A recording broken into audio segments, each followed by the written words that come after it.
Gaming has long been a passion for me. From the Christmas I unwrapped the Game Boy Advance in the home I grew up in, to purchasing my first console, to picking out pieces to build my PC with, the joy of gaming has been something that has gotten me through the hardest times of my life, and helped to turn many a long cold night into a warm, happy memory. I'd say I'm pretty plugged into the gaming scene, and I have pretty wide tastes when it comes to what kind of games that I play. But even then, my average game count per year for new releases tends to be lower than the average, as I'll often go back to an old favorite to re-experience it again because I just love it that much.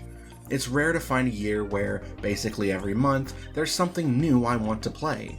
But once in a blue moon, you get that genuinely magical year where it's just one banger release after the next. While I hadn't yet gotten truly into gaming yet at the time, 2007 was the year I first remember being packed with good stuff, even if I didn't get to play a lot of it until much later. It was the year of Super Mario Galaxy, Mass Effect, Sonic Rush Adventure, Halo 3, Kingdom Hearts 2 Final Mix, Bioshock, Portal, Persona 3 FES, and of course, Team Fortress 2. However, my first year where I could actually afford to play all the greatness was 2017, with Super Mario Odyssey, Breath of the Wild, Cuphead, Persona 5, and Yakuza 0, just to name a handful of what I had played, though admittedly, some of those did have to get played after the year had ended. But the year that truly was my first big year for gaming had to be 2023. I wasn't being facetious when I mentioned it earlier. Literally every month had something I wanted to play. There were so many games that, as you can see by the publish date, I was still playing them well into 2024. Yes, I know I'm late. And then, even then, I still didn't get to play everything I wanted. I had to pick and choose what I played, and some pretty notable stuff I'll have to save for later.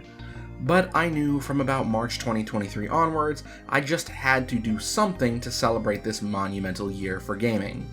So today I'm going to be counting down the 25 best games I played from 2023. But before we do that, I think it's pressing to take a minute or two to talk about notable things that happened this year in gaming, and the state of the industry as well. If you want to get straight to the countdown, we've put a timestamp on screen for you to know, but I urge you to stick around because there's some important stuff to talk about. Alright, let's start with the good, then move on to the bad. We had some awesome adaptations of games to other mediums, helping to close the gap between the gaming subculture and the rest of the pop culture bubble, be it in the form of the Super Mario Bros. Movie, Nier Automata's anime adaptation, or that of HBO's The Last of Us, which while I haven't personally seen, I've heard nothing but good things about. Heck, even I, who notoriously dislikes FNAF from the very beginning, had a good time watching the movie with my friends. And it's already started to pave the way towards more adaptations. Devil May Cry is likely going to be another huge animated hit for Netflix. I've heard good things about the Fallout series. Yakuza is slated to get an Amazon Prime live-action series. We're getting a live-action Zelda movie, as well as a film based on one of my favorite games of all time, Ghost of Tsushima. And all of these could bring more people towards the games we love, which is nothing but a net positive. The Save TF2 movement worked, until it didn't. Or so we had thought, only just recently as of this recording, 3 weeks after the Fix TF2 movement started, Valve has started to mass ban the bots that have been plaguing this iconic game for years. And I firmly believe that this process can't have been the results of a campaign that only just started. It must have been from Save TF2. It goes to show that passion for a game we love can bring about change. We learned that uniting as a community can have a positive impact on the world. Love it or hate it, Fortnite evolved beyond just being the industry lead of the Battle Royale genre. It's become a platform itself to host other types of games, of varying quality. Rocket racing and what's unequivocally Minecraft but with Legos can be fun in short bursts, but their take on Guitar Hero's style of gameplay, while not quite as aesthetically pleasing, is still very fun, and there's a cool novelty to bringing in your funny skins to make Goku and Michael Myers sing Lady Gaga music. And hey, legendary Family Guy Funny Moments character Peter Griffin even made his way into the game, so you can have him play Master of Puppets alongside Miles Morales and Chun-Li. Epic Games Store is still a pain in the ass to navigate and slow as hell though. Ghost Trick, the legendary cult classic from the DS, finally got a re-release. I definitely didn't see that coming. And it's multi-plat, so even more people can experience this amazing little gem that Capcom finally brought back.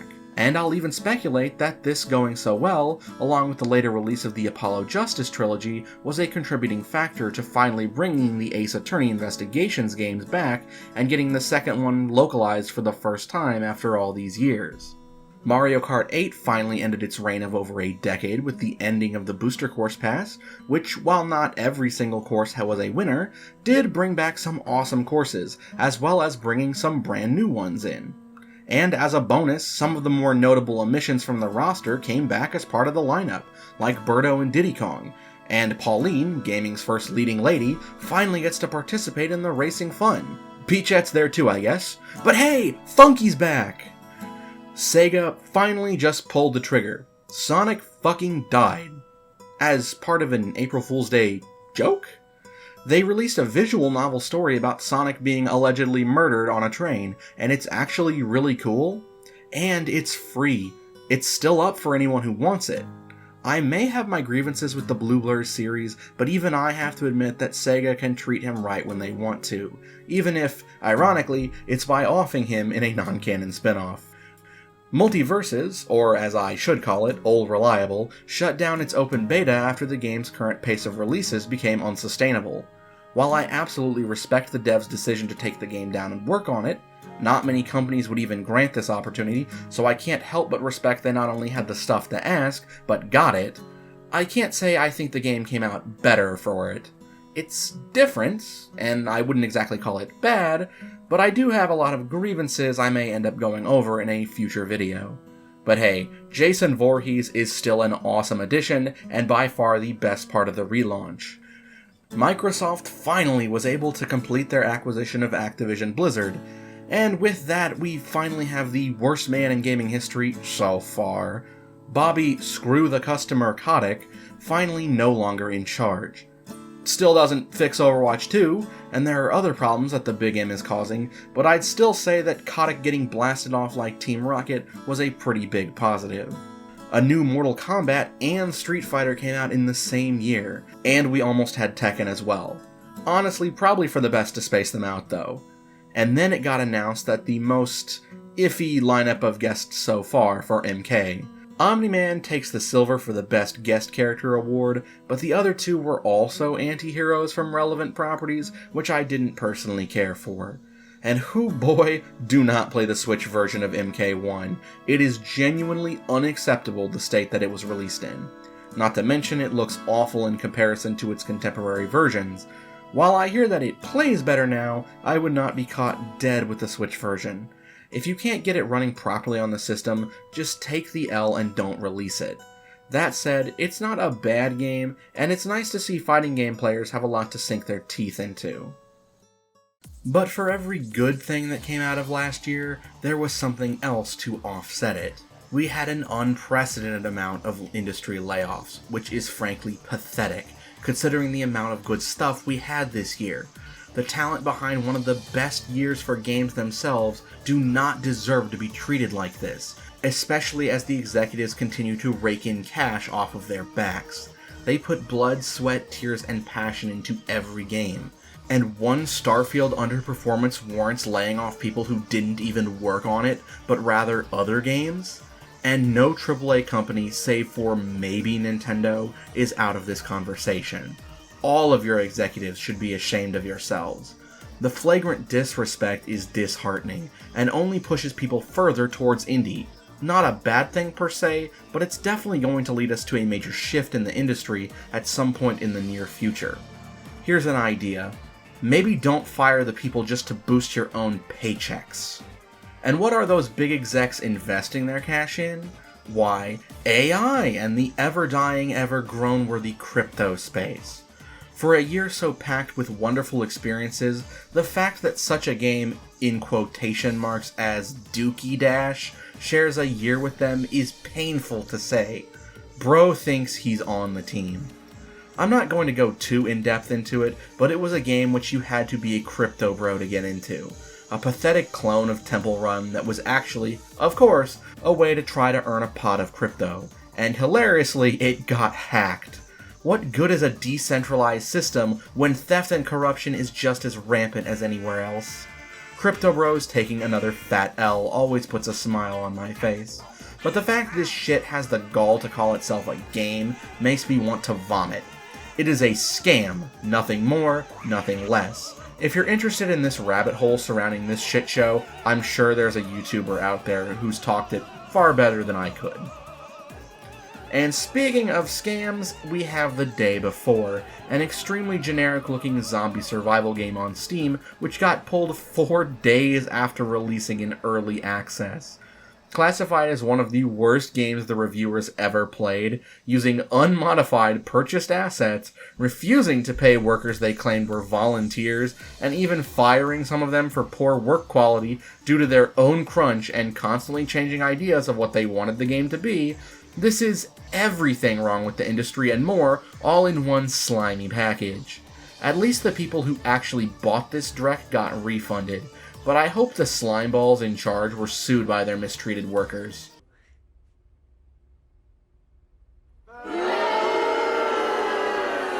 What is this shit? What's going on? Why don't they like it? We spent $250 million on this. And yet, despite this being a literal scam, at least the people who bought it got refunds. You can't say the same for some of the actual worst games of the year, 3 of which come courtesy of the aptly named Game Mill Entertainment, being Skull Island Rise of Kong, Avatar The Quest for Balance, and The Walking Dead Destinies. I've seen enough of these games to know that I don't need to try them in order to call them awful.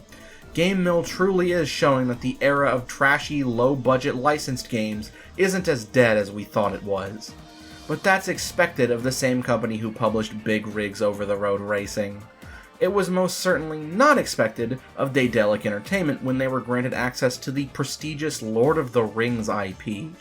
Gollum may not be the ugliest game, or the buggiest, but it's by far got the title of most nothing game I saw of last year. I can point and laugh at Game Mill, but all I can do when I think of Gollum is ask, why? Why does this exist? Was anyone really that invested in playing a game as this dude? From what I've seen, it commits the cardinal sin of gaming. It's boring. At least it was functional on launch, unlike Redfall. Can we, released games in a finished state, please?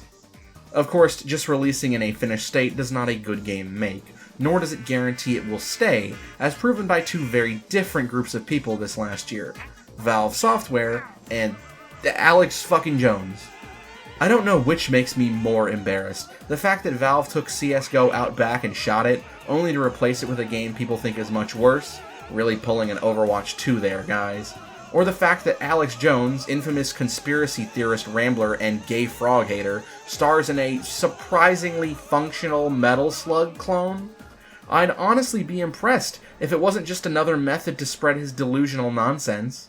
I genuinely cannot tell you if it's satire at his expense or supportive of him, but I'd err on the side of caution and pirate it if you have any vague interest in laughing at this clown's expense. Don't give him any extra money to try to claw his ass out of bankruptcy with. Still, I can't help but just laugh at the absurdity of the situation. Bet you couldn't tell that the entire previous prompt was an AI generation? Nah, it wasn't, I'm just screwing with you. I lied to you and that shit actually did happen. But speaking of AI, it should have no place in the gaming industry, and the upcoming positivity about these games is going to prove that, because they were made with the human creative's touch. That's something that no AI, no matter how advanced, can recreate. Yeah, it's growing at a scary rate, but if it takes us moving entirely to indie games to make that point across, I won't complain. Stop trying to force this stuff on us. We didn't take to NFTs, we aren't budging on this either. You can't replace voice actors, writers, or artists with a computer, and it's sad that people are getting laid off to produce objectively worse content to save a few bucks. Don't fall for it. Don't take the slop you're given. The actual worst platform fighter I've ever played had its Kickstarter, somehow got funded, and entered early access. Cross Impact may not be a full release yet, but it has so many problems I can't help but give it a mention. Its roster is terrible, ranging from the lead dev's OC Do Not Steal, to famous video game sociopath Alex Yick, to a character from a FNAF ripoff, and a literal stick figure. The audio mixing is awful, and the devs clearly don't know the first thing about what makes other Platfighters great, because the most important aspect, the movement, feels more stiff than a rusty pipe with rigor mortis. The IP licenses for Tori, Ultra Kill, Hotline Miami, Pizza Tower, and as of their most recent announcement, Spark the Electric Jester, are wasted here. PlayStation All-Stars offers a better experience than this, but I'll leave my full thoughts for a future video because it warrants more than just a cliff note here. It should be honored to have even been mentioned in this video celebrating a large variety of actually good games, even if I am dunking on it. But that's enough negativity. I better wrap it up. Wait a second. Wrap it up. Let's talk about Geoff Keighley. Then we'll get to the actual good stuff. I've long been a detractor of Mr. Video Game Awards. He's always felt supremely fake to me, and it's been clear to me, having watched the Game Awards for years, that he's more interested in being a celebrity than he is in actually celebrating the games we're here for. Between booking people who have no business being there, like Al Pacino and Anthony Mackie, to the blatant bias the award committee showed towards AAA releases, to what really got my blood boiling this last year: the 30-second time limit for the award winners to accept their awards and give their speech, then being told via screen prompt to wrap it up. It's shameful. It's the Game Awards, not the Geoff Keighley show. Not the Celebrity Hour. It was supremely disrespectful. If you didn't want a repeat of Chris Judge's 8-minute speech, that's fine, but you can give the award winners more time to talk by cutting the fat out of the show. We don't need Matthew McConaughey and the Muppets. We can do with less of you too, Keighley. We don't need skits. Let the people who make the games you claim to love have their moment in the sun. Except Hideo Kojima. Like, the man has made some truly amazing stuff, but does he need to show up basically every year to talk about his next project that's still in the ideas phase? Thank the stars you at least bothered to hire better security this time, unlike 2022's Game Awards debacle, and then again at Gamescom. The industry deserves a better spokesperson than you, Geoff Keighley. Someone with the guts to throw some shade at the industry layoffs during the show. I'll wrap it up here for brevity's sake, but please be better, dude. Somehow I forgot that Unity wanted to charge by the install. It's a good thing they walked it back, or else you'd be hearing me rage right now. Unity. I'm not sure if I can handle any more of your tomfuckery. Oh yeah? Well, I can keep going till you're all tomfuckered out. Alright, now that we've taken a deep dive into the industry for the year, I think it's about time we actually talk about the games I'm here to celebrate. In this cutthroat competition to crown the best game of the year, I'll be judging each game with 7 different criteria. Gameplay and mechanics, which are what it says on the box. How satisfying does the game feel to play, and what makes it tick? Do the internal mechanics work together well to amplify the experience? Then we have graphical presentation.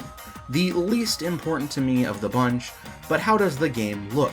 This is not an indication of realism being better.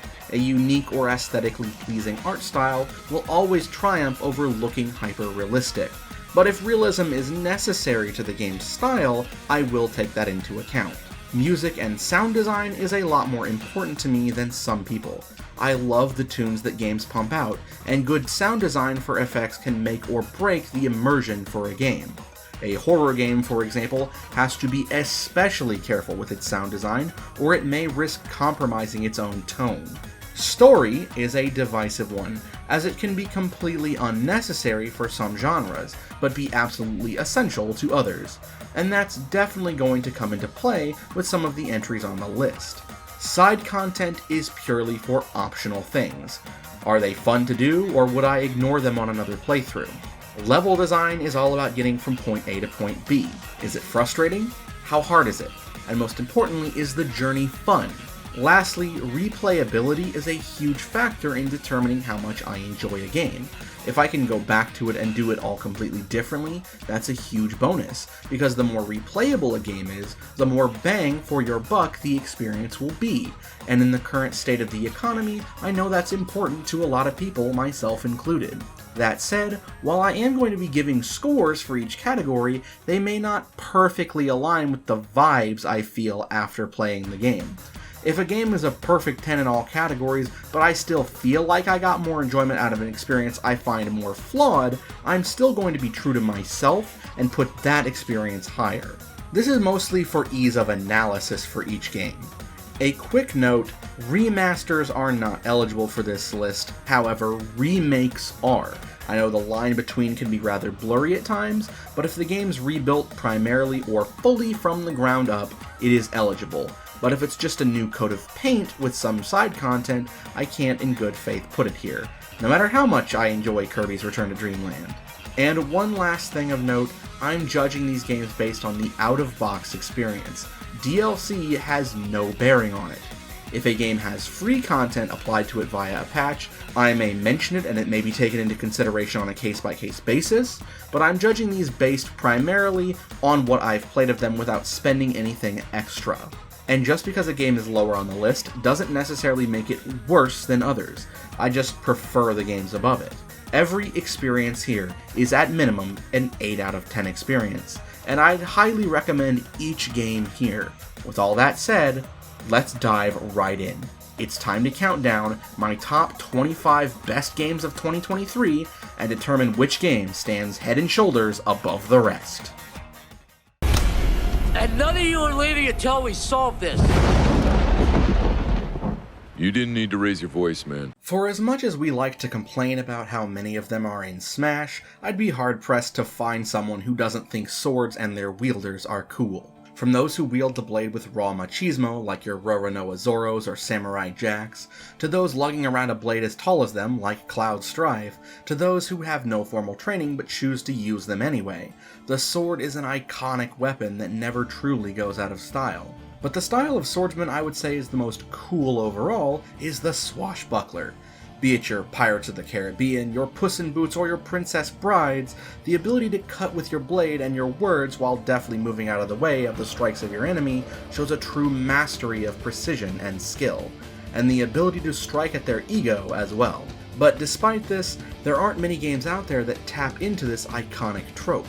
Mostly just pirate games, Prince of Persia, and possibly Assassin's Creed if you squint a bit. But never fear, as this last year we received a delightful little indie adventure which allows you to live out your dreams of being a suave and stylish swashbuckler.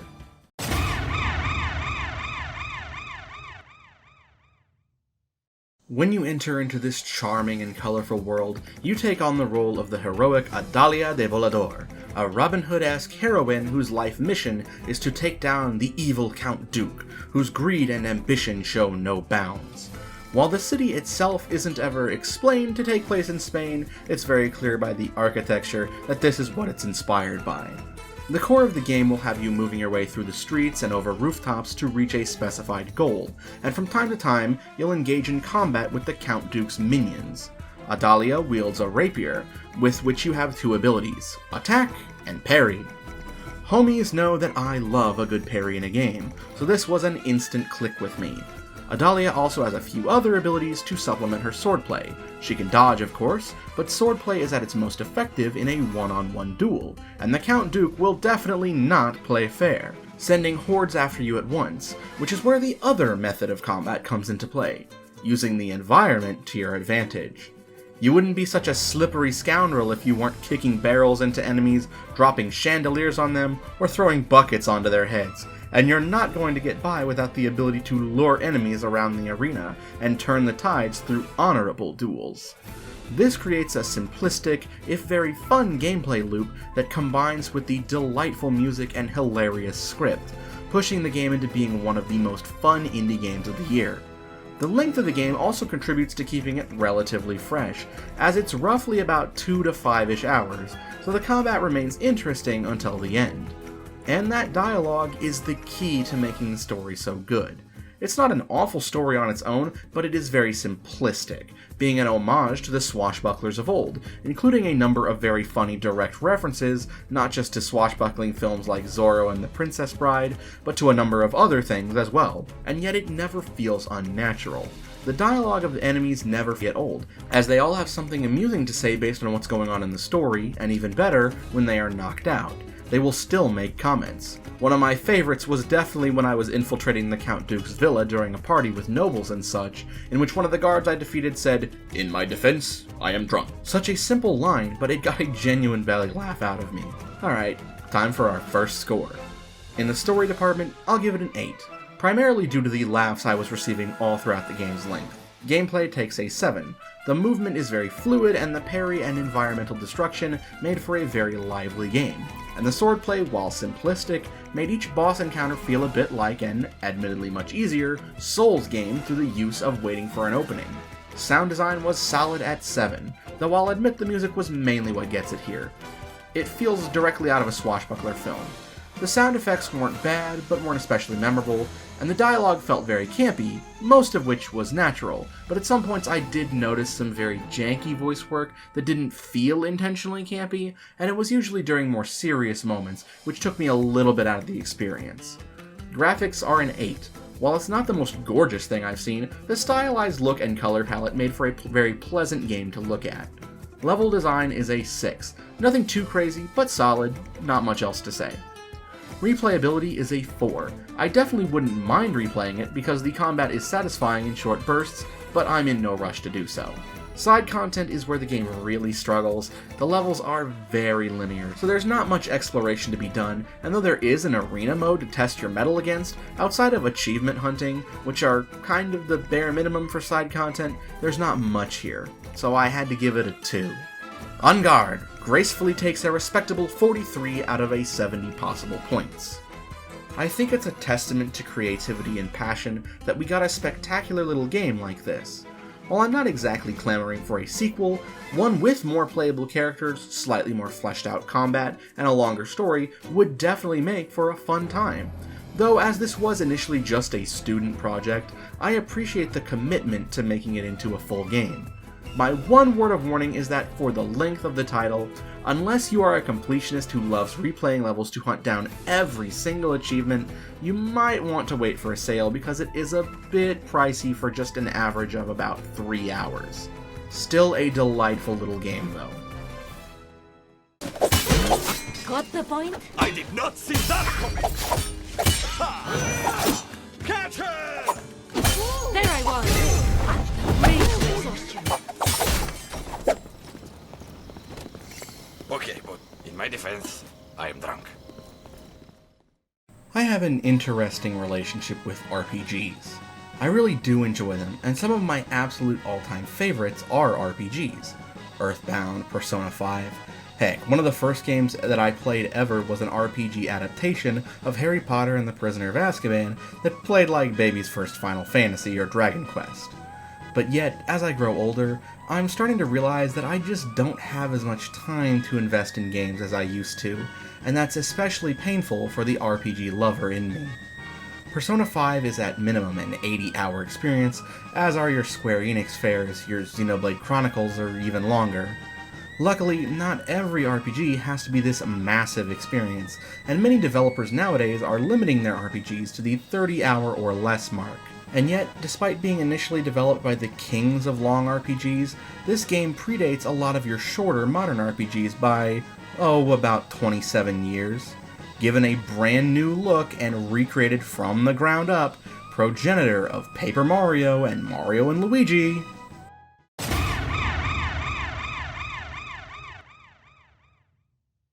You know, despite being a longtime member of the Smash speculation community, I never quite got the Geno hype.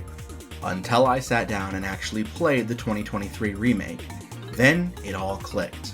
While I definitely grew out of my Nintendo fanboy era, I can't pretend I don't still absolutely love Nintendo's IP. I just grew to appreciate more beyond it.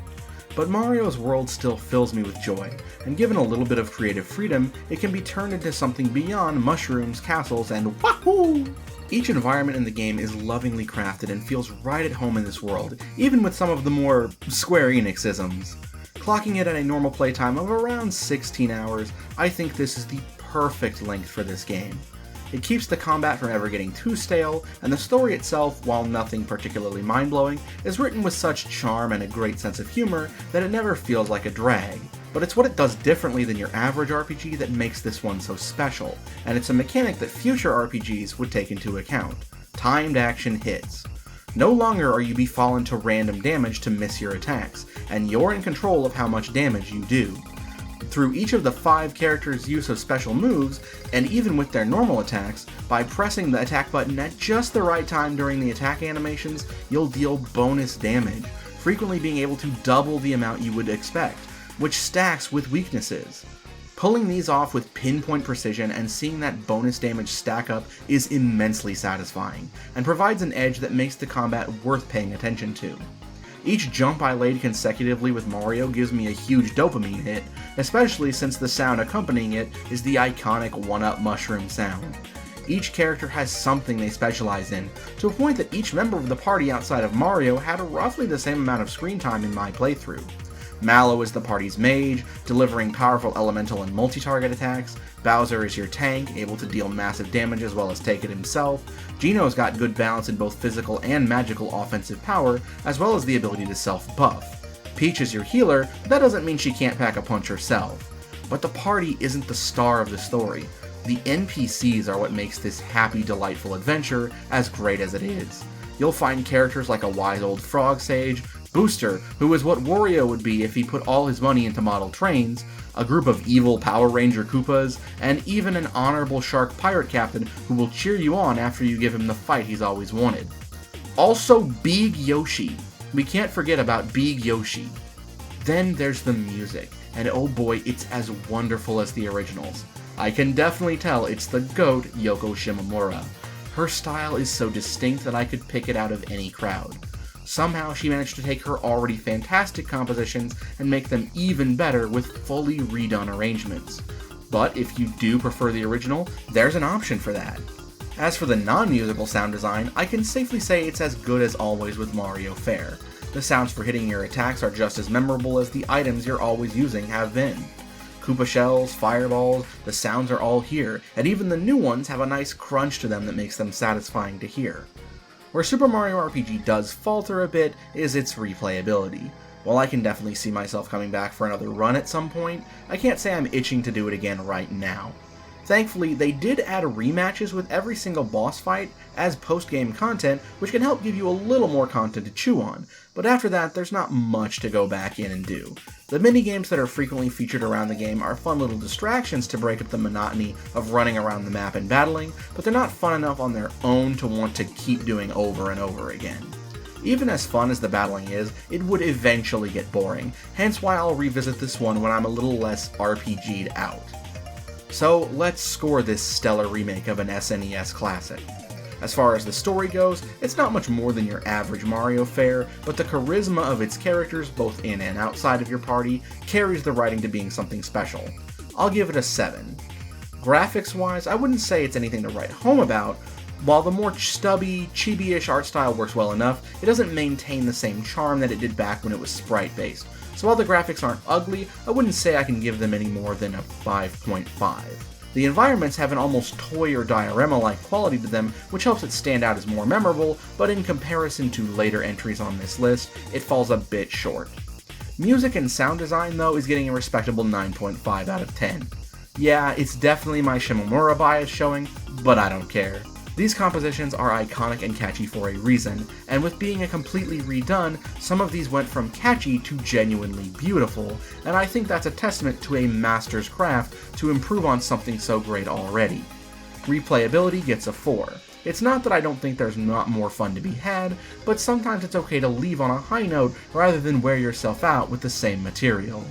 Side content isn't too terribly jam-packed. There's a few quests that have you running around and doing things, and there's an amazing optional boss that I won't spoil if you somehow didn't already know who it is, but RPG fans will love it. The side content isn't super intrusive, and I had a fine time doing it, so I'll give it a 7. Level design is overall very simplistic, but I appreciate that there's more to it than just walking around an overworld.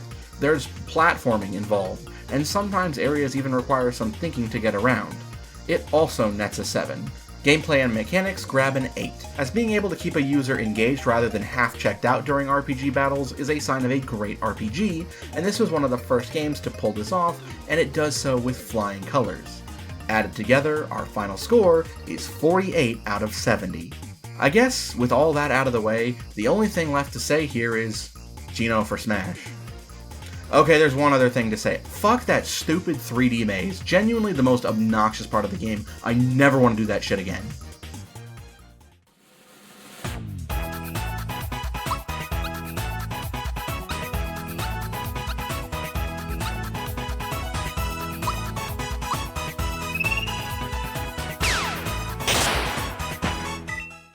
I'm gonna let you guys in on a bit of a secret.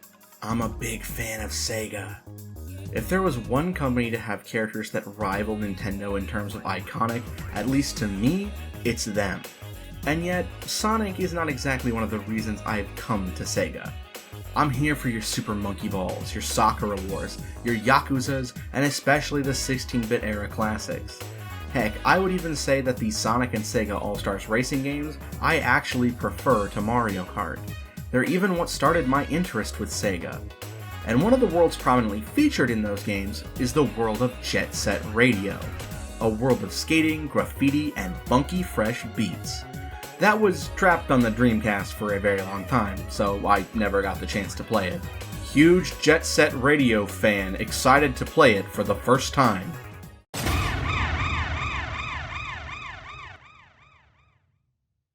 Hang on, this isn't...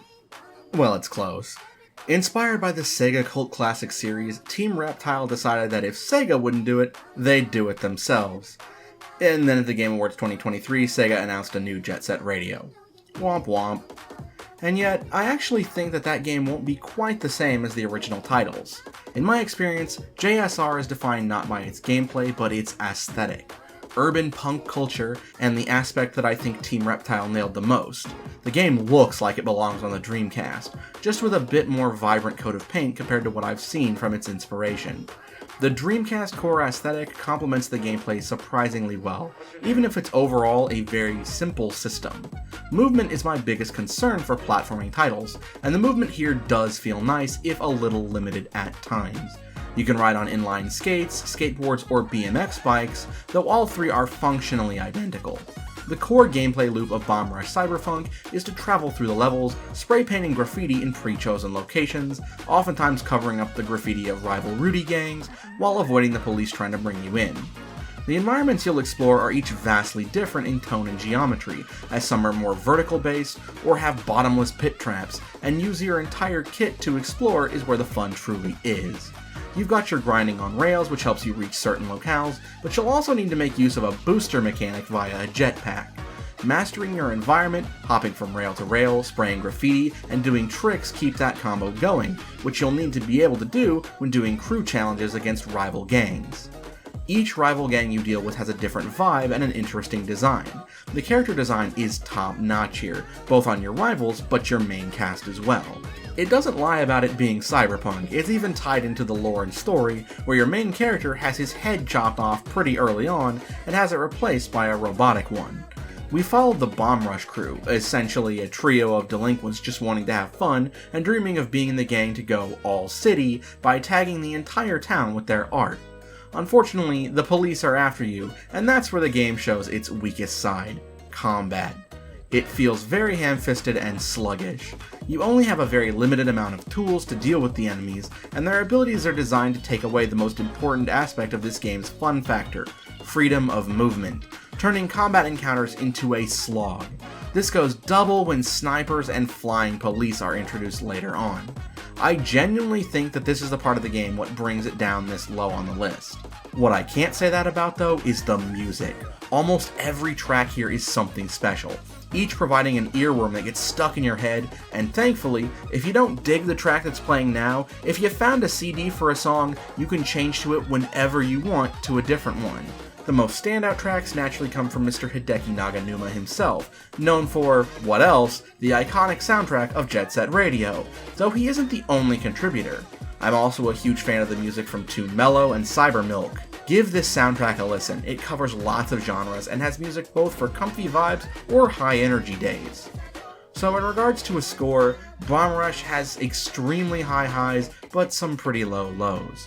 The story isn't necessarily a bad one, but without proper voice acting, it just doesn't hit super hard. And it's surprising that there's not really a character in place of DJ Professor K to provide commentary and complete the aesthetic. I have to dock points for that, but I can still offer a 6. Outside of that though, the graphics are top notch. Not because they look great, but because they captured the Dreamcast era so faithfully, I can't help but smile at the doofy, right out of the 90s vibe, and the character design really takes advantage of it. I'm giving this a 10. The sound design is the strongest aspect of the game, with those beats constantly being stuck in my head. I have no choice but to give it a 10 as well. Mechanics wise, I have a few gripes.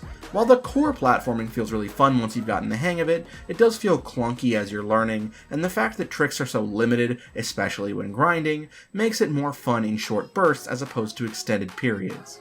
I'm going to give it a respectable 7.5.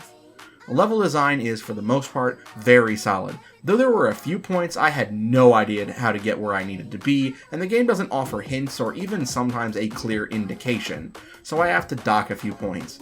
However, the vertical levels are by far the best. I'll give it an 8.5.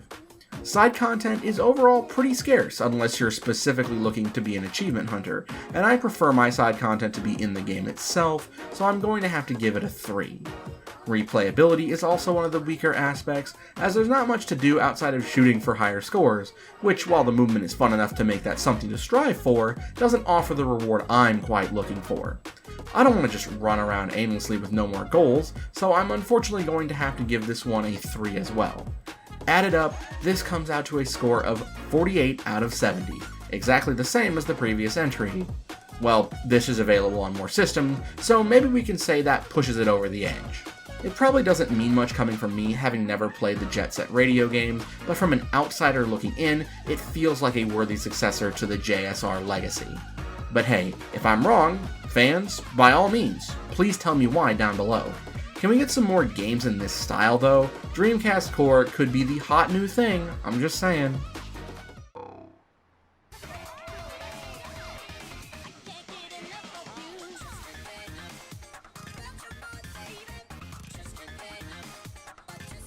If there's one series I definitely have a massive respect for and feel like I need to experience more of, by far, it's Mega Man. I've beaten both Mega Man 2 and Mega Man X, the latter of which is one of my favorite games of all time, but the Blue Bomber's adventures aren't something I've invested a huge amount of time into outside of that, though I've replayed X a handful of times because it's just that good. Capcom has a weird relationship with him though. They'll re-release his games time and time again, but very rarely put effort into anything new, and there's a massive distinction between the different types of Mega Man titles. The classic era style games never change too much beyond their graphics, the X games change a little too much for some people, and the Zero titles are divisive to say the least. But what if there was a game that took some of the best parts of each and was able to create an idealized form of the Mega Man experience? Once again, it falls on indie developers to say, "Fine. I'll do it myself."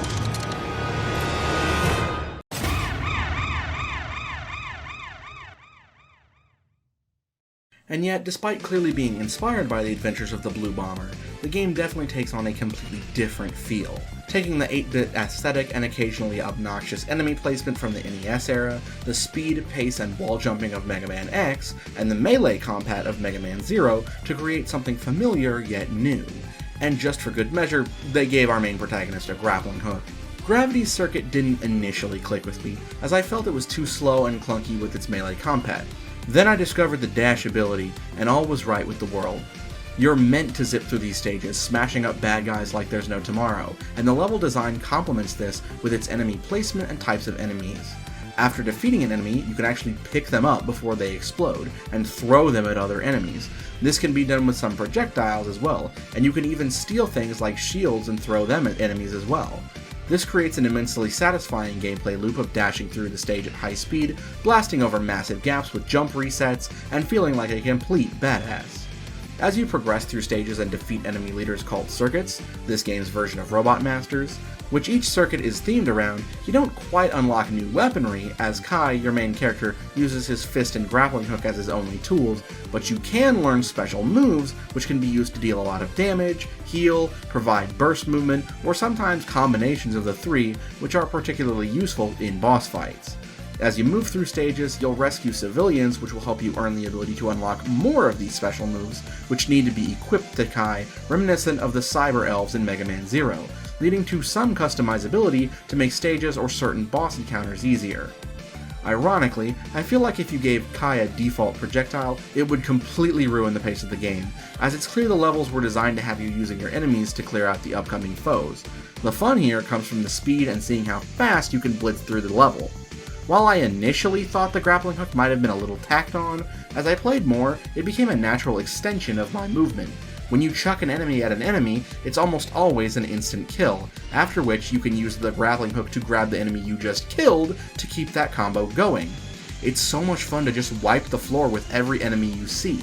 Imagine what those bots see, a Super Sentai looking hero blasting through the area, using their fallen comrades to beat them to death. That's gotta be scary, and it's an absolute power trip. Which has gotten me killed a few times due to getting cocky. I'm not afraid to admit that. So, what can we score this underrated indie darling? Well, starting from the gameplay front, the mechanics are tightly designed and each part of Kai's moveset is designed to flow together with ease. You feel like a force of nature as you play, which always feels oh so sweet. I think that's worthy of a 10, despite occasionally taking some damage you might have felt was unfair, but it's all about spacing. Level design complements the gameplay beautifully, as the stages are crafted to let you just do your thing, but definitely encourage speedrunning. There's a few spots where enemies are in really annoying paths to surprise you, but it's not too unfair. I'll give this one a 9. Graphics aren't too shabby, the pixel art is very nice, though it's not as detailed as some other games. But it's not trying to look like X, it's emulating the NES era, and for that it does an admirable job. Everything is nicely colored and offers great visual clarity, so it gets an 8. The sound design likewise pulls an 8, as it's got some nice crunch in its sound bites, and the chiptune beats really amplify it without seeming distracting. It's a nice blending of the aesthetic and sound despite coming from two different worlds of music. The story isn't anything to write home about, it's your standard fare of evil robot controlling other robots, very Sigma-esque, but it gets the job done. I didn't come to this game for the story. I'll give it a 4.5. Side content isn't something overtly special, it's mostly just grabbing the alternate color palettes for Kai, but it's completely unintrusive, so I'll give it a 3. Replayability is a strong suit for this game, especially for speedrunners, of which I personally am not one, but it's certainly fun to try to blast your way through levels as quick as possible, and the core mechanics are so fun that the levels are worth your time to revisit and just enjoy moving and scrapping enemy bots. I'll give it a 6 from my perspective, but from a speedrunners, they could give it a 9 or 10. Adding it all up, Gravity Circuit's earning a 48.5 out of a possible 70. If you like Mega Man, I highly recommend giving this game a try. Just don't be like me and play the first few levels without the dash button and consider dropping it. You'd be missing out on something special if you did.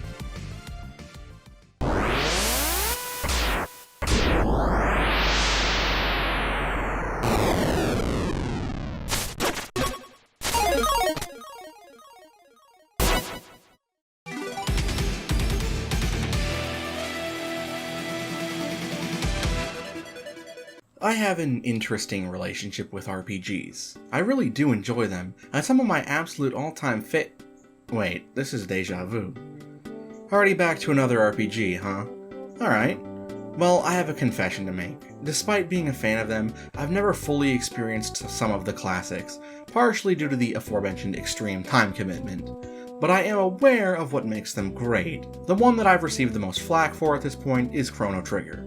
Ironically, I easily could have beaten it in roughly the same amount of time that I spent on this, but I've heard the Steam version isn't exactly the best, and I'm not paying hundreds of dollars for a cartridge. Perhaps someday I'll get around to it, but for the time being, I decided to check out something heavily inspired by that legendary Super Nintendo title. amongst some of the other greats of the genre, including the aforementioned Super Mario RPG, Final Fantasy VI, Tales of, and I even spotted some inspiration from some more modern ones like Golden Sun. I welcome you all to the Sea of Stars.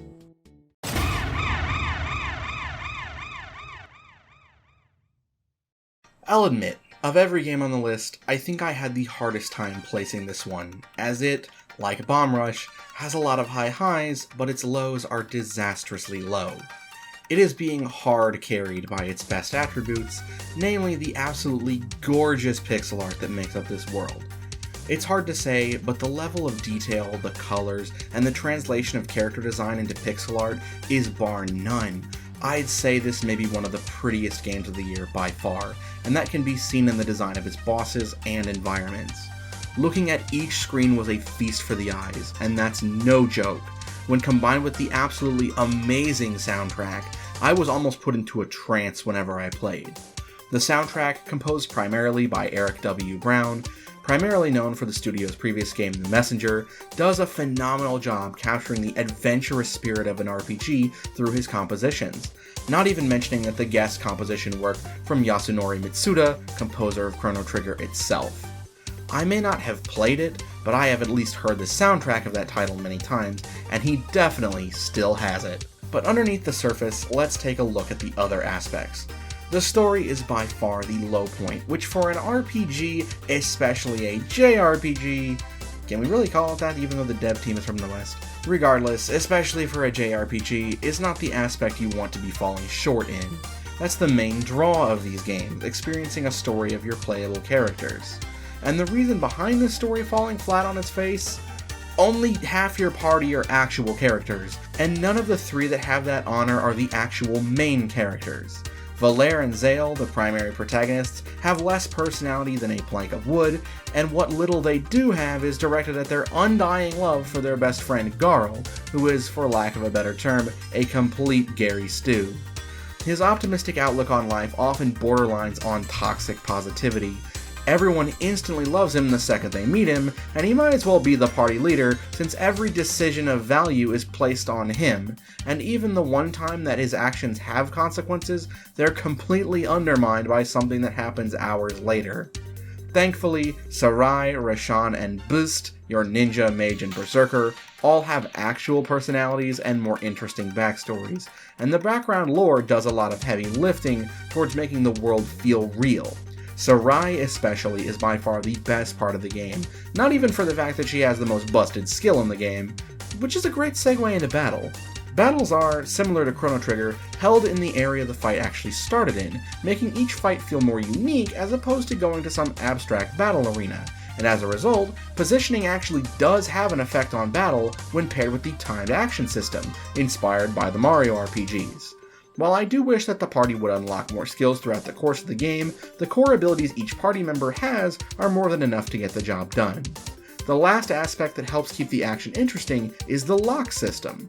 During battle, when preparing to use a very powerful ability, enemies will put their guard up, taking reduced damage, but by performing specific actions in combat corresponding to the locks above their heads, you can reduce the potency of the move or even prevent them from doing it entirely if you can manage to break all locks before their next turn. It provides a reason to conserve your magic, especially during boss fights, but breaking locks adds to your combo and ultimate meters, which can be used for powerful abilities of your own, including team-up attacks. It's a carefully balanced system and can be a lot to keep track of, and in some circumstances, breaking all locks may be impossible if certain party members are unconscious or out of MP, so it turns each battle into a puzzle all its own, which I actually really appreciate, as it keeps things fresh from your average RPG battle and forces you to plan out your moves in the most optimized way without ever feeling too punishing. And you can never truly run out of MP, as by simply hitting with a default attack, you'll earn a little bit back, meaning there's a reason to use them, and doing this saved my runs with a boss numerous times. The level design of the game is a bit trickier to judge. In some areas, it's rather obnoxious to fight your way through, and without a fast travel system until very late in the game, missing something important means trekking all the way back through an area you've already gone through in order to find it. Thankfully, nothing is truly missable from my understanding. Dungeon design is an overall mixed bag, with most of the puzzles feeling either too easy or like time wasters, and I hope you really like block pushing puzzles because you'll be doing them a lot. Like, basically in every dungeon. I don't particularly like them, especially after this game, so if you just can't stand them, I'd steer clear. All in all though, outside of some very specific areas, I think the level design is inoffensive at best, and sometimes actually really fun to explore. Side content is incredibly sparse. In fact, I'd actually probably call it next to non-existent, considering beating every side quest is a requirement for the true ending.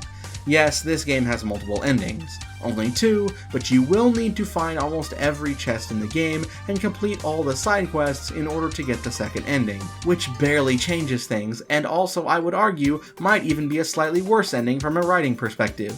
But the side quests outside of collecting every rainbow conch aren't too terribly difficult, and provide some of the best boss fights in the game, though the true final boss may be one of the worst I have ever experienced. So honestly, it might be worth just ignoring the true ending and going for the original one if you're not as invested in the story, which you might not be. Alright, let's score it. Starting with the negatives, the story is getting a 5.5. The lore and backstories for your later party members save it from being an absolute train wreck, and it did manage to pull off a twist I actually didn't see coming, that I really liked. So I'm going to bump it for that, but I had to take points away for the writing of your main trio, and for how underwhelming both final bosses are. You'll probably get a lot more out of it if you play the Messenger first, as I'm aware that it ties into the game's plot to an extent and exists in the same world. Though I haven't played the Messenger, so it doesn't add any points from my perspective. The graphical presentation though, I honestly wish I could give it an 11, because between the stunning pixel art and beautiful hand-drawn cutscenes, the game is a visual treat. On the same wavelength, I'm giving the sound design a 10 as well, as not only are many of the songs some of the best I've heard in an RPG in general, a genre beloved for its music by the way, but even the sound effects during combat and out of it are immensely satisfying, especially when landing those timed hits. Gameplay is getting a 9 out of 10 because while the core combat is really intuitive and entertaining, it can get old using the same moves over and over if you're not playing in shorter sessions. Not to mention the extremely disappointing boss encounters in some portions of the game, especially egregious on the final boss. Level design is a 7, as the dungeon designs are a massive mixed bag and the overabundance of block puzzles really got old fast. Side content is by far the worst score yet, as it's not really side content if you're going for the true ending. The only completely optional content at this point is fishing, which, while a fun distraction for a few minutes at a time, isn't something I'm overly invested in this particular game. It gets a 2. Replayability is also netting a low score of 3, lower than Mario RPG, as it's not quite as bite-sized of a game, and though the game's core battle system is a lot more fun, it really only becomes that after Sarai joins the party, which isn't for at least 5 hours into the game. This leaves the game with a 46.5 out of 70 for score, which warrants a reminder that the vibes I get from a game itself are more important than the actual number scores I give each category, hence why this can be higher than the previous two, despite technically achieving a lower score. Sea of Stars is definitely the textbook definition of polarizing to me. I really liked a lot of what it put forward, but it was dragged down by a number of unneeded flaws that very much frustrated me. With a simple rewrite of some of the story and giving more character depth and a proper arc to Valere, Zale, and Garl, this easily could have jumped a few spots, but for the time being, I'm happy to place it here. I did enjoy my time with Sea of Stars, but I'm not itching to revisit it anytime in the near future.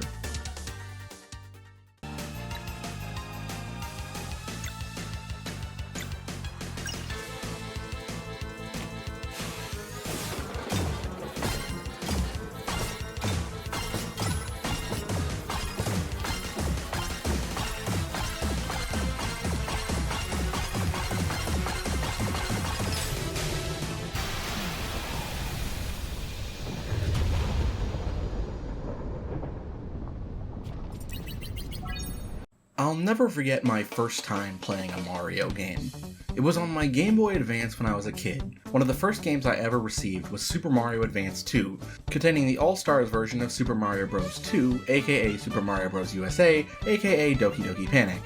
And despite my love for this game to this day, as well as my happy memories of playing New Super Mario Bros. Wii with my brother or one of my old work buddies, I can't deny that I've always had a preference for Mario's 3D outings.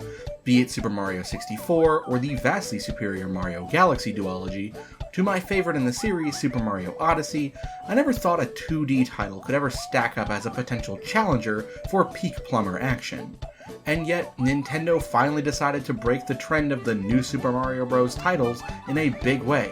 And all it took was to finally give in to all the Mario is high jokes.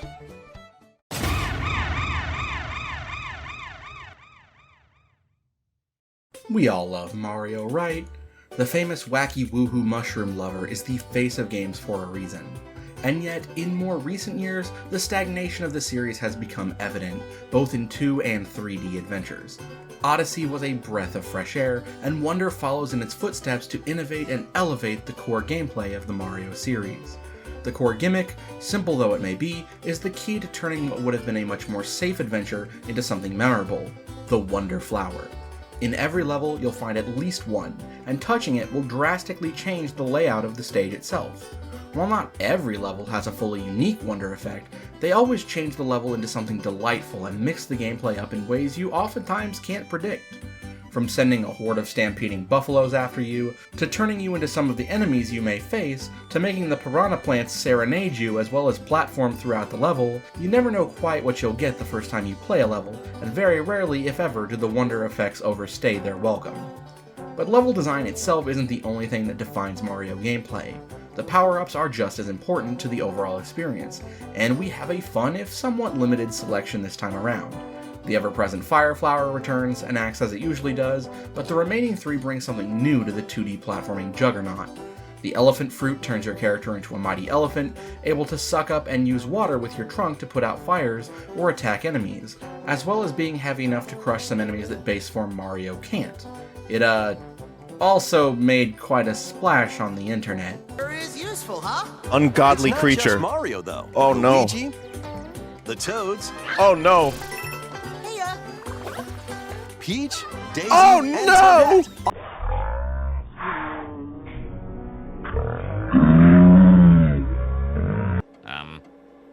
You probably should ignore that. Ahem. The Bubble Flower creates bubbles that can nullify projectiles that are flying at you and turn enemies trapped inside them into coins. They also go through terrain, allowing you to take down enemies you normally couldn't. Lastly, the Drill Mushroom allows you to break certain terrain and dig into the ground or ceiling, bypassing enemies or fitting through spaces you normally wouldn't be able to. I do wish there were a few more, but with the Wonder effects also being present, I think it strikes a nice balance and uses each power-up just enough to not let any of them become stale.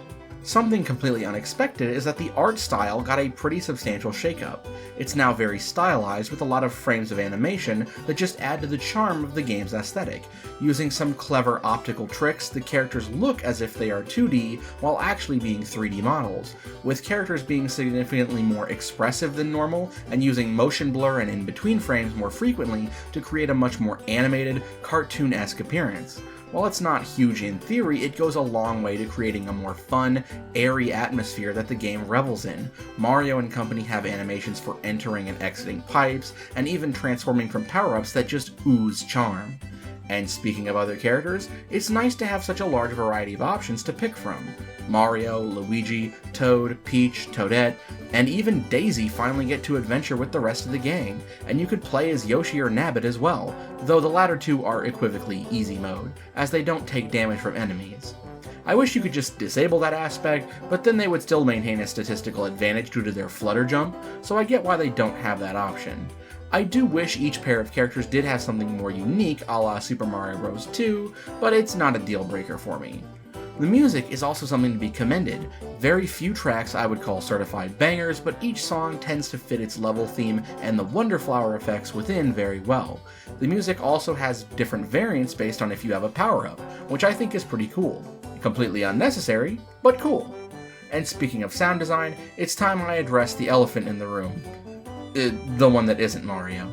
The Talking Flowers. It seems like people either love or hate these guys. They provide commentary based on what's going on the level as you walk past them. While a lot of people prefer to turn them off, I actually think they provide a lot more charm to the game. It feels like there's always a friend there with you, even if you're playing alone, and that makes me feel good, even if some of the dialogue can be a little cringy at times. Hey, we're all cringe sometimes, and there's no shame in liking the flowers. And I know I keep coming back to it, but charming really is the word I think best describes the game. It's just a feel-good experience from start to finish. Is it the most technically marvelous thing available? No. But it's just a nice cozy adventure that I would love to break out again in the future. My one real complaint is that I'd like a bit more variety in the boss encounters, but it's Mario. The bosses in general aren't a huge highlight of the 2D outings, it's all about the snappy platforming, and this game has that in spades. With all that in mind, let's get to rating it. Story is netting a 4, it's your average Mario fare, just without the princess kidnapping. Bowser's gone and done something to ruin the brothers' day and cause trouble in their general vicinity, as serviceable as any Mario platformer story. It doesn't need to be complicated. Graphical presentation, I'm giving a solid 8.5. The work they put into just making the animations look nice and be full of personality alone nets it this high, but the Wonder Effects range of expressions amp it up even more. Sound design is a 7.5. It's just a nice, cozy sounding game I can cuddle up in a blanket and vibe with. The music is pleasant, and the new voice actors are doing a stellar job. I hope they have long and fulfilling careers. Replayability is a 9. Mario levels are almost always a joy to run through, even in the most average examples, and with the numerous badge options you can equip that change up your playstyle, you can create your own challenges for beating the game like never before. Side content is a 5. There's a lot of levels that are entirely optional, and as always there's some post-game content that provides a step up in difficulty for a nice challenge after the main game is finished. Level design I'm giving a 9. I don't think every single level is a winner, but an overwhelming majority are, and they more than make up for a handful of average levels, and I can't think of any level I'd say was objectively bad or unfun. As for the gameplay itself, I mean, it's Mario gameplay with some extra bells and whistles that constantly shift the game itself, but never to a degree that makes the game unapproachable. I'd give that an 8. When we tally up the score, it earns a 51 out of 70. With all that said, is there any wonder that people have been calling this the new golden age of Mario? Oh, brother, this guy stinks! I would apologize for that pun, but... Hello, but I'm not sorry.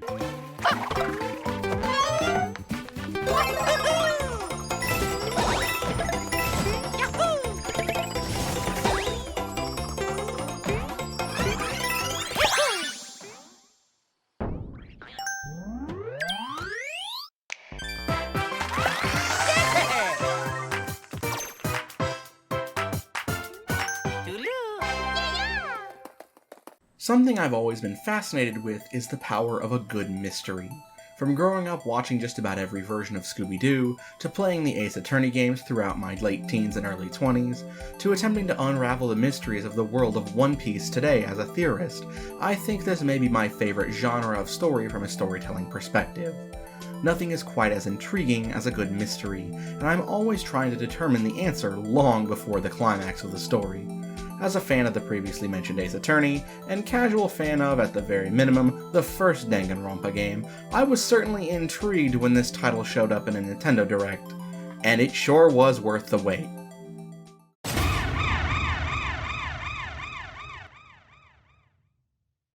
Of course, the most important aspect of a mystery game is the story, and this one has a roller coaster of emotions. From the entertaining dialogue delivered by your companions, to the shocking twists and turns, to the sad moments of realization in some of the cases. Seriously, the endings of cases 2, 4, and 5 really got to me. I even shed a few tears, especially in 2. I was constantly shifting my emotional state by playing, a sign of a truly gripping tale. But what makes this game so special as far as mystery visual novels go? What can you find here that can't be found in the gold standards of Ace Attorney and Danganronpa? And that's the thing, there isn't too much I can say without spoiling the plot, so I'm giving you the chance to back out on this one right now and avoid spoilers by skipping to this timestamp. That said, to summarize, the world of Master Detective Archives is like what if Danganronpa's style mixed with the lore of Persona 5 and My Hero Academia. In this world, the great detectives have what is essentially a special ability called a forte, a superpower they can use to assist in their investigations. from being able to communicate with animals, to being able to see the crime scene from the past, to being able to superimpose memories into technology like cell phones. They provide an invaluable tool that will assist you in some of your investigations when working alongside your fellow detectives. Once you've finished your investigative work, you'll find yourself face to face with a massive maze called the Mystery Labyrinth, a world where mysteries themselves materialize in a physical form as a series of obstacles, where your clues become keys to solve puzzles and minigames to progress, which, unlike a more traditional visual novel like Ace Attorney, and more like its predecessor Danganronpa, it provides a nice break from just reading text and picking options from a menu to ask questions and present information. You have segments where you'll need to select the right option on a time limit to choose your path, sections where you'll face off with mystery phantoms, who are embodiments of people trying to hide the truth, where you'll need to dodge out of the way of deceitful statements and use the right clue to cut through them to prove the truth. These segments, called reasoning deathmatches, are the most frequent, alongside the Shinigami puzzle segments, in which you'll play what is essentially a game of hangman to answer a question about the case on a time limit. While these do break up the monotony that inherently comes with sifting through text boxes, I will admit I was hoping for a little more. The Mystery Labyrinth environments themselves are little more than set dressing, while the characters talk about what they've learned, frequently going through single corridors with minimal turns ever showing up. It's a shame, because if it was more like a palace in Persona 5 with environmental puzzles, I would have enjoyed it a bit more. You do have to walk during these segments as well, so it feels like a bit of gameplay for gameplay's sake. The game's visual identity is very nice, maintaining the same visual style as Spike Chunsoft's main series does keep it distinct, and the real-world locations of Kanai Ward are a visual treat in some areas, as a rainy, semi-cyberpunk city filled with people and fun landmarks to visit, oftentimes hiding either a collectible or even a side quest or two. The music is very atmospheric in the city, and the music during the case itself is often awesome as well. The story is overall one I really enjoyed, and I made an active effort to try to solve the mystery as I went along with it as well. I really did grow to love a lot of the characters you meet along the way, both companions and miscellaneous NPCs alike. I will admit that your main companion, Shinigami, can get a bit grating in certain cases, especially Case 2, but overall she is a relatively likable character. She gives me the vibes of a chaotic good version of Junko Enoshima, and she's also got a lot of fan service. Both kinds, in fact, complete with a Sailor Moon transformation sequence, though she's also a certified gamer, as she makes overt references to Final Fantasy, Dragon Quest, Resident Evil, and even has a sneaky reference to fellow mystery visual novel series Ace Attorney. I won't spoil what it is for people playing the game, but anyone who knows some of AA's recurring jokes will get a good kick out of it when you find it, though it is missable. Make sure to investigate everything. On the other hand, I know that some people can find the former kind of fan service frustrating or unnecessary, so your mileage may vary on whether Shinigami is a good or bad character. As for me, it did get a bit grating in some areas multiple times throughout the game, though overall I would say I did enjoy her as a character. So, with all that said, grading this one is not going to be easy. Getting the obvious out of the way, I think the story is a 10. I really enjoyed it, even if there were parts that did annoy me, primarily from Shinigami. Also, a word to those who haven't played Danganronpa, don't get too attached to NPCs. Sound design nets itself an 8. The music and sound effects fit the tone very well, but very few of the songs on the OST are going to become earworms for you. It's mainly Kanai Ward's main theme, the Reasoning Deathmatch theme, and maybe the Mystery Unraveled music. Graphics-wise, I think the game looks very nice, especially for being on the Switch, so I'm fine giving it a 9. The character designer's signature style always gets an A+ with me. Level design, I'm giving a 5. While the environments inside Kanai Ward are fine and work well enough, the mystery labyrinths are a bit of a letdown and could have been a lot more. Gameplay is netting a 7. I do like the minigames we have to help solve the mystery, though I wish there could be at least a few more. The majority of the game still is just listening to dialogue and proceeding through text boxes. Side content, I'm surprised to give an 8 to. There are actually a lot of side quests and a decent handful of collectibles to find throughout the whole game. While I'm not a fan that some of them are arbitrarily missable, I at least appreciate the hustle to make this city start to grow on you through exploration and helping the locals.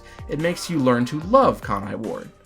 The weak spot of this game, naturally, is the weakness of every mystery visual novel: the replayability. I feel like I have to give this a 1 on principle, since by the time you beat it once, you'll have no need to go back and repeat the story again, since the gameplay is not super deep, and since you'll be zooming through the mystery labyrinth since you already know all the right answers. All in all, Master Detective Archive's rain code is netting a 48 out of 70. Despite getting a lower score than some previous entries, I maintain that this is the right spot to put it, as it's being hard carried by a supremely good and interesting narrative, emotional investment, and a stellar voice cast that brings the world to life and makes you want to see the end of this story. And the personal satisfaction I got from solving parts of the mystery before it was revealed is unparalleled. I feel pretty smart. The English dub of this game also features two of my absolute favorite voice actresses, Brianna Knickerbocker and Xanthi Huynh. I am so naive that the servants call me Dummy Thick behind my back. I don't think that's what they meant. I consider myself pretty varied when it comes to genres I'm interested in playing, but of them all, one sticks out to me as one of the most difficult for me to get into: puzzle games. It's not that I dislike puzzles, more so that I tend to overthink about the answer, and that frequently leads to both frustration and the occasional headache when I'm stuck staring at a puzzle for too long. And I have no shame in admitting that I had to look up the answer to that statue puzzle in the Sacred Grove when I played Twilight Princess. But when a game is all about puzzles, I feel kind of dirty looking up the answer, so I tend to avoid this genre for the most part. Though when a puzzle title is just so insanely fun, such as the case of Portal, I can get past my preconceived notions about the genre. And it just so happens that this year gave us one of the best puzzle games I've played, one that, like Portal, combines platforming with puzzling.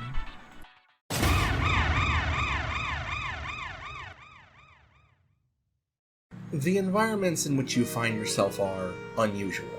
Completely liminal spaces in an endless sky. The vibe is calm, yet unfamiliar. A voice tells you where to go, but you don't know who they are or why, but you follow. Eventually, you find yourself at a canvas with a photo on it. A photo that includes the area you're in, just with a little something extra. You interact with it, and then it clicks. By placing the photo in your environment, you're able to progress through to the next area, because the photo you placed overrides the environment itself. You equivocally enter the photo, and what is there becomes the new reality. That's what this game is all about. Eventually, you earn yourself a camera that you can use to create your own photos to solve each area. A camera, some photos, the ability to rewind time if you need it, and the environment is all there is. And yet they keep finding new ways to stretch the limits of what the environment can become and what you can do with it. All with 3 simple pieces. Eventually, you learn where you are and why. You're in a simulation. The world's been irreversibly changed through humanity's actions, and plant life can no longer be sustained. You're in this simulation to revisit the work of scientists who came before you, to see if they found a way either to sustain it or to return the world to a better state. You meet Kate, an advanced Cheshire Cat-esque AI who becomes your companion as you solve puzzles, talks to you about the past and the 5 scientists, now nothing but a memory. What will you find at the end of this system? I dare not say more. Whenever I stumble upon indies, I'm often surprised to discover just how far they can push the medium. Yes, this game absolutely was inspired by Portal, but it is so much more than that. It's got something to say, but never says it out loud. It's not just a love letter to the puzzle games that inspired it, or to the world of photography, but it's a call to all of us. Love the world around you. It's a precious, delicate resource. It's our job to ensure the bleak world they live in never becomes our future. That's why the desolate, liminal environments you find yourself in feel so uneasy. There's no physical danger, no enemies to fight, it's just empty. A void. Just you and your single companion, exploring a vast, empty system in an attempt to save the world. But it doesn't feel like that weight is on your shoulders. You're not timed, you're not expected to be perfect, just do your best.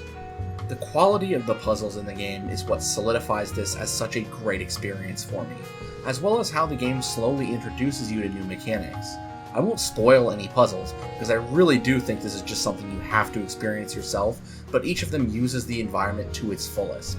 I know this segment is kind of vague, but I genuinely cannot say it enough.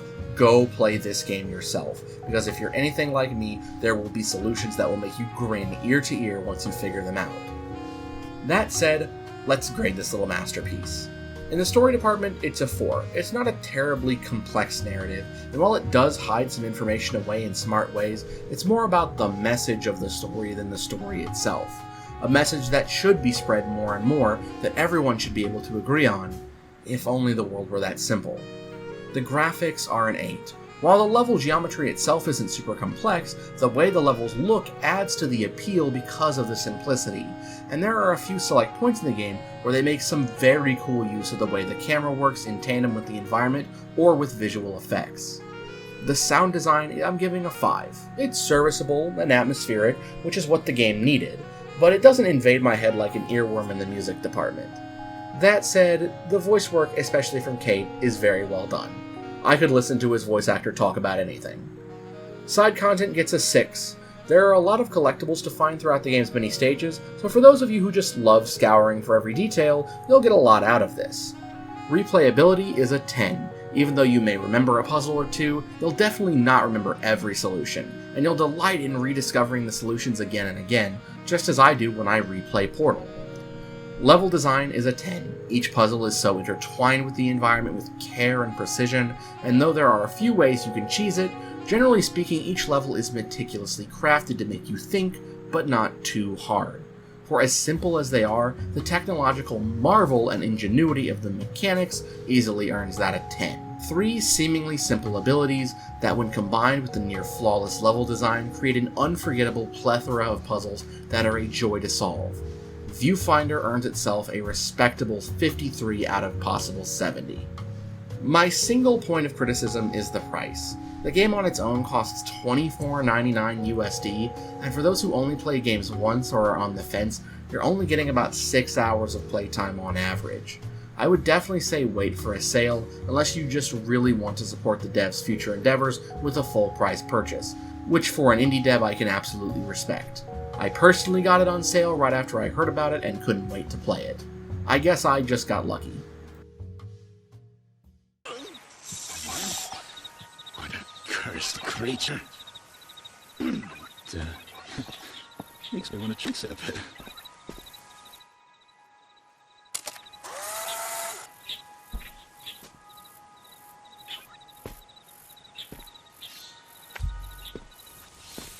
Private spots are the best way to recharge. Or so I've been told. I find a nice long nap often does the trick.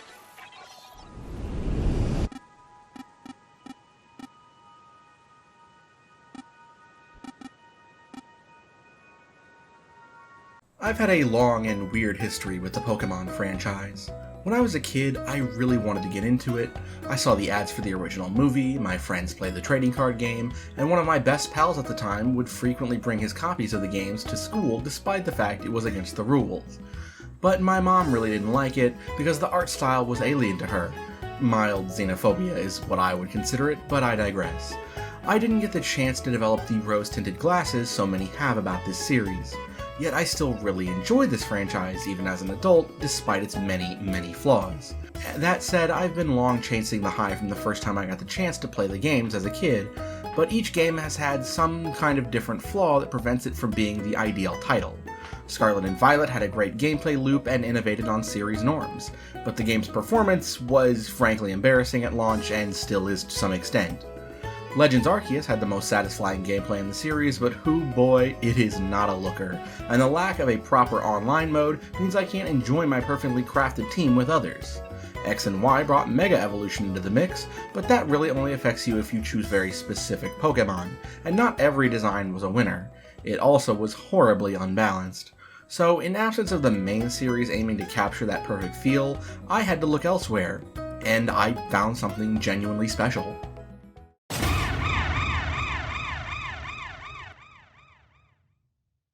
In the world of cassette beasts, your avatar is isekai'd to a mysterious island and finds a local community of people who have fallen victim to the same phenomenon, all from different worlds, and some from different times. You team up with a new friend named Keighley and set out to discover your new life here. The island, New World, is filled with monsters, and a community leaders called Rangers work to protect the common folk. Using a magical power that the game slyly points out makes no sense, you can travel across the land, searching far and wide to find your way home. After meeting with a mysterious being called an Archangel, you and Keighley head out to do just that. In this world, cassette tapes allow you to record the likeness and abilities of the monsters you encounter, and then you yourself transform into them. While a lot of the monsters definitely feel like Fakemon, there are quite a few really great designs that I like, and part of that comes in the fact that the types monsters can be found are actually pretty different. There are definitely a handful both it and Pokemon have in common: fire, water, ice, poison, electric, grass, flying, and steel, with the latter four getting name changes, and the game chooses to roll rock and ground into one, frankly something I always thought should have been. But there's a decent set of new types that the real deal would never try: beast, glass, plastic, astral, and glitter. And unlike the titles upon which it's inspired by, rather than just a flat damage multiplier, each type has interesting interactions with certain other types that change the battle with status ailments and modifiers, as opposed to just raw numbers, which turns it less into a game about brute forcing your way through fights, and into a more strategic game against your enemies. For example, air types put out fire types, which imposes a debuff on them. Those fire types, though, will melt plastic types and turn them temporarily into poison types. Electric energy, a form of heat, turns earth types into glass types, which can be shattered by strong air types, or like a literal bull in a china shop with beast type attacks. Astral types absorb the natural elements of earth, fire, air, and water, but impure ones like plastic, metal, and poison put them into a berserk state and force them to use only attack moves. I love the complexity that each fight creates, warranting having a team that covers so much rather than rely on one or two overpowered monsters to carry you. You will get boned by fellow cassette owners, and even random encounters if your team is not prepared to deal with them. And that's where the other main difference kicks in. This game is doubles focused, with a partner always by your side. Keighley is the default one, but you'll meet and work with others as well, each of which comes with their own unique starter, but you can trade them around however much you want. Like the competitive Pokemon community, you'll want a healthy mix of supportive monsters and your damage dealers, and having a partner really opens up a lot of options, especially when utilizing the sticker system. Each monster naturally learns moves, but those moves appear as stickers that can be removed and replaced at any time, giving each monster a customizable moveset to suit your own playstyle. Each monster can have up to 8 active slots for moves, but some stickers offer passive benefits instead. Moves also now cost a set point total from your available action points during battle, which passively generate each turn. Will you save them up for a big hitting move, or will you poke at them with faster but weaker tools? Your opponent's monsters and their move pools offer clues on how to deal with them, so each battle is a puzzle. There's one last mechanic that completes the package: fusion. When you've reached a critical moment in each partner's personal story, you gain the ability to fuse your monster forms together into a procedurally generated combination that gives a buff and contains all their moves and both of their types. But as useful as it is also a double-edged sword, surrendering action economy and potentially gaining additional weaknesses based on the combo, meaning you have to use it at the absolute right time. I'd hazard a guess this was inspired by the popular Pokemon Fusion generator. But enough about battle for now. Let's talk about the presentation of the game. I freaking love it. The character sprites and color palette feel straight taken out of the early 2000s Pokemon games, in an aesthetic I can only describe as GBA core. But the backgrounds are actually 3D in a delightful blending of art styles that only makes more sense as you uncover more of the Archangels of the game's main bosses. Each one is animated and designed in a different art style, feeling frequently like they were pulled straight out of an episode of Madoka Magica. An intentional comparison, seeing as they apparently were inspired by the witches of that series. They did a great job at replicating the uncomfortableness of that series' art style and creativity in aesthetic design. And the main antagonist could give Sans and Bill Cipher a run in the old Tumblr Sexy Man competition. Your other bosses all have really great visual designs that demonstrate their personality as good as, and occasionally better, than their Pokemon counterpart, the gym leaders. Buffy, Penny, Cleo, and Lodestein were my personal favorites, and unlike gym leaders, they don't specialize in a type, but rather a style of combat, which I absolutely adore. Also, their boss theme, the instrumental version of which is currently playing, is an absolute bomb, and the whole game gets the same praise. The soundtrack might not be as memorable as some of Pokemon's best, but it's cozy, it's got hype, and all battle themes have a bonus. When you fuse, the song will transition into a version with lyrics, and the singer does a great job, especially considering the soundtrack is an 80s-esque synth rock one that doesn't tend to pair with lyrics. Alright, time to grade. The story is actually pretty good, with something to say about found family and community, and ends on a very bittersweet conclusion, worthy of at least a 7.5 out of 10. The graphics net a 9, I'm a sucker for the retro Pokemon aesthetic, and the Archangel designs are freaky in the most delightful way, though the designs of the monsters will be hit or miss for some people. The gameplay itself is a 9, which is impressive. In many ways, it actually surpasses its inspiration. I love the way everything interacts with each other. The replayability is where the game suffers a bit. There's not much of a reason to come back and redo a playthrough unless you just love the core mechanics, but I'm definitely not counting out coming back. I'll give it a 6. The side content is where it earns a solid gold 10, as there's a number of optional boss rematches, lots of side quests, even a post-game area, and of course the old catch 'em all. The music gets a 7. Though overworld tracks aren't as much of the usual bop I'd expect from not just Pokemon but other creature catchers, but these battle tracks are something else for sure. Level design gets a respectable 7.5, with environmental puzzles offering something to break up all the walking, and unlockable movement abilities for the semi-open world, similar to the innovation Scarlet and Violet would later bring to Pokemon. Good stuff! In total, Cassette Beast catches itself a 56 out of 70. So, did I find the perfect Pokemon experience I was looking for? No, not really, but what I did find was a unique and special take on a formula long in need of something beyond a new coat of paint. One could say it's like taking a song you've heard 1,000 times and remixing it into something new and different, familiar but breathing new life into it. Not strictly better or worse, but a love letter to the original art and its community, both with its desire to be more adult, and including fan-favorite aspects like fusion and even a built-in randomizer mode after beating the game. Knowing how popular that format is, it's cool to see a Pokemon-like do it justice without mods at all. Keep your eye on these devs because they are something special. Oh, and before you ask, my general team by the end of the game included Jormungand, Mothmanic, Gin and Tonic, love that name and aesthetic by the way, Artillerex, Ratcassel, and then depending on my partner, Decibel, Robindam, possibly the coolest mon in the game visually, or Blossomaw. Seriously, despite the sort of Fakemon-esque designs, they put just as much thought into the cultural inspiration behind a lot of their monsters, just like the real deal. You'll love to see it.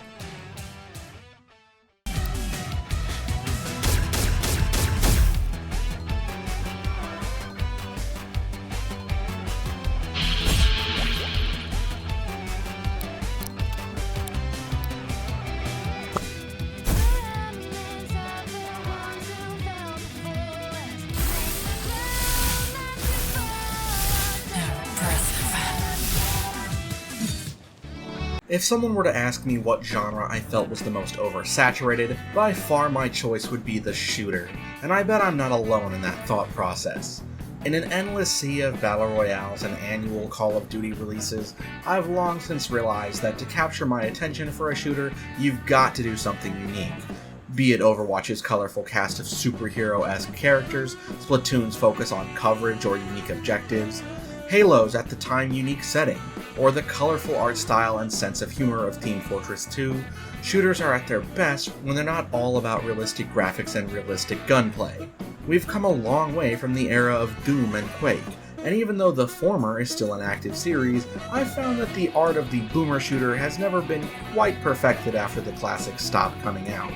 If only there was a game that took the best of what the subgenre had to offer and remixed it into something new. Fucking bullets, you fuckers! You fucking suck!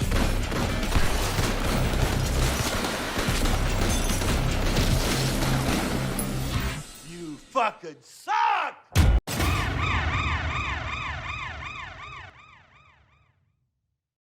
Welcome to Paradise, a spicy cesspool of crime, villainy, and synthwave neon lights. You play as Johnny Turbo, a mute cyberpunk badass with a penchant for flair and raw, unfiltered rampage. Alongside Sam, an AI companion voiced by the original Duke Nukem himself, John St. John, you'll blast your way through those mean streets with an ever-expanding arsenal of weaponry and Johnny's iconic chainsaw leg, to brutalize every single mutant in your way, and to take down a rogue AI named Sin with delusions of godly grandeur. Along your way, you'll have to deal with 3 other bounty hunters trying to stop you, each of whom offer a nasty challenge in order to take them down and get back on your blood-fueled murder fest. Look, I could say all I wanted about the gorgeous use of color in each stage, the brilliantness of the character designs, or the god-tier voice work, but truly speaking, I'm not here for the story. Gameplay reigns supreme in Turbo Overkill, and God is it satisfying. Throughout the course of the game, you'll be granted access to over a dozen weapons, ranging from expected tools like shotguns, chain guns, rocket launchers, and magnums, to less expected choices like a pair of Uzis, a plasma rifle, a sniper rifle that lets you teleport to an enemy's location and instantly give them, and even a weapon that lays down a giant laser from space. I'm gonna fuck the Earth! That's right, this is what you get! My super laser piss! But each weapon also has an alternate fire mode that can be purchased as you play, turning the chain gun into a flamethrower, the sawn-off into a grenade launcher, the Uzis into a singular long-range assault rifle. You've got so many ways to rip and tear and turn the mutant freaks in your way into piles of guts and red mist, and yet they all feel equally satisfying to use, and most of them got equal use out of me during my playthrough. On top of that, though, Johnny himself gains access to a number of equipable perks that grant him different buffs to help deal with the threat, from gaining health every time he gets a kill with his chainsaw leg, to extending the timer on some of his specific timing-based abilities, like his homing rockets and the ability to slow down time. This cigar-smoking cyborg bastard has got it going on with a million ways to approach each situation. Movement is supremely important in this game, and it honestly feels like the whole game has me playing as Scout from TF2, because Johnny is surprisingly fast on his feet, even when carrying a chain gun. Not to mention he can double and later triple and wall jump, and even use his arm as a grappling hook, leading to an immensely difficult to learn but fun to master kit that requires you to not only use your chainsaw leg dash like you're wave dashing in Melee, but also utilize your environment to its fullest. The levels and locales for every fight are extremely well crafted, with cover and space when you need it the most. The game wears its inspirations on its sleeves with pride, for all the good and bad that offers. It's the boomeriest of boomer shooters, and with that comes my least favorite part of the genre. Even in some of the more linear levels, if you aren't paying good attention, You get lost! and that can lead to some frustration. Though frankly, I'll take getting lost any day of the week over having to tangle with some of these bosses, because they can be extremely frustrating at times, even on lower difficulties. Maw, the most interesting of the 3 bounty hunters, is a 4-stage gauntlet that you have to survive without kicking the bucket even once. And while his attack patterns aren't super difficult to learn, they hit like a truck, and he has a tendency to make you chase him around the arena in his first phase. And the later game bosses are real bullet sponges, to the point that between their phases they reload most of your ammo and your health to full. On top of that, by the time you get to the boss, you're going to be less mentally there, because good lord, these levels can get long if you don't know what you're doing, and you're wanting to go for the 100% on enemy kills, frequently lasting up to and over 30 minutes a pop.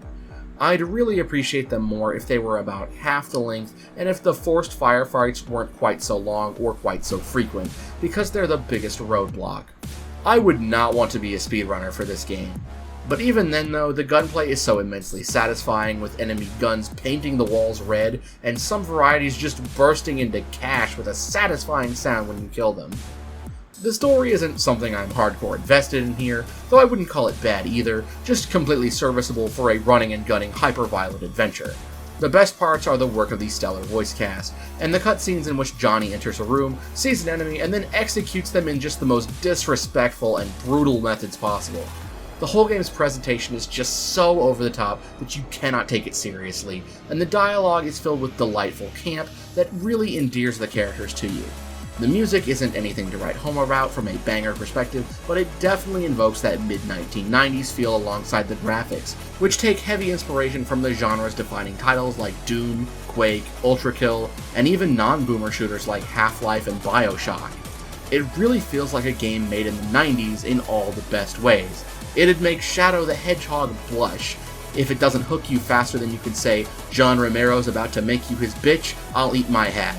So, with all that in mind, how do I rate this?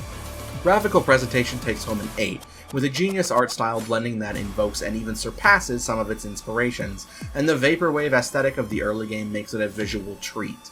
Sound design takes an 8. I like the sounds most of your weapons make, and the soundtrack fits well. Though what really gets it here is that voice cast. Absolutely phenomenal work from each of them.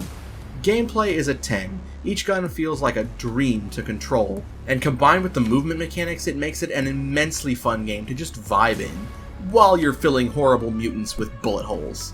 Level design is where I'm going to knock it down a bit with a 7. I don't think any of them are bad, but the length really does get to me sometimes, and the bosses in the later half of the game can offer some bouts of frustration.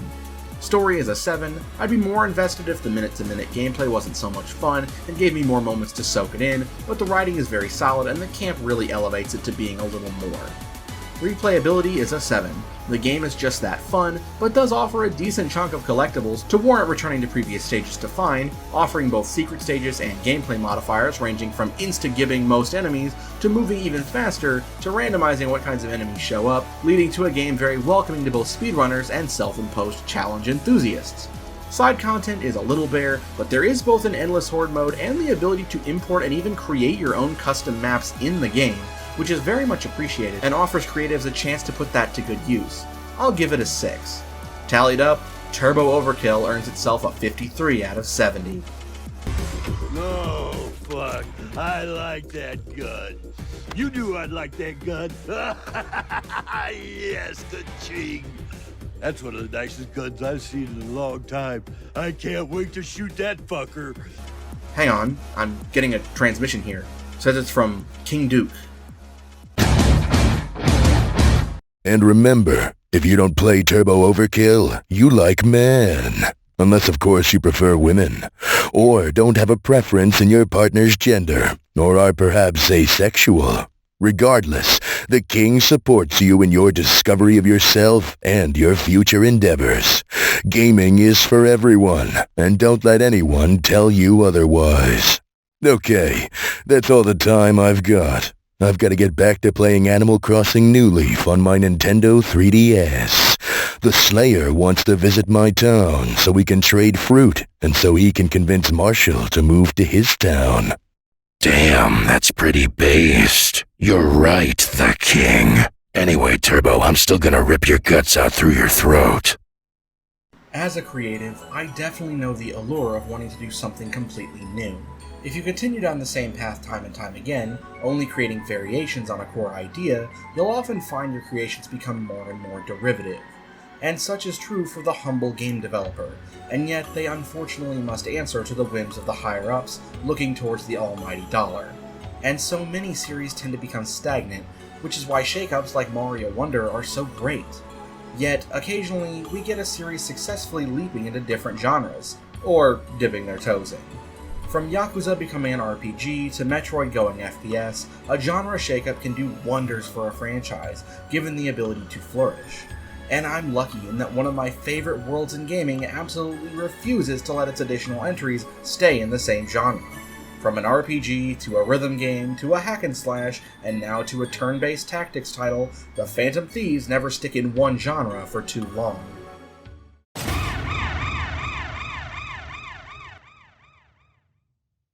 I know a lot of people are sick of the Phantom Thieves at this point and are ready to move on to 6 and whatever cast may come of it, and to an extent, I can agree. I'm ready for Persona 6. But I'd be lying if I didn't say I was so entranced by the world and style of Persona 5 that I would like to continue to see the adventures of this lovable cast of characters, even if they are playing support for someone else, and this game proves that they're still a great cast despite the ending of their character arcs. In Persona 5 Tactica, the Phantom Thieves find themselves in a mysterious alternate world not unlike the palaces they faced before, ruled by an evil tyrant. Meeting a mysterious woman named Irina, and in order to find a way to return to their own world, they join the resistance to take down the tyrant and restore freedom to the denizens. Along the way, they also meet a meek man named Toshiro, who's definitely got something going on beneath the surface. Rather than be an RPG, the party must fight through hordes of minions for each ruler they face, in turn and grid-based combat. The key to this game is positioning. Gone are the weaknesses of Persona 5, replaced by all mooks being vulnerable whenever they have no cover to hide behind. Each Phantom Thief comes packing their guns, melee weapons, and their persona, which depending on their elemental affinity, can cause different status ailments that may help to ensure your enemies are in the worst possible position, and that you are in the best one. Through the power of the One More system, faithfully recreated in this environment, you can keep moving across the battlefield so long as you continue to land critical hits on enemies. And by positioning the thieves around the battlefield, they can do an all-out attack on any enemies in the area between the 3 active members of your party. In addition, thanks to a customizable skill tree that you can shift the balance of at any time via refund, you can ensure you always have the best tools for the job. Just make sure you actually take advantage of those tools. And if you can't get enough customization, the Velvet Room is here too, allowing you to use Persona Fusion to create sub-personas that can be applied to any of the Phantom Thieves to give them additional passive buffs and skills. From a technical perspective, the game isn't super impressive. The environments and maps you traverse are pretty generic, and all the maps in one of the worlds you explore share design elements. For what it's worth, that doesn't bother me too much, considering the game was very clearly made on a smaller budget, and cutscenes are few and far between. The more chibi-ish art style does make this more tolerable, and there are a lot of very mimetic faces and art poses which is much appreciated, but the game isn't so much of a visual treat. Yet the music on the other hand continues to be filled with bangers. Lynn and the Atlas sound team always knock this out of the park. I wouldn't say it's as iconic as the soundtrack of 5, Royal, or Strikers, but those vocal tracks definitely are. The voice work of course remains stellar, as the Phantom Thieves' English casting are all legends in their own right, and even newcomers Arina and Toshiro, as well as the antagonists they face, all give a standout performance, especially Marie, the first ruler you face. That said, the bosses themselves are a bit of a mixed bag, with really only Marie being a fight I actually enjoyed. This game's strong suit is definitely the minute-to-minute tactical gameplay against hordes as opposed to its boss battles, a problem I tend to have with a lot of tactics games. I will say that I did play the Paint Your Heart DLC for this game, which does feature the other 2 Phantom Thieves, Crow and Violet, alongside Joker, but it did not factor into my ranking here. I'm just talking about the base game. If I did factor in Paint Your Heart, it might actually bump it a few spots, because seeing those characters again, as well as the additional mechanics, add another layer of depth to the combat.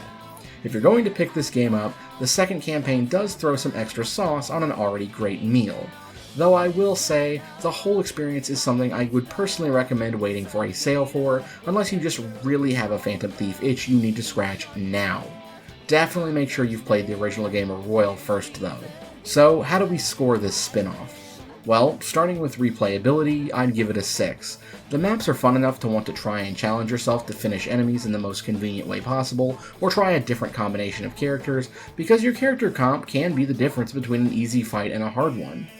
Sound design is of course a 10, based on the voice acting and music. The sound effects are also memorable, even if most of them are just recycled from the original game. And why shouldn't they be? They worked great there, and it's the same group of characters just using their powers and weapons in a different context. Graphical presentation is a 6. While I can definitely say I like the more simplistic, chibi art style for these characters, the repeated environmental designs do drag the game down a bit. The animations are nice, but aren't anything extraordinary. There's a healthy amount of side content between the optional missions and trying to complete the Persona Compendium, so I'll give that a 6. Level design is nearly flawless, and each stage can be beaten by taking your time to plan out the best move, though there were a number of stages I personally found annoying, especially during specific side missions. I'll give it an 8. Gameplay is taking home a 9, the mechanics brought over from Persona are just as potent and fun to utilize here, and it makes you feel like a genius as you're stringing together combos of attacks, building up to a grand finale with an all-out attack. Lastly, the story. The writing is very clever even between the Phantom Thieves, their banter is still very fun. But make no mistake, this is Arina and Toshiro's story, and for what it's worth, I really liked it. It had some twists and emotional moments I really dig, and the characterization of these two I really enjoyed. It will net itself a rock-solid 8. Adding all this up, it earns 53 out of a possible 70. Despite my love for these characters though, I do think this may be their final game to themselves, and while that does make me sad, it is a worthy part of their story, even if it does conveniently slot into a portion of the narrative so they can write it off as non-canon if they want to. I hope they don't. Farewell, Phantom Thieves. You really stole my heart once again. You won't escape! Fastest shots have landed! Impressive! That sounds good. Wipe them out! What to do here? Perfectly ready. Now, I'm straight!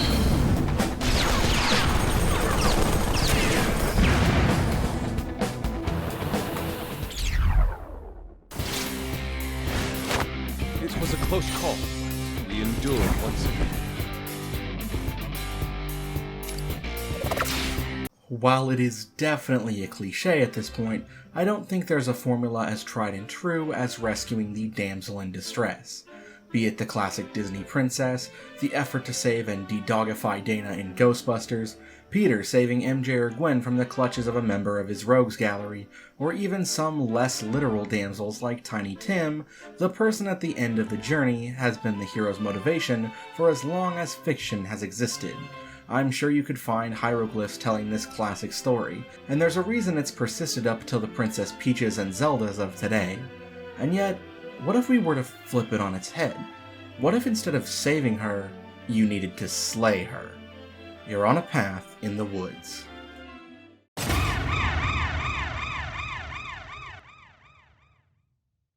If you haven't played Slay the Princess yet and want to do so, I highly recommend skipping to the timestamp on screen. I think that it should really tell you all you need to know that I've only played 3 hours of this game and only gotten 2 endings, and yet it still ranks this high. How incredible of a game this is. I genuinely do not know where to start praising, but I guess I'll begin with the obvious. This game is gorgeous. Every single frame of this game is hand-drawn. And that commitment to the aesthetic led to one of the most visually pleasing games I've ever had the pleasure to look at. With only 4 colors, black, white, gray, and red, the game is still able to tell a narrative more gripping than just about any other. The story is an absolutely wild ride. Every choice you make has an effect on what you will see, who it is you'll meet on the other side of the cabin's wall. You're told that the princess must die, that she's dangerous. Whether you choose to question the narrator, to do as you're told, to pick up a weapon or leave it be, or even to nope out entirely and leave, has an effect. I cannot spoil this story for you. And the devs agree with me. This is an experience you must go into as blind as possible if you intend to play it. As Markiplier began his playthrough, they even said that if you want to play it, to watch Mark do it later, and that if you can't afford the game, to pirate it. Because it's not about the money, it's about the message. This is a game about many things: perception, love, death and finality, choice, most importantly, change. What it means to be a human. No, seriously, skip to the previously mentioned timestamp because I'm going to explain the route I ended up on my first playthrough of the loop and what I took away from it. I took the knife on the first loop and attempted to slay. I then moved on to the tower. I pledged loyalty to her. On the next loop, I slayed her, but checked her body and went down the route of the razor. Feeling guilty on seeing what she became, I resolved to end the next loop peacefully and found myself at the damsel. It felt hollow, so I chose to just leave her be and ended up meeting the stranger. Now knowing that I couldn't just avoid the inevitable, I took the knife with the intent to free, meeting the prisoner at the end of my time and bringing her outside with me as I left. I don't know what it says about me, but none of these outcomes made me happy. Each one ended with someone hurt or hollow. And that's really it, isn't it? The choices you make don't just affect you. A single choice can alter your perception of what kind of person someone is, and who they are to you. Choice is a dangerous, yet wonderful thing. It's scary, but you must keep pushing forward. The princess died by her own hand at some points, by mine in others, killed me in others, and it made me question what death truly is. It's a fear I've dealt with for my entire life, the fear of the unknown on the other side. But truthfully, this game put me a bit at peace with my own mortality in a weird way. I don't really know how to explain why. It made me want to continue my goal, to be the best person I can be throughout my life. And all that's without even mentioning the fractured voices of the player character. The music in this game is beautiful and often haunting, but it doesn't hold a candle to the voice work. With only 2 voice actors, this entire world, every character is brought to life. That's the kind of talent I want to strive towards. It's incredible how different our hero and our princess can sound depending on your choices. So while it may be a bit presumptuous to score after only 3 hours of gameplay, I assure you I intend to experience many more, after updating to the pristine cut when it comes out. Story is a 10 for all the branching paths and changes and the fact that every choice matters. Graphics take a 10 as well. The hand-drawn aesthetic and ability to tell such a compelling story with only 4 colors is a marvel and shows mastery over the craft. Sound design is getting an 8, the music is near perfect with each route, and the sound effects are guttural and feel real, especially in the more horrific routes. It's haunting. Replayability is a 10. I actively want to go back and see every single route, though maybe not every single choice. Side content isn't really a thing in this game, because there's not much to the game beyond its replayability to go visit other routes. And it's at this point why I mention the fact that scores don't really affect placement on the list. This game has 3 categories where it earns a score of None Available, or NA. Side content is the first, but there's also level design, which isn't a thing since every variant of the 4 rooms of the game has a functionally identical purpose. Likewise, gameplay is simply selecting choices from a menu and seeing how it affects the story. Such is the nature of the visual novel. So out of a possible 70, Slay the Princess scores a 38, though you could also argue that it's actually 38 out of a possible 40.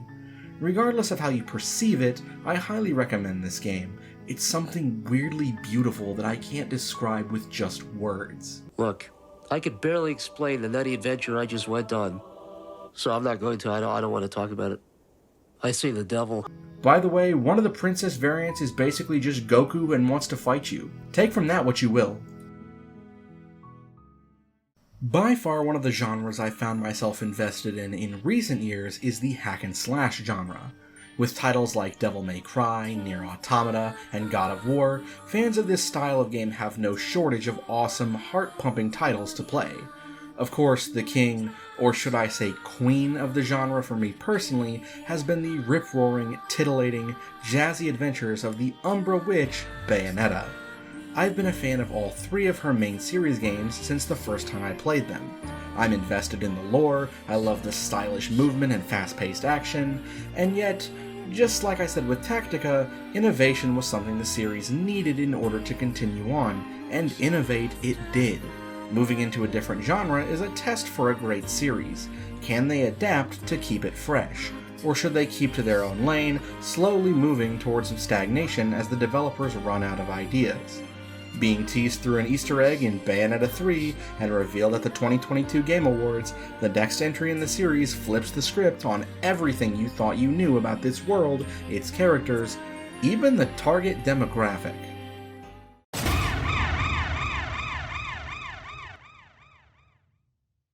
Alright, first things first. If you're a Bayo fan and you haven't played this, get on it, because you're sleeping on something special. One of the most interesting parts of this franchise is the lore, and despite being alongside her for 3 adventures prior to this, we didn't actually know that much about the backstory of our protagonist. Taking our heroine and bringing her down to the level of a helpless child is the exact opposite of the power fantasy of the main titles, and yet it works so well. In this tale, lovingly presented through beautiful cutscenes with a watercolor children's book aesthetic, we take on the role of Cereza, long before she became the seductive badass we come to know later, as she enters a mysterious forest called Avalon in search of a way to help free her mother from her lifelong sentence for loving a Lumen sage and creating a child between the 2 clans, something that should have been celebrated. Cereza never asked to be a social pariah, and the pain she suffers really makes me feel for her. Despite warnings from her mentor not to enter the forest, she is called in by a mysterious boy who promises to help her, and is almost immediately set upon by fairies, the mischievous monsters who inhabit this cursed land, until she unknowingly summons forth a demon. just born, into her beloved doll, Cheshire. The doll protects her and insists on being sent back to Inferno, but her powers are not yet fully formed, so the two of them have to begrudgingly work together in order to make it out of the forest so Cereza can send Cheshire home. The way this game plays is genius. While I find it most similar to a top-down classic 2D Zelda title, the gimmick is that you actually need to control both characters in tandem, which may be a bit awkward at first, but soon becomes second nature. Cereza is controlled with the left side of the controller, and Cheshire with the right. The former is for solving puzzles and main exploration, while the latter is fit for combat encounters and must protect the frightened young girl. If Cheshire is defeated in battle, he will revert to his plush form and will need to be picked up by Cereza to regain energy, adorably called Hug Mode.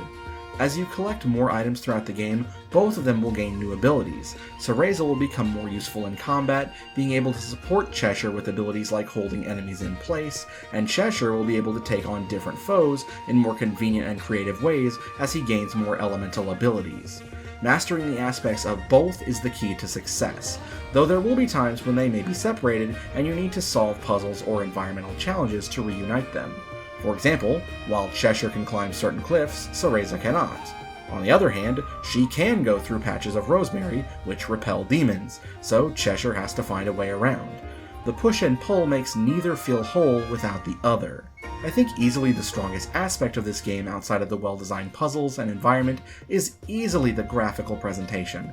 This is bar none my favorite looking game on Switch. I mentioned it before, but the storybook aesthetic does wonders for it, as this game is a lot more vibrant than other titles in the series. It's also very cool that they managed to make a game set in this world that anyone can enjoy.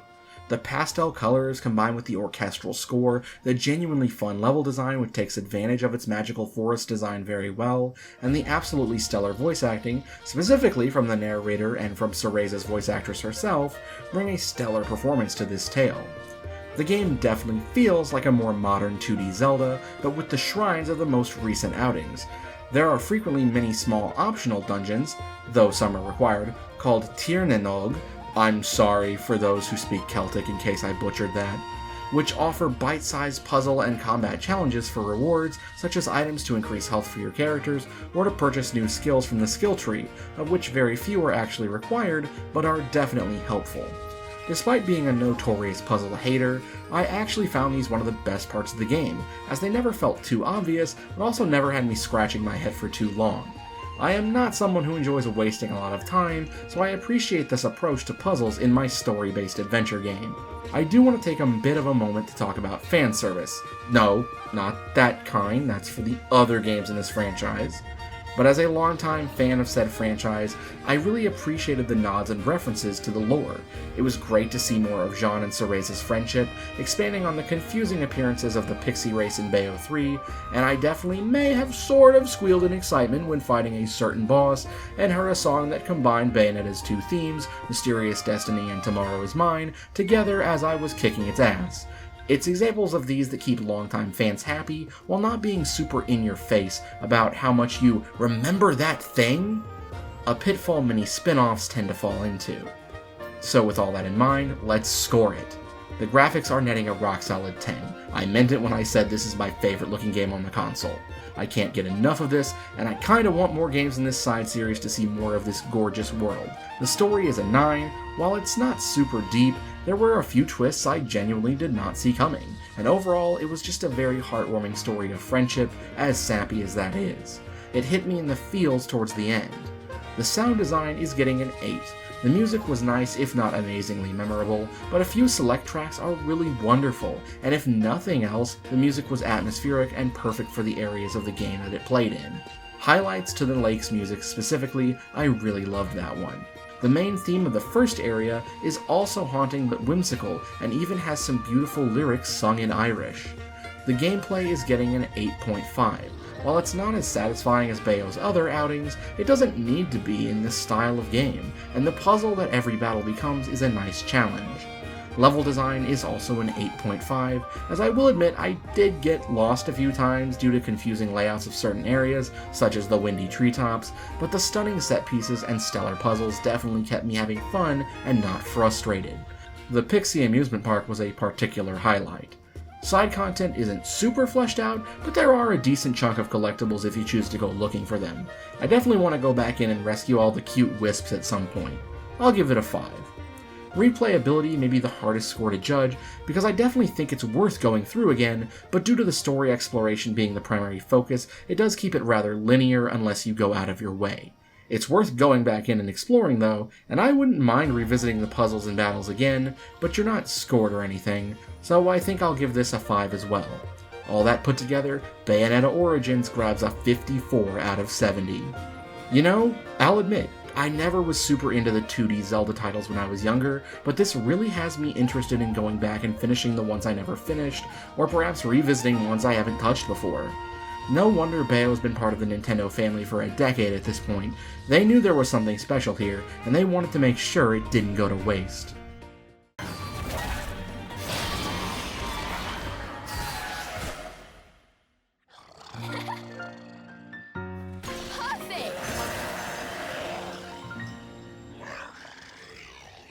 Being that my first exposure to fighting games was from platform fighters, it took a long time for me to step out of my comfort zone into the more traditional space. My first foray was Marvel, and that scared me from trying other ones due to the complexity, but when I managed to get Street Fighter V and Tekken 7 for only about $30 for both of them and all their DLC, I dipped my toes into it. But it wasn't until a friend got into this game and let me play with them that it finally all started to click into place for me.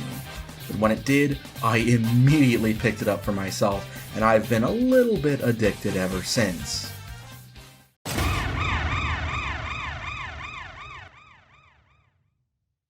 So, one of my biggest issues I've always had with traditional fighters, and especially Street Fighter, is the speed and mobility.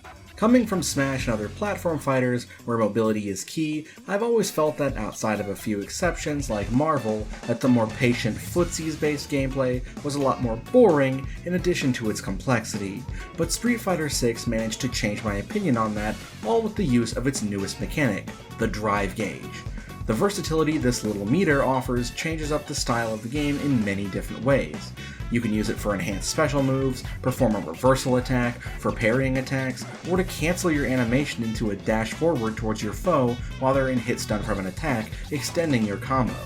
While I know it's a bit more controversial of a mechanic to veterans, I appreciate the fact that some of the most powerful mechanics are tied to a resource rather than being able to be spammed if you just have good timing. But even if you run out of meter and enter burnout, you aren't completely defenseless. It offers a risk to balance out all the sweet rewards you can do to customize your combos, courtesy of the drive gauge.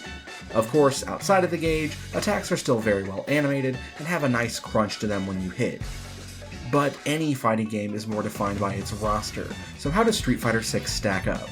I think it does an alright job. The base lineup, I will admit, is a bit bland when it comes to returning characters, but those are balanced out by the new faces. Starting with the old characters, you have the original 8 World Warriors from Street Fighter II, plus Cammy and DJ from New Challengers, and Juri from 4. I understand why, these are the tried and true characters, and also DJ, but for being set after 3, why are there no reps from that game in here? And please don't take that previous comment as a jab at DJ, I love his new design and personality, but did we really need Honda and Dhalsim to come back? I don't hate them or anything, but they just feel a bit more expendable to me than the others. I'd trade those two out for like, I don't know, Dudley and Ibuki. Juri's always nice to see, of course, but she's the newest fan favorite, of course she'll be here. The new additions, though, I think almost all of them are bangers. Lily's a fun callback to T-Hawk without needing to be another vet and be so stereotypical. Marissa is a big tough girl with a lot of impact to her attacks that gives an alternative to Zangief for new people, plus she's got a gladiatorial aesthetic which is neat. Luke may be a little vanilla for my taste from a design perspective, but Alex Lee puts in such a good performance as him that I can't help but like the guy. Kimberly is a badass urban ninja who uses spray paint bombs and can teleport in clouds of the stuff like a Mortal Kombat character, and it leads to some dope strategies. Jamie's got a sick fighting style that mixes drunken fist style martial arts and breakdancing together, which exudes true Chad energy and unending swagger. The only ones I'm not a huge fan of are Manon and JP. The former's grab range is deceptive, and all of her bread and butter combos lead into command grabs that take a beefy chunk of your health at level 1, and for some reason, she's the only character who gets to keep her special resource through rounds. Juri doesn't get to keep Fuha stocks, Jamie doesn't get to keep his drink level, so why does Manon get special treatment? As for JP, I actually don't have a problem with most of the design, it's just that all his tools do too much. He's got traps, he's got projectile command grabs, and he's got a counter that works on throws. You know, the thing that's supposed to beat out counters? It's like someone plopped a Guilty Gear or MVC zoner in the more methodical, slower-paced world of Street Fighter combat. I think he needs a massive nerf to some of his kit to put him on par with the rest, or at least make him less frustrating to fight against. The aesthetic of the game is something I'm not 100% sold on, admittedly. While I like the UI design, and I'm especially a fan of the colored paint splotches that appear when drive impacts are used, I do think Street Fighter excels when its characters are more anime-esque. The more realistic aesthetic does clash a bit with the green jungle man, Luke's girthy forearms, and when people are jumping around and throwing fireballs from their hands.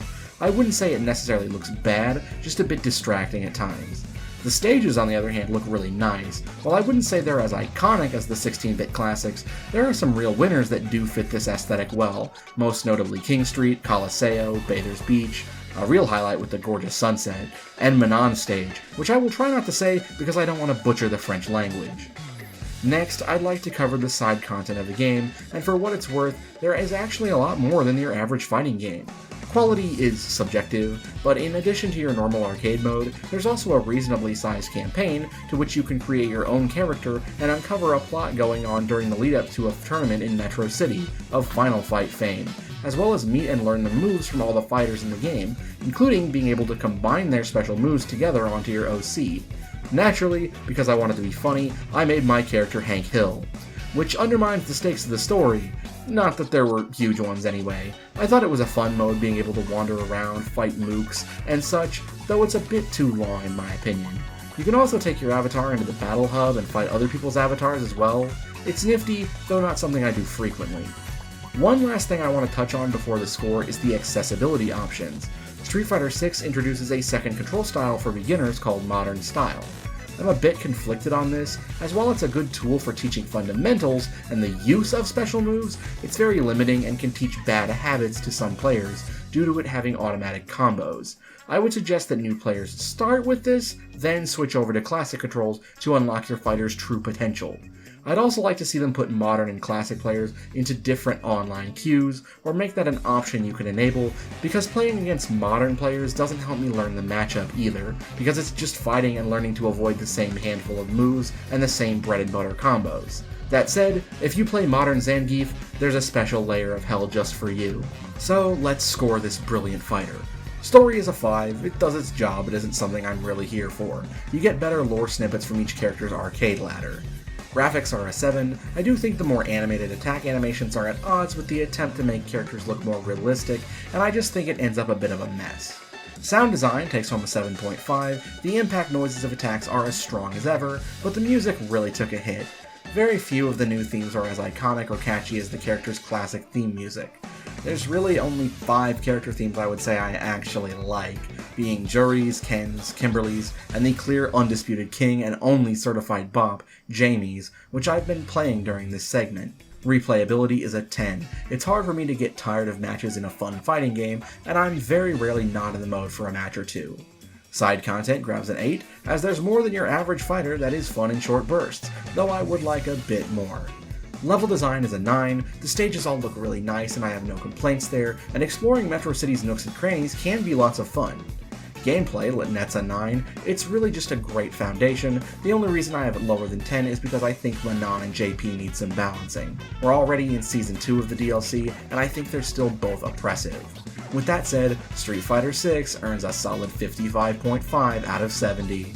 A few other quick things I wanted to mention but didn't have time for. Can we not put battle passes in fighting games?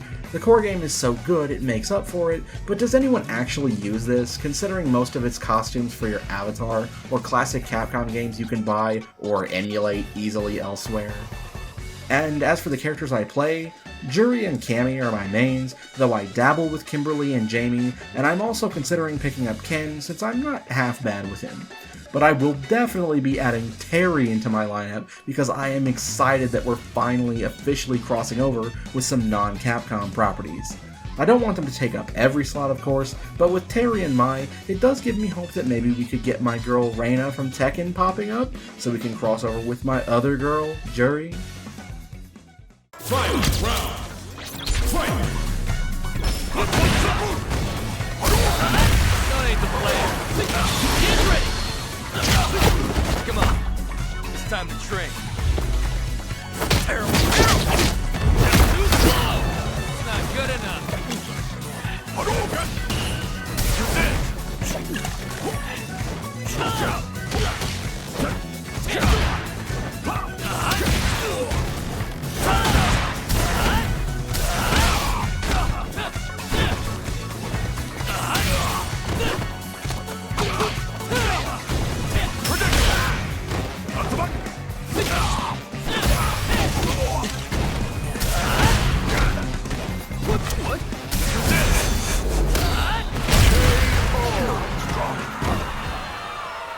Jamie wins!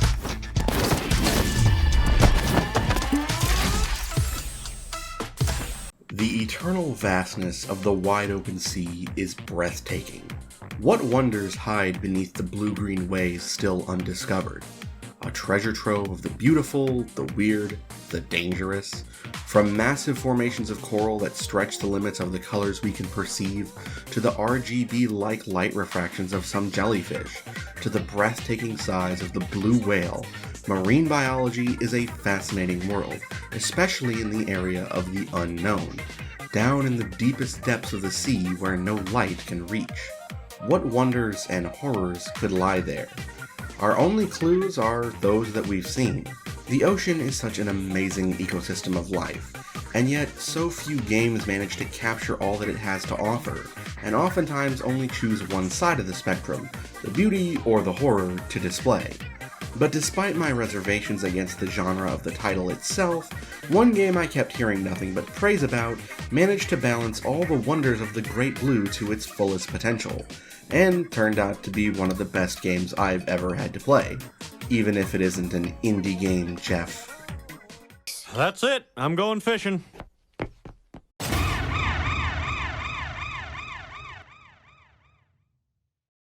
Dave the Diver was an incredibly surreal experience. The narrative isn't complex. You play as a guy named Dave, who sort of gets tricked by a buddy into working at a mutual friend's struggling sushi restaurant, set up right next to a mysterious coastline where fish from every sea gather, and is constantly shifting terrain called the Blue Hole, though I personally call it the All Blue. The One Piece! The One Piece is real! In all seriousness, there is a bit more to it, but the story isn't what I'm here for. I'll admit, I'm not the world's biggest fan of roguelites. The only one I've really cared for is Hades, and even then, I do have my fair share of issues with that game. But one thing that I do love is fishing. I haven't gone in a long time, but I used to fish with my mom's partner when I was younger, and it's a hobby I'd like to pick up again. There's something about it that's just super relaxing and helps melt the stress away. And that feeling is something that this game excels in replicating. The core gameplay loop is simple, yet all in all, brilliant. You dive twice a day, using your harpoon gun and later additional tools to catch marine life for the sushi restaurant, and the Blue Hole is filled with different varieties of fish that each fetch a different price when made into sushi. Did I mention I also happen to love sushi? I crave it every time I play this game, I swear. Let that be a warning to those with a palate refined enough to appreciate some of the finer things in life. When night rolls around, you set up a menu from ingredients you have access to, then open the restaurant. Your shift plays out as a series of mini-games, serving drinks, cleaning the counter after customers leave, refilling the wasabi supply, and of course, running back to the chef to deliver orders. You'll eventually unlock the ability to hire staff to serve more and more customers. All in all, it's a very satisfying loop, but the game is filled with things that break up the action to ensure it never gets boring.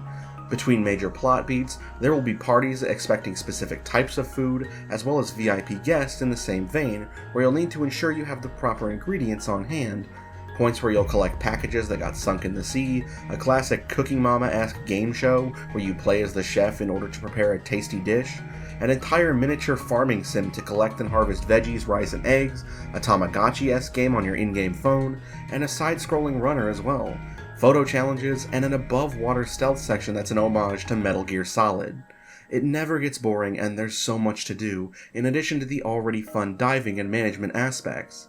And to top it all off, there's even some boss fights with oversized sea creatures where you'll get to exercise your right to bear arms for self-defense against such beasts as a giant squid, a massive hermit crab using an old truck as its shell, and even a dinosaur. Being a roguelite, as you progress, you'll gain access to better equipment to survive longer and longer during dives, craft better weapons to take with you when you dive, and pick up goodies during dives to prolong them, including better melee weapons, more ammo for your guns, single-use or utility items, and even cooking ingredients to take up to the surface to amplify and unlock more dishes. You may even find cat food to feed to the chef's pet kitty Momo. Feed him every day for a surprise. All of that, and I haven't even mentioned the game's presentation. It's a charming mix between simplistic 3D backgrounds and level geometry and delightful pixel art.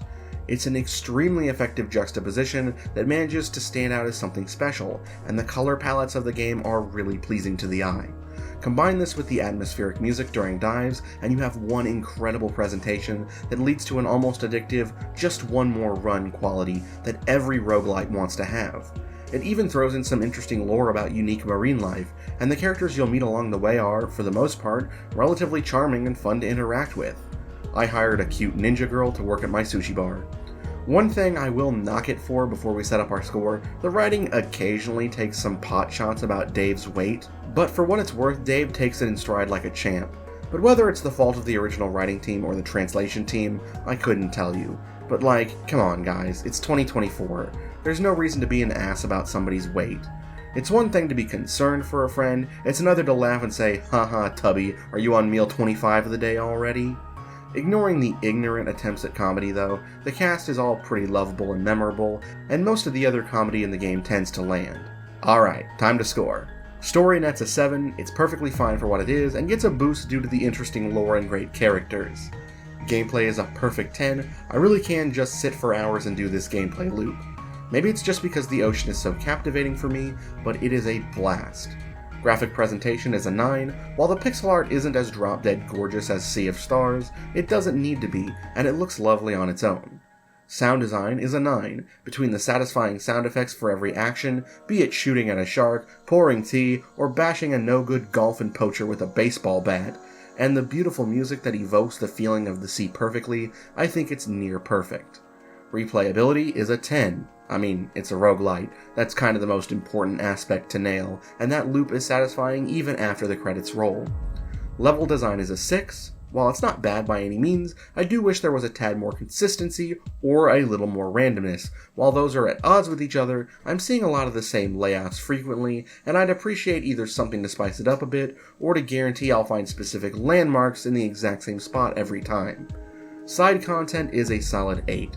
You don't have to engage with a lot of it, but it does provide so much you can do that if you want to go for 100% completion, you will have a lot of variety to look forward to. Dave the Diver proudly pulls in a big one at 59 out of 70. Full disclosure, I did play the DLC for this one, because for one, both packs are free, though the second one is on a time limit for people who want it. The license for it expires on November 23rd, 2024. That's because this game got not one, but 2 crossover DLCs. The first with fellow 2023 fishing game Dredge, introducing a taste of that game's underwater eldritch horror into this game, and the latter with Godzilla of all things, complete with a kaiju boss battle. Both DLC's missions integrate so naturally within the game's story that if I hadn't had to install them manually, I wouldn't have even known. That said, the DLC didn't have any effect on my opinion on the list, the base game is just as worthy of your time, and the DLC just adds a little something new to an already amazing title.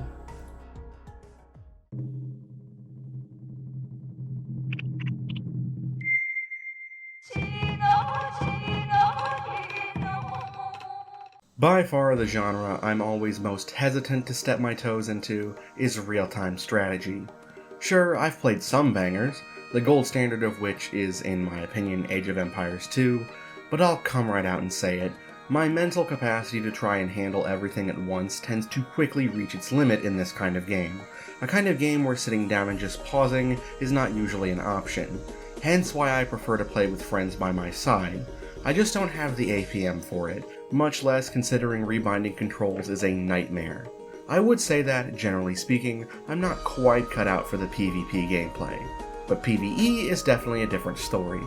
I'd like to tackle the campaigns of these games someday, but for now, I think there's a series that takes the formula and perfects it, a series that for far too long I've ignored, which is kind of ironic considering I mained the main character of this game all the way back in Smash Bros. Brawl.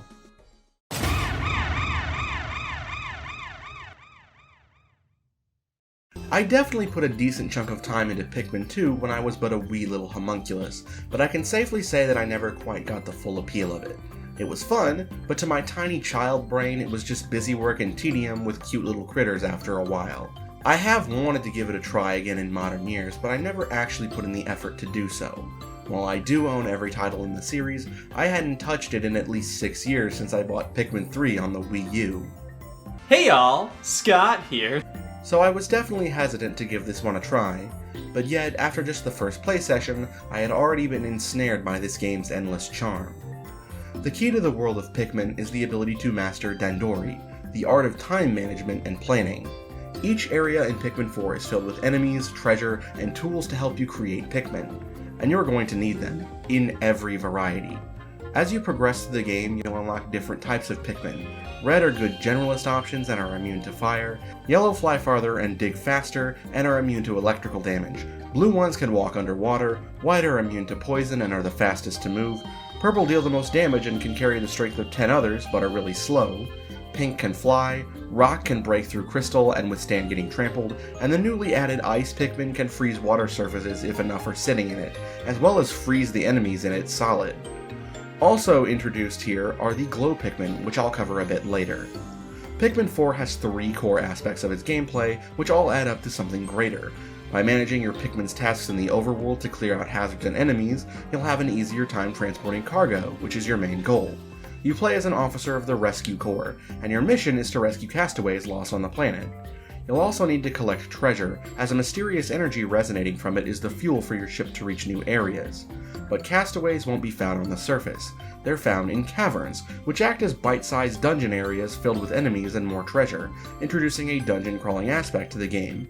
You can only bring in so many Pikmin, so you have to get good at utilizing them in combat, which is technically optional in the overworld. At the very minimum, you'll need them to take on the most dangerous wildlife, the boss enemies, who are usually guarding a castaway and a valuable treasure. But many of these castaways are infected with a mysterious illness that causes them to grow leaves, of which the Corps' doctor has made a cure for. However, it can only be made with a special sap that only appears in specific areas at night, the colonies of the Glow Pikmin, mixing up your normal Dandori and turning into a tower defense game, as every enemy in the stage will be gunning for the Glow Pikmin colonies. Thankfully, the Glow Pikmin are basically little ghosts, so they are impervious to all elemental damage types, they move fast, and they fly to your location when created, and can create a swarm that stuns enemies temporarily. These sections can get pretty intense, which helps give the game a bit more edge to it that I really like. I'm glad that it isn't the whole game, but they're a nice type of gameplay to break it up from time to time, just like the caves. And let's talk for a second about the environments we're exploring and how freaking gorgeous they are. I said earlier that I think Bayonetta Origins may be the prettiest game on the Switch, but I think this definitely takes the silver, because it has this really soft stylistic middle ground between cartoony and surreal with enemy designs, but the environments feel very real, somehow managing to not clash with each other and keep it visually appealing. Honestly, as an evolution of the style that 1 and 2 wanted to have on the GameCube, without pushing too far into realism, which I felt was a weird choice for the series in 3.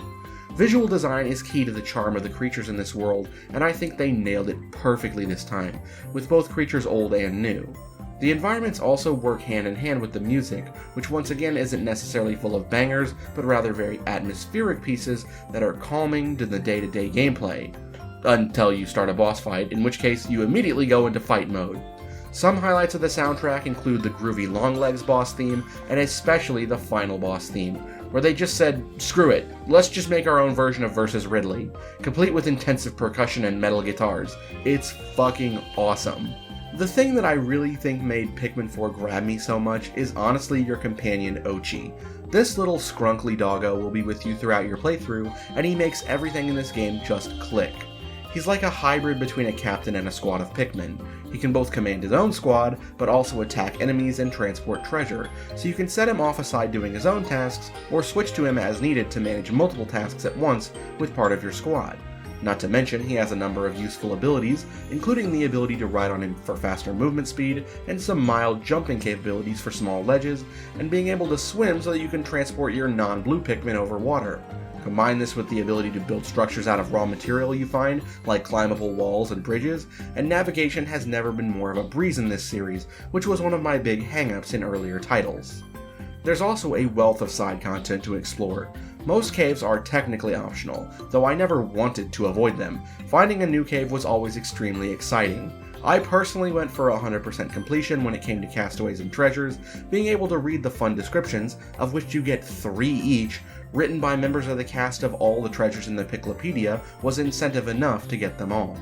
But there's also Dandori challenges, small little pre-built areas designed to test your management skills to the max with a time limit and a goal, ranging from defeating all enemies to collecting all treasure, and just to give you even more to do, a completely optional in-game spiritual remake of the first Pikmin game, which you play as Olimar, utilizing Pikmin in shorter days with a 30-day time limit to collect all parts of his ship.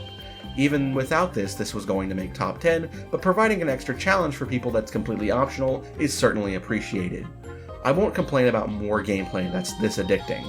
And then after beating that, it unlocks 10 extra difficult Dandori challenges that will put your skills to the full test to unlock some great rewards. During the course of the game, you'll also occasionally enter some CPU-based Dandori battles, which teach you the multiplayer of this game. I don't know if I necessarily needed them in the main story, but it's nice to have an option for multiplayer. All in all, Pikmin 4 was a huge surprise for me. I did not expect to get as into it as I did, but once I picked it up, I didn't want to put it down. So let's figure out a score. Gameplay is getting a 10. For some people it might not be this high, considering the amount of times you'll be spamming the A button to chuck as many Pikmin as possible, but there is a strategy to it when dealing with enemy creatures. It's not an end-all foolproof plan, and knowing what Pikmin to use is the key. Story is the usual for gameplay first Nintendo titles, serviceable but nothing amazing. I'll give it a 6 though, because there was a light twist at the ending I did not see coming. Graphics net a 10. I love the look of this game, it just feels so good to look at. Hero's Hideaway was my favorite level from a visual perspective for Pikmin lovers that are watching. Sound design is an 8. While the music isn't super memorable, it fits its tone well, and shockingly the sounds of the Pikmin, whistle, and such never really got old. Side content is once again netting a rock Pikmin, solid 10. There's so much to do, and it always keeps it interesting between the challenges, caves, tower defense missions, and Olimar's shipwreck tale. Replayability is an 8. I definitely wouldn't mind going back in to improve my Dandori skills in the future. Goal for the next playthrough, when it happens, is to knock my playthrough down by at least 20 in-game days.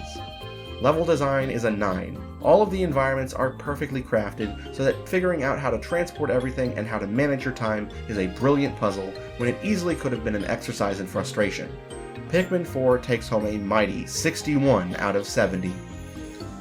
Now that we've scored it, I only have 3 notes for the Pikmin 5 devs. 1. Next time, don't underutilize Rock Pikmin. 2. Bring Ochi back because he's the best boy in gaming. 3. Please let Louie get eaten by a smoky prog.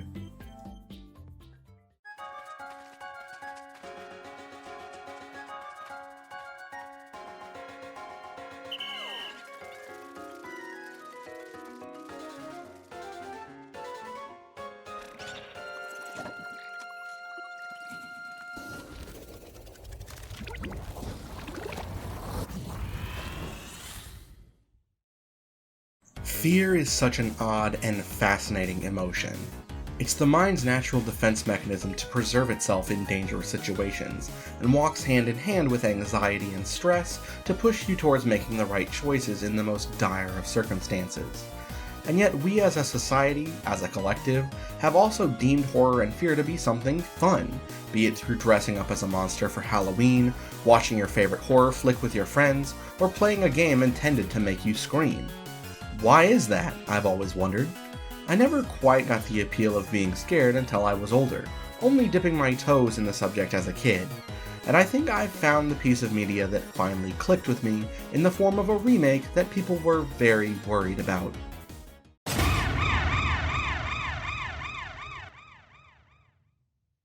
I've got a bit of a confession to make. Not only is this my first trip through Resident Evil 4, it's my first Resident Evil game, period. So while I'm not exactly the most qualified to compare to the franchise's other entries, and my horror game knowledge is a bit scarcer than other genres, I left my time with Resi 4 Remake wanting more, shockingly enough. I realize that it may not be the scariest game on the market, but it definitely has more than its fair share of scares and unease to go around, despite its memorable cast of characters frequently lightening the mood. I still felt glued to the edge of my seat with every moment I played. But let's talk about those characters real quick, why don't we? Our leading man, Leon S. Kennedy. I knew he was popular, but I finally understand why. He's a complete badass, and also a goober. He's the kind of guy to kick some serious ass but then drop a cheesy one-liner, but it doesn't come off as cringe. Ada's femme fatale energy is great, but it's obvious that she does care for Leon despite it all. I'm aware of Ashley's reputation from the original game, but her AI seems to be vastly improved, listening to most commands without issue, and while she's no badass herself, she seems like a genuinely sweet girl who appreciates Leon's help, and vice versa. I really like their dynamic. As for Capcom characters-wise, I'd be remiss to mention this last one. Friendship ended with Frank West and Phoenix Wright, now Resident Evil 4 Merchant is my best friend. Despite being a relatively creepy guy, the amount of relief I felt every time he popped up was unprecedented. The story is definitely as full of twists and turns as I expected it to based on what I've heard over the years. Leon is sent to a remote Spanish village in order to rescue the daughter of the United States president who has been kidnapped, but ends up involved in a plot involving a crazy religious cult and a species of horrific parasites called Las Plagas, to which the two very clearly have some sort of connection. Finding himself and Ashley infected with these monsters, and having some disturbing visions of the cult's leader, the two must find their way through the village, forests, and even a castle and remote island in order to cure themselves, unravel the plot, and get out safely. It's a thrilling tale, made all the more thrilling by the people and creatures you'll encounter along the way. Resi 4 is just as much an action game as it is a horror game, and while there is plenty of fear and body horror to be had, you've got the tools to handle it right by your side, or can find it along the way. Your selection of guns and your trusty knife. But in order to keep it scary, ammo is notably something that's very limited. Once you're out, you'll have to either search for more, craft some more using materials you pick up, or hope the enemies you take out drop something. While there are many fights in this game, and you definitely can feel stressed out when you're running low, as long as you're smart and your aim is decent, you'll be just fine. Speaking of limitations, the genius factor that everyone and their mother has mentioned when it comes to this game is the briefcase storage system. You've only got so much space you can carry with you, and your guns, ammo, crafting tools, healing items, they all eat up some of that precious space. So you've got to find a way in your case to maximize what you have, or you're leaving some stuff either behind on the scene or with your off-screen inventory and can only pick it up at designated locations, which are perfectly spaced apart to keep backtracking minimal, but to make sure you have to be smart with your usage of everything. The cream of the crop of Resi 4, however, is by far its combat.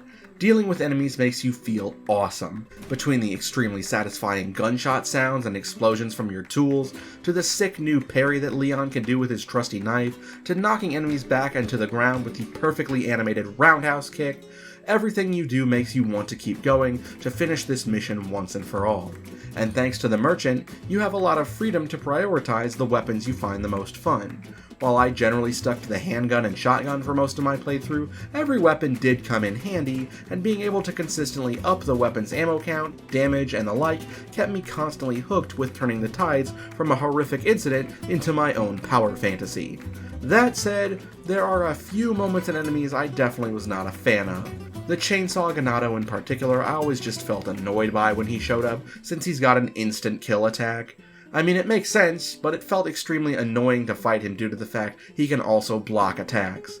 I was constantly trying to back up while fighting him, and when I entered an area where I knew there was one, I'd switch to stealth mode to take out other enemies to avoid dealing with them all at once, though to be fair, I did this throughout a lot of my playthrough. I also really hated one specific room in the castle that had tons of cultists that just spawn more, as well as two enemies that deal tons of damage but rely on sound to find you, though unfortunately, with loud guns, that's not very avoidable. Dealing with both simultaneously was an exercise in frustration. The boss fights were also an overall mixed bag. I liked most of them, but the encounter with the lake monster Del Lago and the final encounter with Krauser did offer some frustration for me. I really liked the use of sound in this game. It was by far the aspect the game needed to nail the most, and it absolutely did. From the disgusting noises the Plagas-infected enemies made, to the ringing of your shots in the cold night, to the stellar, haunting, or intensive music that made you never truly feel safe, outside of hanging around my bestie the merchant, it always kept my heart beating just a bit faster than normal. And those gunshot noises are best appreciated in the super fun shooting gallery minigame. I could literally keep playing this all day. Unlimited ammo for you to enjoy just popping shots and improving your aim against cardboard cutout pirates, with even some nice prizes offering some small passive buffs for you for proving your mettle with your different weapons. It's great. And when you get the chance to enter with a companion like Ashley, their commentary about how well you're doing or did helps keep the immersion alive and helps you feel just a bit better about the situation you find yourself in. So, what score is this one getting? Gameplay is a 9. The only reason I didn't give it a 10 is due to some rather frustrating encounters, the Chainsaw Sisters and the Twin Garradors being the worst offenders in my eyes. Story's a rock solid 10, not that I expected anything else. I really enjoyed learning the twisted lore of this land and its inhabitants, as well as taking on these monsters and getting Ashley home safe and sound. Sound design nets a perfect 10 as well. The atmosphere was this game's strongest suit and I was constantly on edge. Level design is an 8.5, I liked the overall layout of most of the game's areas, never really got lost despite the massive environments, and the puzzles never felt too hard and offered a nice change of pace to the action. Side content is a 7. There are some requests you can pick up throughout the game to do specific things that are off the beaten path for some rewards, and the shootout gallery game is just that much fun to play. It didn't factor into my ranking, nor have I played it, but there is a free DLC mode, The Mercenaries, which anyone can install to enjoy. The graphics are a 10, the horrific monster designs have never looked more unappealing, and that's exactly what you want with body horror. Meanwhile, the environment itself feels very real for the most part. Replayability, I'm going to grant a 6.5 on virtue of the fact that while the game is rather long, there's definitely merit in going back to see how fast you can do it, or with different challenge runs, and the core gameplay itself is fun enough to warrant a revisit in the future. Resident Evil 4 Remake takes a 61 out of 70 possible points. Can you believe this shit, Vertigo? That Kennedy bastard called me a virgin incel cock. I don't even know what that means.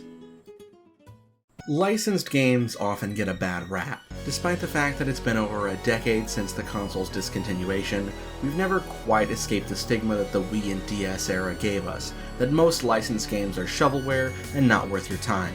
And don't get me wrong, these games still exist, be they the shovelware put out by Game Mill Entertainment, games with a huge budget allocated into the wrong parts like Gollum, or games that could have been great if they just focused on making a good game, Disney Speedstorm. But licensed games aren't your ETs and Superman 64s anymore. Insomniac's great take on the Marvel Universe, the exciting slugfest that is Shredder's Revenge, and even the remake of Battle for Bikini Bottom from a few years ago have shown that you can do something special with love for the IP you're adapting. Need I even bring up that the Witcher games are actually a licensed IP? So when I found out that one of my favorite series was getting a big budget title years ago in a state of play, the series that was my first fandom that helped me come out of my shell, I was ecstatic, despite the increasingly negative perspective around the IP and its creator.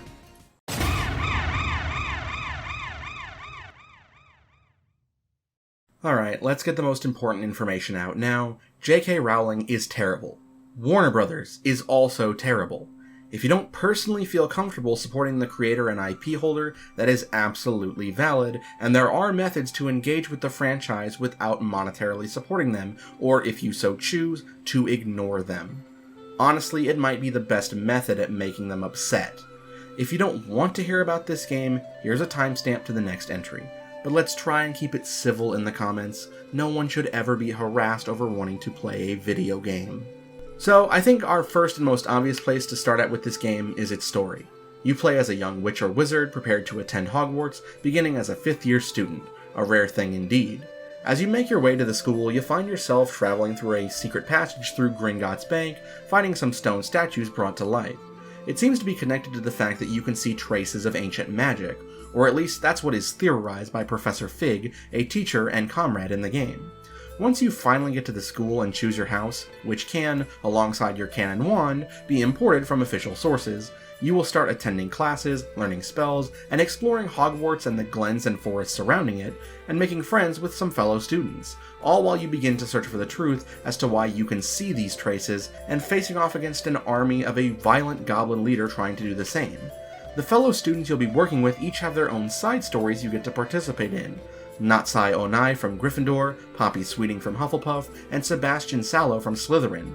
I guess they didn't have time to develop a proper companion for Ravenclaw. These students will join you for their side story missions, and I absolutely loved learning about each one's past. All three have great writing, and you feel like genuine friends as you spend time with them and see their quest through to the end. Sebastian especially gets a lot of care and has one of the most engaging and interesting stories in the whole franchise. And while not directly connected to the story itself, the aspect that makes me, as a Potterhead, so excited is the attention to detail to the lore. Around every corner of the faithfully recreated Hogwarts castle is an Easter egg or reference to something, sometimes to things as large as the Goblet of Fire, to small things only the most die-hard of fans would recognize. And on top of that, Avalanche even added a healthy amount of their own lore, and yet it doesn't feel like fanfiction. There are no needless retcons or convoluted explanations here. It's an expansion of the rich lore that makes me still love this series to this day. Say what you will about the actual quality of the writing in the main series, world building is absolutely one of this series' strong suits, and the game takes full advantage of that. And as a bonus, it's canon, including all aspects that a certain someone would hate. Good on you, Avalanche, for giving the series more respect than the owner and creator have had in years. Definitely the part I most appreciated in this game. Which leads us into the gameplay. I do think overall the gameplay is a lot of fun, but there's not a huge scope of depth to it. It kind of plays like a Souls game, but much easier.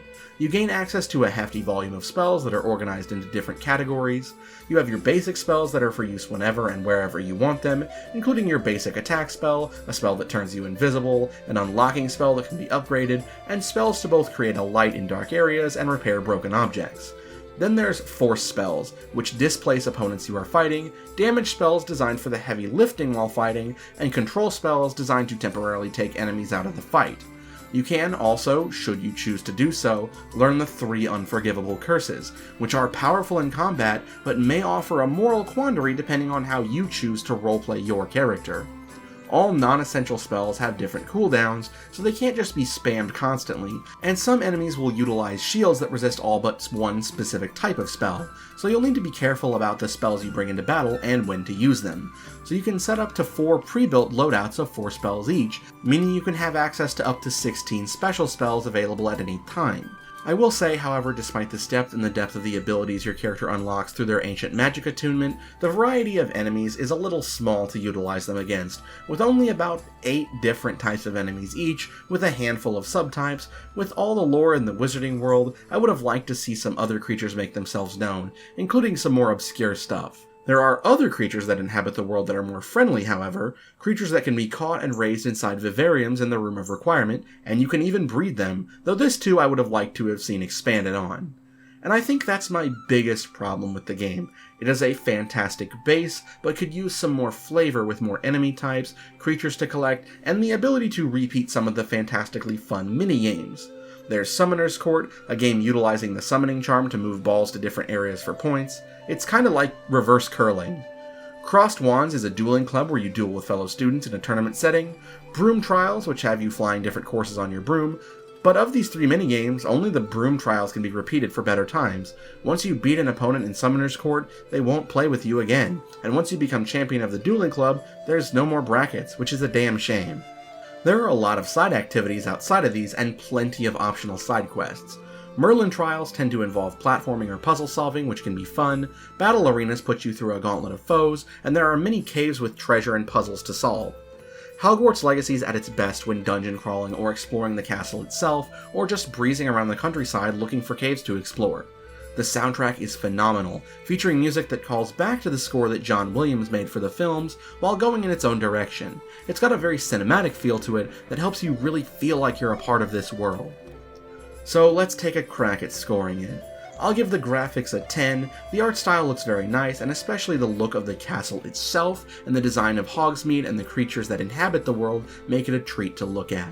Sound design gets a 9, while the music is once again not super memorable on its own, it is a huge part of the game's atmosphere and identity, and without it, it would not be complete. Story is a 10, if nothing else because it's a paradise of something new that isn't the Fantastic Beasts films that came out after the first, or The Cursed Child, which we don't talk about.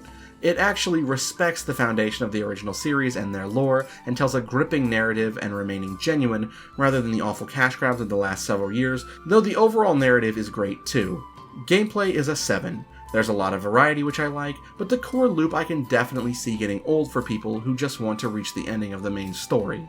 Level design is a 9.5, a few of the dungeons gave me some mild trouble, but overall I think the puzzles are well designed, and I would give it a 10 if I could just judge it on the recreation of the iconic school itself. Side content, likewise, gets a 9.5, between taking out infamous named foes, to the side stories of your classmates, to the puzzles and mini-games, there's a lot to get out of if you want to take the time, and plenty of side quests outside of your classmates as well, with lots of people to help and rewards to be had, and if you're the creative type, the Room of Requirement is yours to decorate however you so choose. Replayability, I'm going to have to give a 6. While the main story and gameplay are fun enough to warrant me coming back in the future, I do wish there were more than one unique quest line per house to warrant revisiting the story. It's cool that each house has something different, but I'd like more than just one quest doing so. So, all that in mind, Hogwarts Legacy takes home a 61 out of 70.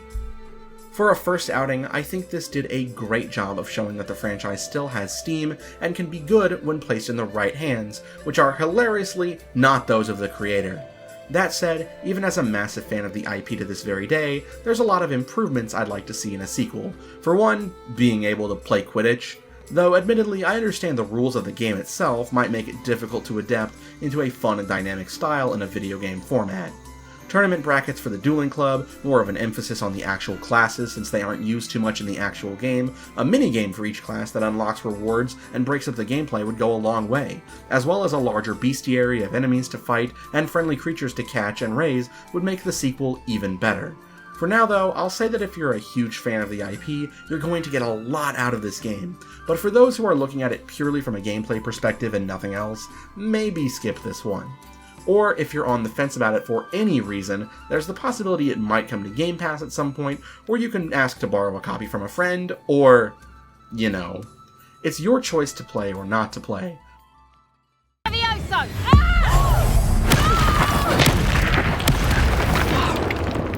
Heal! Expelliarmus! Coward! Fight me fairly! Imperio! Stop this! Oh! Confringo! Glacius!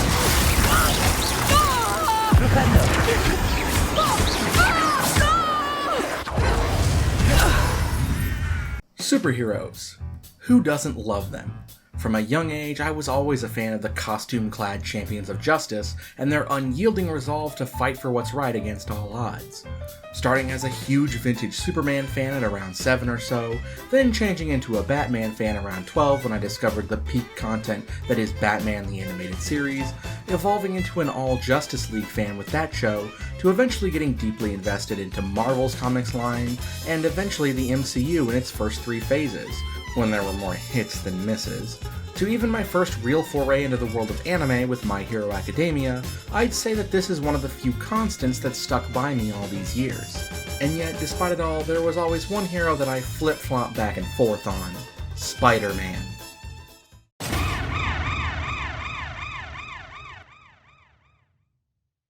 When I was younger, I thought Spidey was cool, of course, but I always saw him as a bit overrated. And to be frankly honest, I do think that still, at least in regards to the Tobey Maguire movies. They aren't bad, in fact I'd say they're quite good, but they're not my favorite incarnations of the webhead. I didn't really understand how essential he was to the verse until the first incarnations of the MCU had no mention of him. And then, he showed up in Civil War, and it all clicked for me, especially after checking out the first Spider-Verse film. And now I can confidently say, without a doubt, that Spider-Man is my favorite superhero. Characters like Hulk, Superman, and Iron Man are power fantasies, Batman to an extent as well, though he's also the fantasy of what the peak human mind and body could do, but Spidey's just built different. And it doesn't matter if it's Peter, Miles, Miguel, Gwen, Penny, whoever. Spider-Man is the pinnacle example of a superhero's humanity, for all the good and bad that represents. He's deeply flawed, he makes rash decisions, he tries to balance the two halves of his life, and it has disastrous consequences for him. Even when he picks a side to prioritize, the other side of his life suffers, all harkening back to Uncle Ben's words. So, what does it feel like stepping into Spidey's shoes? Insomniac did a great job with the first game, following it up with a banger spin-off, then did it all over one more time just for good measure. Just moving around in these games feels amazing. It's hard to describe, but when I play these games, it feels like I'm actually there in a way. The smoothness of swinging through the city or zipping around the environment dealing with baddies is immensely satisfying, and it comes hand in hand with the absolutely stellar soundtrack that, just like Hogwarts Legacy, invokes the feeling of playing out the role of your hero in a movie. Cinematic audio for the win. Of course, it wouldn't be Spidey without the sounds of criminals' faces and bones taking fat L's, all with a good quip or two, and the voice cast nails the performance. These are some of my favorite takes on all these characters.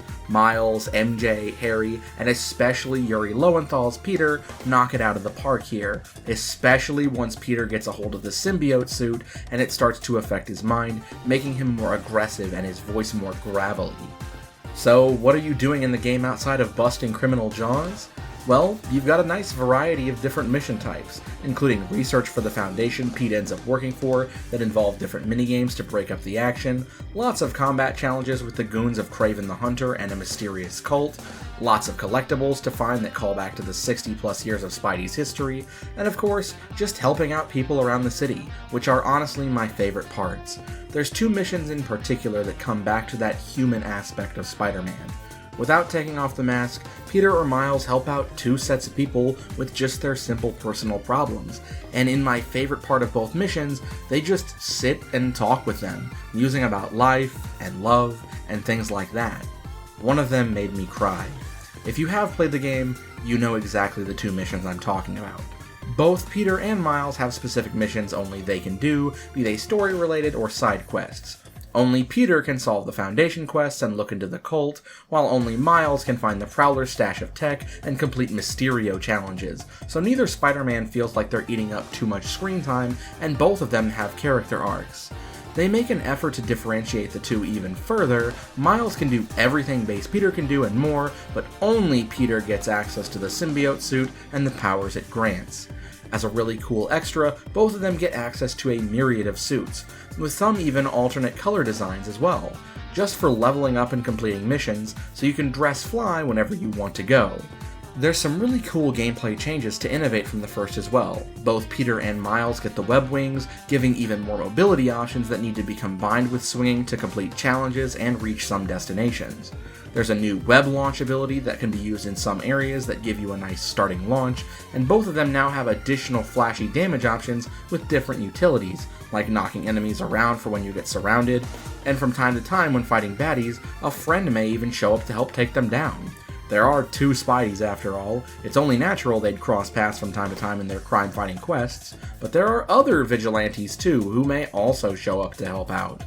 The selection of villains this time around isn't quite as strong as the first game, in my opinion. Sandman makes a great opening set piece, Lizard is a great boss fight, Mysterio was a fun surprise, and Kraven plays a big role in the story, but it's all meant as build-up for the big bad, Venom. Which, as my favorite villain in Spidey's Rogues Gallery, is awesome, but it's not quite as strong of a setup as the Sinister Six in the first game. I was kind of hoping that Goblin would show up at some point as well, but I suppose they're saving the last of his arch-nemeses for a third game. The boss fights are all very solid though. There's a certain fight where you're playing as Miles that is just absolute peak. Same with Peter, actually. Those who've played know what two I'm talking about.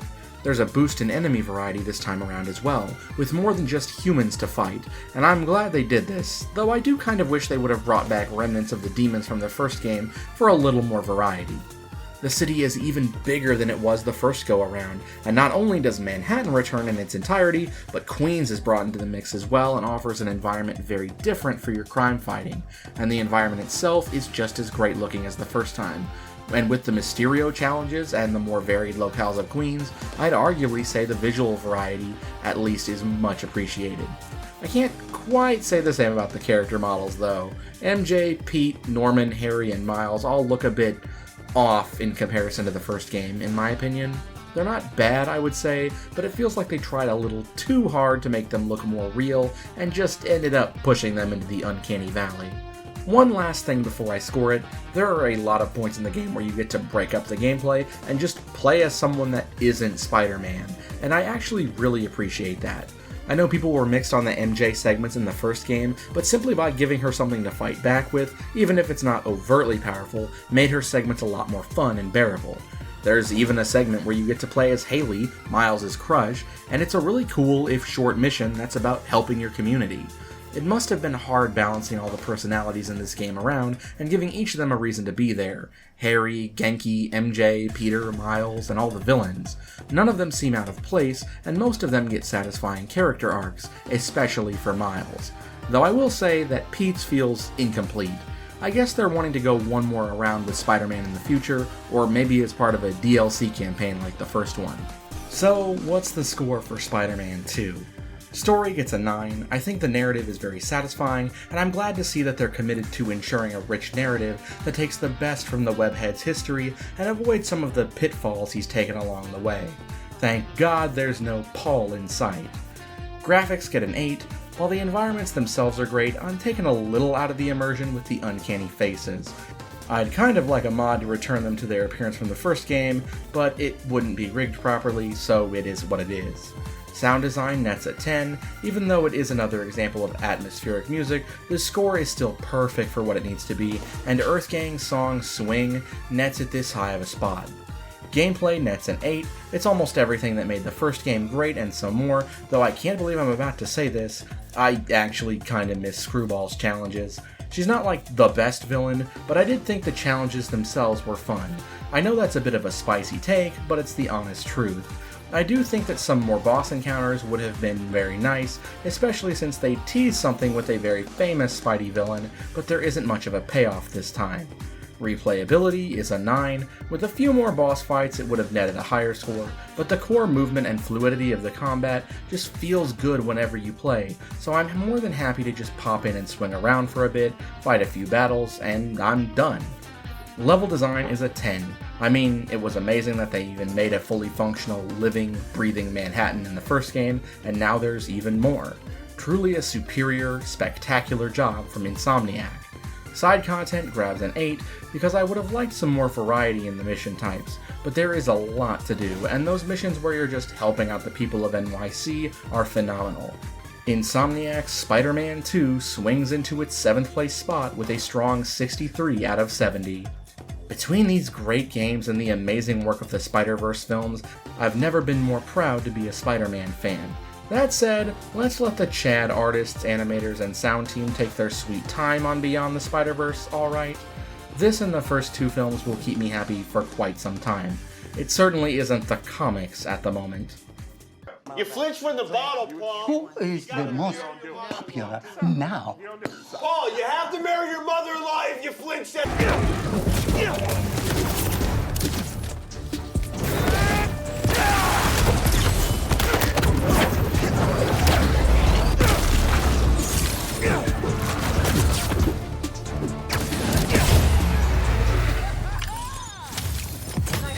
Let's not kid ourselves, the reason that Spider-Man 2 made only 7th on my list is pretty obvious. As great of a time as I had playing it, it is very similar to the first game both in tone and gameplay style, and for some people, they don't need huge amounts of innovation.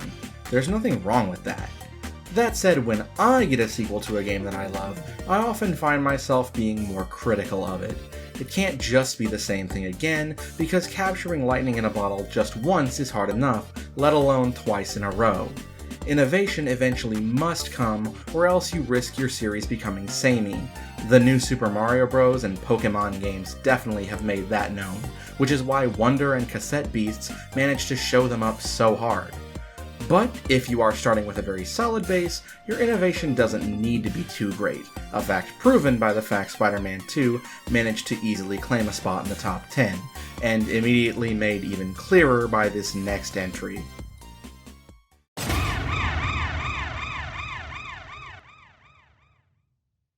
And at last we reach one of the most obvious contenders for this list. Yes, Tears of the Kingdom is just as amazing as everyone says it is. Everything that made Breath of the Wild work is once again here, and more. Though, if I can make an extremely weird recommendation, if you somehow have not played Breath of the Wild by this point, you're better off just grabbing Tears of the Kingdom. Continuity is basically thrown out the window. Objectively speaking, it is a sequel, but basically none of the denizens of Hyrule recognize Link, despite the fact they clearly should. A few key characters do, the ones that were absolutely essential to the plot of the first game, but outside of that, you're treated like a stranger.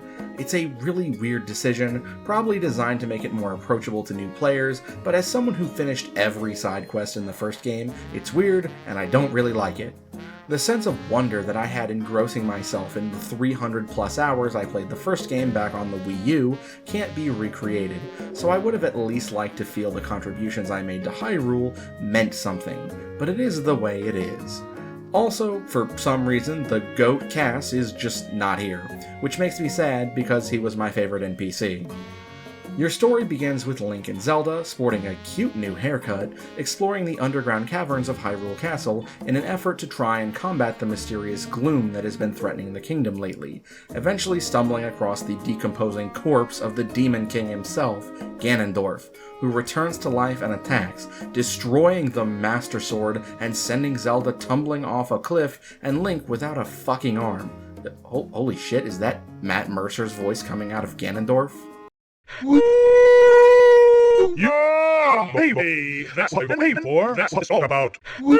Link finds himself on a massive floating island in the sky, his arm having been replaced by one he does not recognize, and gameplay begins.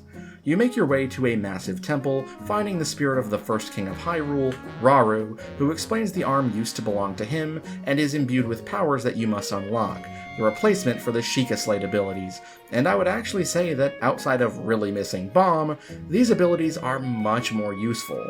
Using Recall allows you to reverse time on an object, helping to solve puzzles, get yourself to places you wouldn't otherwise be able to, and even return enemy projectiles right back to their stupid faces. Ascend is my favorite, allowing you to dive into the ceiling itself above you and swim through solid objects to reach much higher places. It cuts down on some of the hassle of climbing, but can't be used without a ceiling above you, so it never makes exploration too easy. Ultra Hand, a cheeky reference to a toy Nintendo produced before they made video games, allows you to pick up different objects in the environment freely and move them around, allowing you to manipulate your battles in fun and creative ways, even better than in Breath of the Wild. You can also use Ultra Hand to position objects in specific ways and essentially glue them together to create different objects, like stairs, boats, and more. Lastly, Fuse allows you to utilize objects from your environment and rewards from battle like monster parts to amplify your weaponry and make them hit harder, depending on what you fuse to them. You can fuse a beehive to a sword and make bees attack enemies when you hit with it, and that's the greatest thing I've ever seen. Ultra Hand is what you'll make the most use of throughout your journey, as you can use it in tandem with Zonai devices, ancient technology with all kinds of uses, from wheels to flamethrowers to little drones, fans, and even steering sticks. In this game, you can build vehicles and even equivocally mecha to help fight battles for you out of stuff you find in the overworld. Your only limits are your imagination. And from a gameplay perspective, that's kind of all the important new stuff to discuss. You have all the same tools of the trade from the first game to help save the kingdom. So, let's talk level design. As much as I did like the previous game, I've always been a bit iffy on the Divine Beasts. They were fine, but the puzzles felt kind of samey in each one, and I will admit the gimmick of moving the entire dungeon was fun the first time. 4 more times after that, I can safely say I checked out and did them out of obligation. But this time around, I actually think I quite liked the dungeons of this game, or at least 3 of them. I appreciated the more traditional take on puzzles and such, and part of the charm this time was just getting to them. I mean it when I say that the ascent up a series of flying ships and platforms higher and higher into the sky, always afraid I might fall off, was an unforgettable experience, and it led up to one of my favorite boss fights of all time in a loving tribute to the Wind Waker, Colgera. An evolution on Mulgera, you'll duel this flying monster in the middle of an icy tornado, permanently riding the wind while you either try to pepper the beast's weak point with arrows or get above it and dive through its frozen segments, all set to an absolutely stunning boss theme that calls back to both the flight to land on Va Meadow in the previous game, as well as a gorgeous incarnation of the Dragon Roost Island music from Wind Waker, which is, of course, also the basis for Rito Village's theme, but this has a less airy and more heroic feeling. Just give it a listen.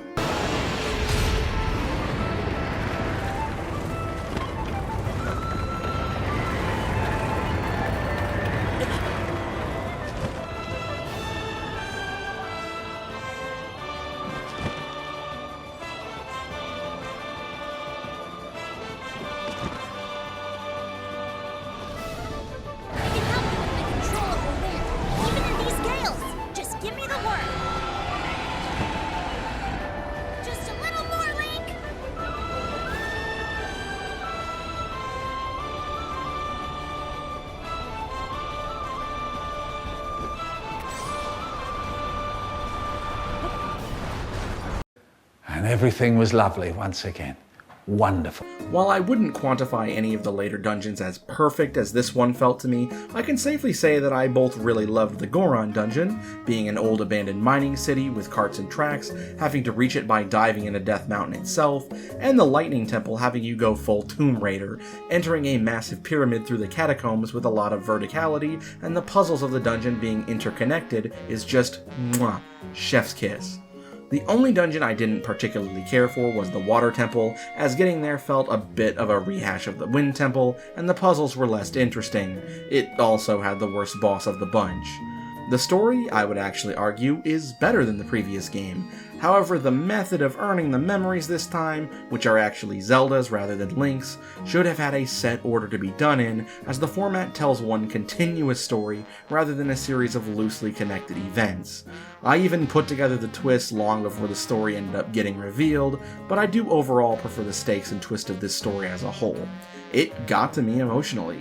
I do think that the characters as a whole are a bit weaker this time around. The new sages don't have quite the same charisma as the four champions from before, though Riju, Sidon, and Tulin are all fun to have around. The theme of this game is community.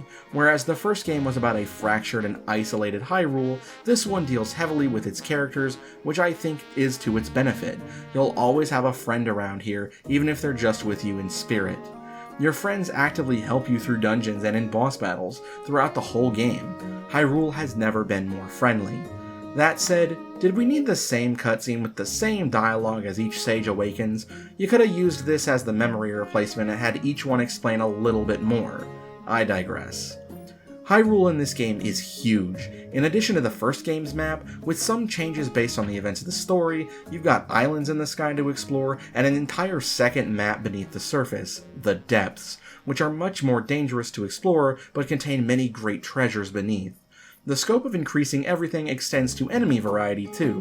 While in the first game there were only about 14 different enemy species, there are 21 different ones this time, including every variety from the first game except Guardians, and combined with the much more interesting boss designs of this game, I never got bored in combat here fighting the same types of enemies. Shrines return, without a huge overhaul, though this time they're often focused on utilizing the various Zonai technology for puzzle solving, which leads to a lot more interesting puzzles than the first game, in my opinion. I haven't yet finished every shrine, but I want to go back in and do so. The sound design is roughly the same as its predecessor, often favoring very light musical motifs as opposed to giving each area a unique and iconic track. I don't hate this choice, and I think it works well, though I prefer having more great tracks to listen to as opposed to ambiance. The town and boss themes more than make up for it, though. Last thing we gotta talk about, the man, the myth, the legend, Ganondorf himself. This is my favorite incarnation of him, and no, it's not just because he's voiced by the GOAT Matt Mercer. This is the most intimidating he's ever been to me.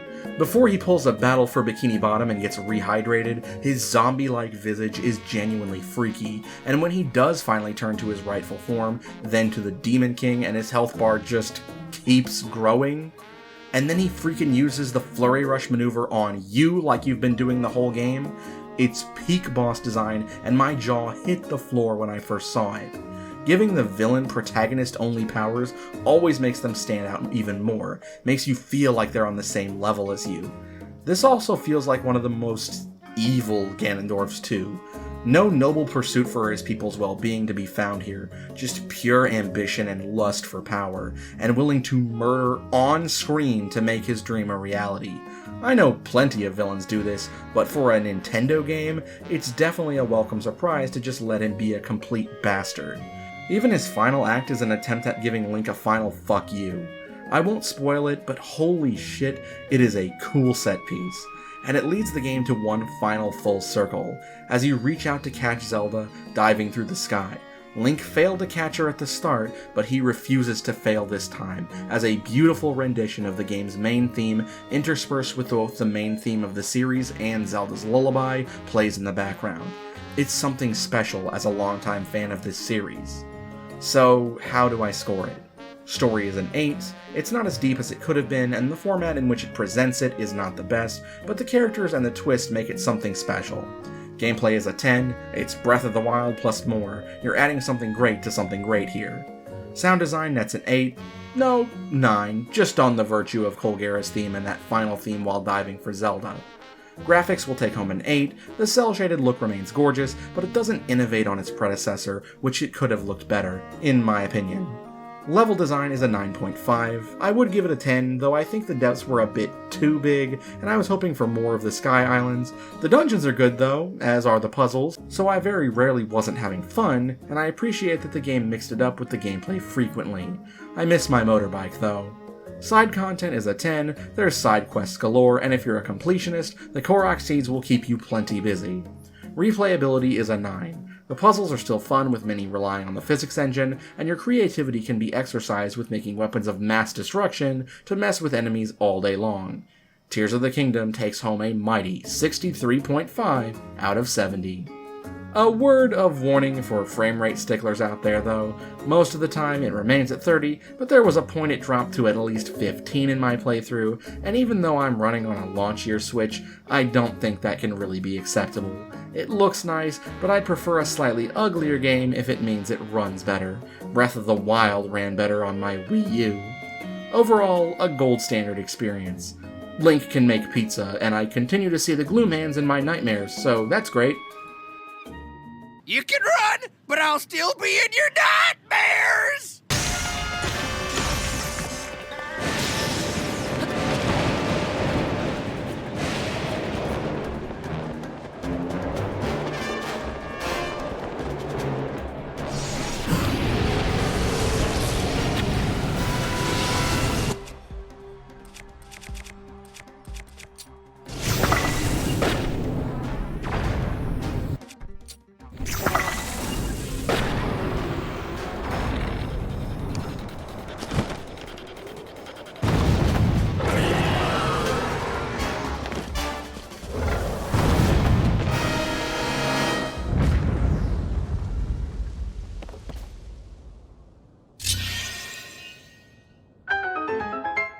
A genre I've definitely been getting into lately is the beat 'em up. It's not a hugely popular genre, but diehards swear by it. From my days playing the really bad GBA version of Marvel Ultimate Alliance as a youngster, to playing the Simpsons arcade game as a teen at my first job, to getting into 3D Streets of Rage on my 3DS, and the queens of the genre with River City Girls, the franchise has had a long list of bangers throughout the years. Battletoads, Double Dragon, Shredder's Revenge, I could go on and on. But honestly, despite so many of the iconic titles being 2D, I think the king of the genre takes place in the third dimension. I know some people argue if it should even count, but what do you do in a Yakuza game? You beat people's ass into the pavement. hard. You know, in between the masculine karaoke, mahjong, golf, business management, bowling, kart racing, darts, pool, fishing, playing cards, and visiting the Sega arcade to win a Super Monkey Ball plush after a few rounds of Daytona.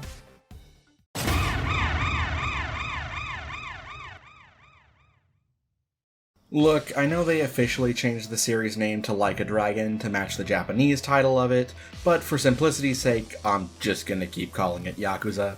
Set during the events of the 7th mainline title, we're once again stepping into the shoes of Kazuma Kiryu, now working as a secret agent to protect the orphanage he previously ran, having faked his own death and adopted the name Joryu.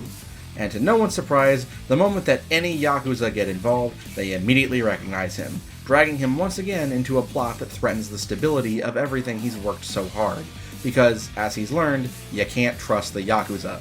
Set primarily in Sotenbori, you'll work from the shadows both alongside and against Yakuza and secret agents, known as the Daidoji, in order to keep the peace. Joryu ends up allying with a local informant named Akame, who you'll take jobs from in between major story beats to help the people of Sotenbori in this game's take on the various sub-stories, removing the random factor of having to wander by at specific times, which I never cared for in the original titles. These sub-stories will oftentimes bring you into conflict with local gangs, Yakuza, and the like, which will then transition you into combat mode, where Joryu proves that, even in his old age, he can still beat down 20+ men without breaking much of a sweat. In combat, you have access to 2 styles, a step down from the usual 4, but both styles offer their own unique benefits. Agent style relies primarily on the use of special Bond-esque gadgets and doesn't hit as hard as Kiryu's fists, but is faster and allows for easier dodging out of the way. Then of course, there's Yakuza style, which combines elements of Kiryu's signature Beast, Brawler, and Dragon of Dojima styles to figuratively and often literally curb stomp enemies into submission. This is my preferred style of combat, but both are effective and fun to use.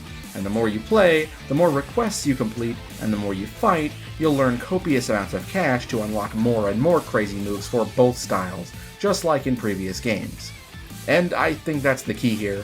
For as much as I've been going on about innovation being the key to my heart, even I have to admit some things just work, and that's definitely true with these games. Bringing back almost every minigame in series history, having that same signature sense of humor and charm, while still keeping Joryu, just as much of a badass as always, the flair, the over-the-top violent finishing animations, and just an overwhelming amount of stuff to do. That's what I love about these games, to an extent. When there's all this other stuff to do, it kind of makes me not want to play the main story, so the games have exceedingly large time commitments to play if you want to try to do everything. This game, however, is a lot more bite-sized and keeps the story focused without much sidetracking, and I think that's a huge plus. Joryu still gets to be the everyman badass hero we don't deserve, but also gets time to breathe and take the game at your own pace, rather than forcing yourself to rush through the story or avoid it. The soundtrack design is, as always, a plus, with banger tunes to fight to. Special highlights of the soundtrack include Bring It On, which I'm playing in the background, the battle theme while using Yakuza style, and Two-Faced Castle, which plays during one of the infamous go through the entire building and beat everyone in your path. Though this time the setting is the flashiest yet. And of course, the sounds of fists flying and faces crunching are just as satisfying as ever. I cannot, however, offer a criticism of the English voice actors this time around, as Kiryu's Japanese voice is just too iconic to me, so I played this game with Japanese voice work. But maybe leave the English VA alone, guys, he did as best as he could. I know this section was rather short, but what else can I offer? It's classic style Yakuza game using reused assets, and it's still this good because it's Yakuza. Anyone who's played these games and loved them knows what's in store. We're not a hard crowd to please. Story's taking a 10, it's just as silly and heartfelt and badass as Zero or the original game. Side content's a 10, there's more than enough minigames and underground tournament action to keep you going, and I even forgot to mention until now that there's over a dozen Sega classic games you can play in-game, both at the Sega Arcade and once you unlock the Master System. Retro game enthusiasts will get a lot out of these games within the game. Replayability is 10, it's bite-sized enough and the core combat is as fun as ever, even with only 2 styles, and the customizability of Joryu's kit can keep every playthrough different depending on what you want to focus on. Hell, I'd argue challenge runs could be more interesting than ever before here.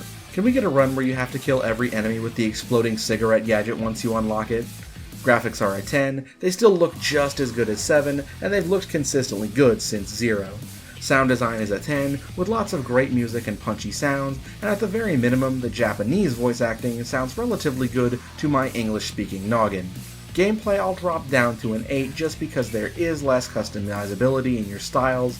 I especially miss Beast style, but it's still an absolute blast letting your fists fly and throwing people around with gadgets. I will grant that level design is the game's weakest link. It does reuse many assets, a series staple at this point, though the castle is a pretty cool new area. I'll give it a 6 just for that, and at least it used a lesser scene area as its main setting.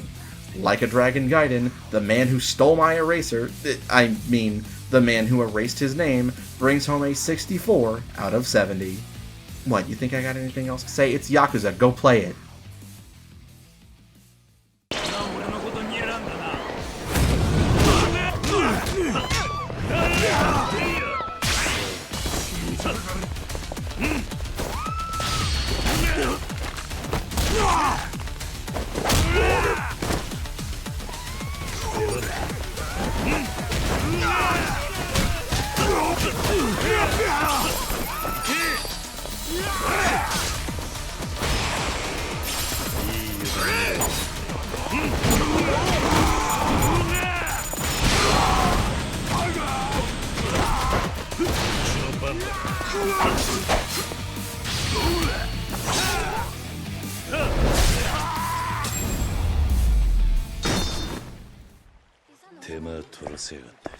When I say RPG, I'll bet the first things that immediately jump to your head are things like Final Fantasy or Dragon Quest.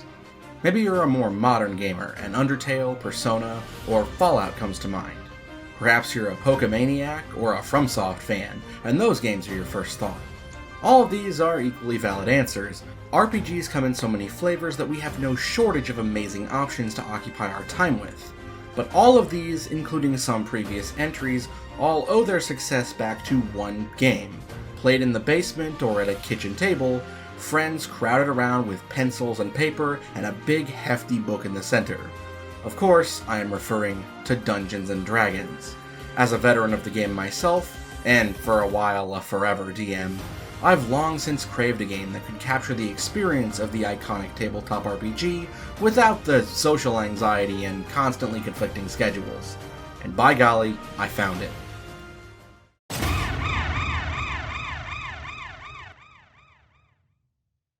Warning, this section will contain spoilers for Baldur's Gate 3. I'm going to try to keep most of it vague, but if you want to go into this completely blind, and I highly suggest you do, skip to the timestamp on screen. I went into BG3 with expectations that I never would have even considered that it could meet, considering all the hype around the game. Generally speaking, when I see something hyped up so much, when I try it, I'm usually a bit disappointed, because through all my exposure, I grow these unrealistic expectations. But somehow, Larian not only managed to meet them, but completely blow them out of the water. It's not by any means a perfect simulation of the D&D experience, but it's as damn close as I think we could ever get in video game form. The systems by which the entire game operate are a technical marvel, with roles constantly being made in the background for every action that every NPC in the game makes, with every battle placed in an interactive map with terrain variation, occasional hazards, and carefully crafted experiences. You cannot be the murder hobos, you must think of your actions before you take them carefully. Every action you take has a consequence, and it is glorious. When starting the game, you are given the choice to select one of 7 characters or create one of your own. I highly recommend doing the latter, because each of these characters has their own personality and voice, as well as a story to tell that you may not get full access to if you choose to play as one of them. Personally, I wanted a class that none of my potential party members could recruit had, as well as a class that I've never played myself, which left my options down to Sorcerer and Bard. I went with the latter, and I am so glad that I did. I rarely, if ever, failed charisma checks, got plenty of amazingly written dialogue options exclusive to my class, so that I had a smarmy response to any situation, which definitely bit me in the ass a few times, but was still worth it. I even convinced an enemy to, can't say that word on YouTube, take care of themselves. Then, when I ran into them later, convinced them to join my side in the Battle of Head. during which they were unfortunately turned into a pile of goop on the floor. I managed to do almost every side quest that became available to me, though I typically avoided objectively evil actions. I maintained a commitment to being chaotic good, and I think that helped me grow and foster a relationship with all of my companions, by seeing each of their stories through, helping them to become the best versions of themselves. I was emotionally invested in each and every one of them, and though some get more screen time than others, I was constantly shifting my party to give them all time to shine, and through careful selection of dialogue choices and actions, I earned what I think is the best ending for all of them. And what an eclectic cast they are.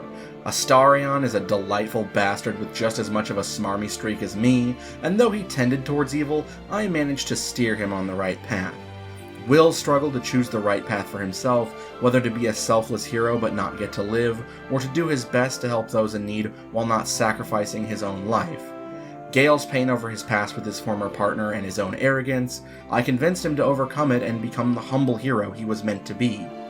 Karlach's journey to fix her overheating engine so that she could be able to be around others without fear of hurting them, Shadowheart's goal to find out her past and either choose to fulfill a lifelong dream that may not be right, or to cut her own path forward and become the person she wants to be, Lae'zel's journey to overcome the evil that rules her people's culture, each and every one of them flawlessly written.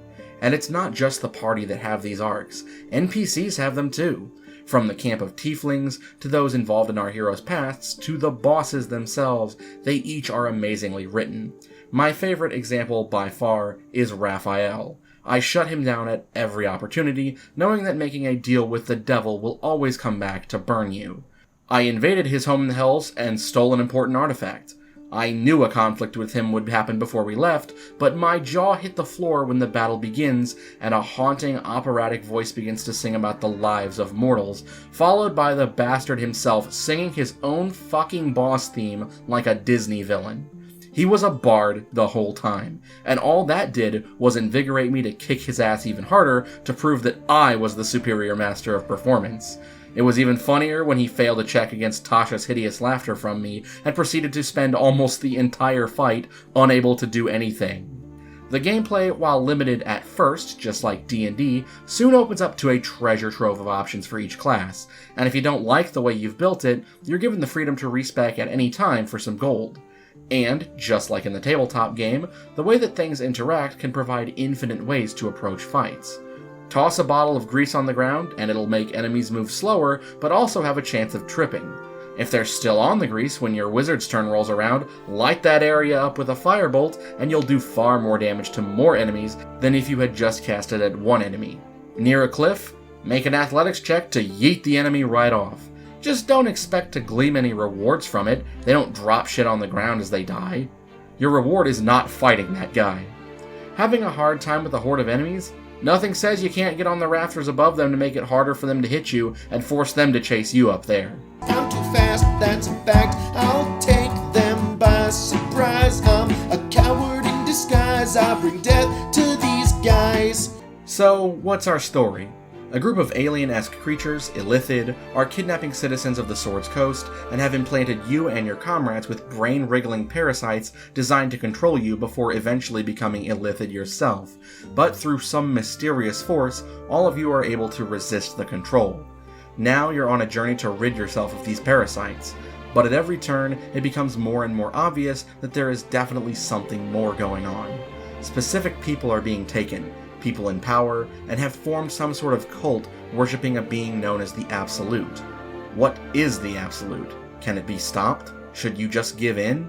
Who's the mysterious visitor in your dreams? It's all up to you to pursue the knowledge you seek, and who you meet along the way to ally yourself with. But actions will elicit different reactions from your party members, so choose your words wisely, or else they may abandon you. You'll find yourself in the countryside, a long journey away from the city, with a few local villages nearby. You'll be able to then travel to the Shadow-Cursed lands, where you'll have to avoid a dark curse that turns the living into monstrous shadow beasts, and finally into the city of Baldur's Gate itself, a center of trade and bustling metropolis where many storylines converge. Along the way, by helping out people, you'll make allies that may come to your aid in a time of need. I think the most important thing I can say for this game is don't rush it. It's a long game, but taking your time to experience each side story gives you so much more appreciation for both your companions and the world itself. There's hidden lore around every corner, so reading everything you come across will provide you with an engrossing narrative that you won't want to put down. It uses the setting well, and you'll come across many familiar monsters if you're well versed in D&D's history. The presentation is very well done here. While I wouldn't say the game is the prettiest experience I've ever seen, you can very clearly tell the environments and major characters were built with a lot of love and care, and with a decent chunk of work, my original character did not feel out of place amongst my party visually. However, the humanoid NPCs you can definitely tell are made with the in-game character creator, but it doesn't break the immersion. The soundtrack feels right at home and is absolutely perfect for what it needed to be. The next time I DM, I might just steal some of this music. If any one game other than maybe Resi 4 needed an atmospheric soundtrack, it's this one, and the orchestral work is beautiful. Outside of Raphael's boss theme, a few other tracks do squirm in my head frequently, just like a Mind Flayer tadpole. Namely, I Want to Live, which is the camp theme and is currently playing in the background. It invokes a hopeful yet ominous feeling. Camp is safe, and your companions have your back, but there's always danger that awaits on your mind. Song of Balduran, which plays when you camp in the Elf Song Tavern in Act 3, is a ballad about the lore of a major character, as well as the current events of the story. It gives me chills.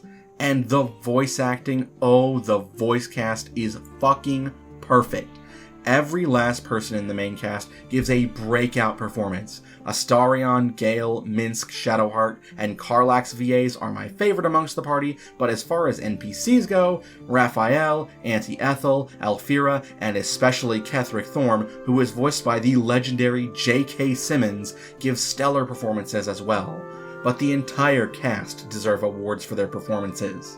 There were a few hiccups in my playthrough, in particular, a fight in Act 3 that is bugged and actually crashed the game for me.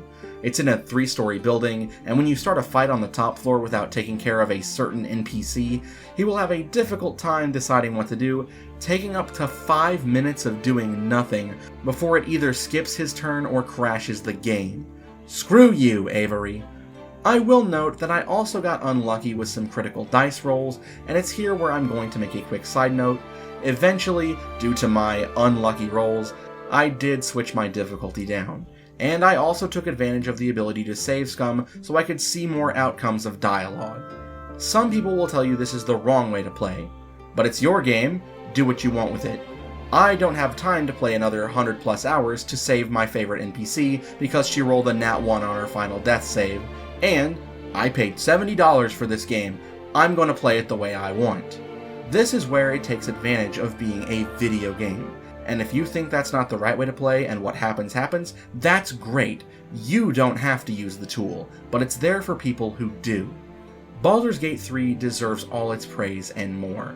It's not perfect, but it is an intensely special experience that was clearly built with lots of love by a passionate development studio, and is one of the best games I've ever had the pleasure to play.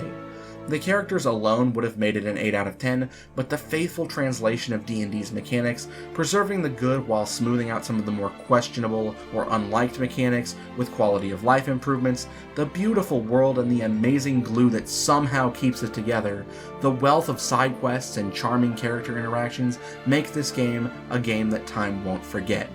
Story's a 10, side content's a 10, sound design's a 10, replayability takes a 9 since there's so many alternate ways that each situation can go that you could play it hundreds of times and have completely different side stories each time, though the time commitment robs it of a full 10. Graphics are an 8, it looks good but does have a few hiccups. Level design is a 9, almost every battle map is interesting or creates a cinematic atmosphere and is well designed, though there are some weird parts of the main overworld. Gameplay is a 9, it's faithful without bringing in the worst aspects, though I will admit there were some options from D&D missing that I would have liked to see, such as the Artificer class, and some particularly beloved spells that got left out, but overall the gameplay just flows together very well. Baldur's Gate 3 takes home 65 out of 70. I romanced Shadowheart, by the way. Something about her just clicked from the moment I met her, and when the time came for an important choice, I urged her to stray from the path of the Dark Justiciar, and then to rescue her parents later. She's strong, I knew she could handle the pettiness of Shar. Friendship ended with Resident Evil 4 merchant, now Shadowheart is my best friend. And this time with benefits. I have waited long to tell you these words. It is over. For now. Thou played thy part in weaving the fabric of fate itself, but for every thread you sewed, so did the gods unravel another. Sleep, rest, revel, but be ready, for thou mayst yet be needed. Until we meet again, I wish thee every possible fortune, health, wealth, love, and above all, problems worth solving.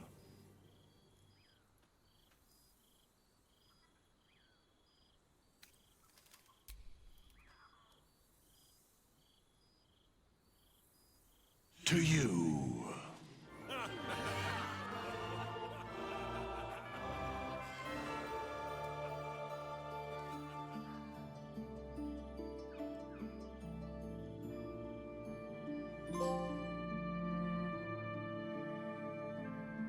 Who doesn't love music?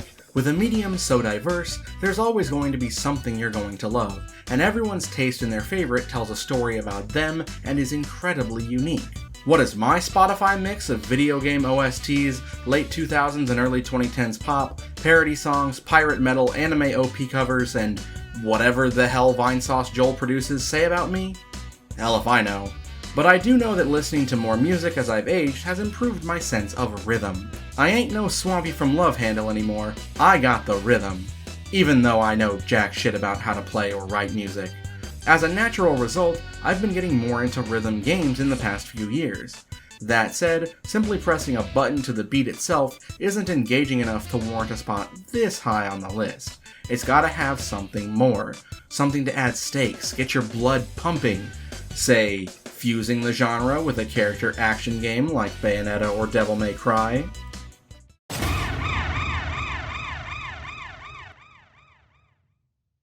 Look, all I'm saying is that when you mix the power of rock and roll with a cyborg protagonist voiced by the legendary Robbie Daymond, and one of the first bosses has a Nine Inch Nails song as their theme, you go in, yes you do. Hi-Fi Rush is a loving tribute to the power that rock and roll inspires in us. Set in a world claimed by a massive corporate conglomerate with evil plans, our main man Chai has to go full anti-establishment, working with a group of colorful characters to bust down the doors and make the bastards pay for what they're doing to the world. One problem. Through a little mix-up, Chai kinda got his music player grafted into his body, and now he sees the whole world moving to the beat of the music. Which is awesome! Even his footsteps are on the beat as the environment bobs up and down. With a magnetic arm and now on the run from the Vandalay security force, Chai forms a literal battle axe, and the hack and slash gameplay begins. But you're not going to do so good without a sense of rhythm.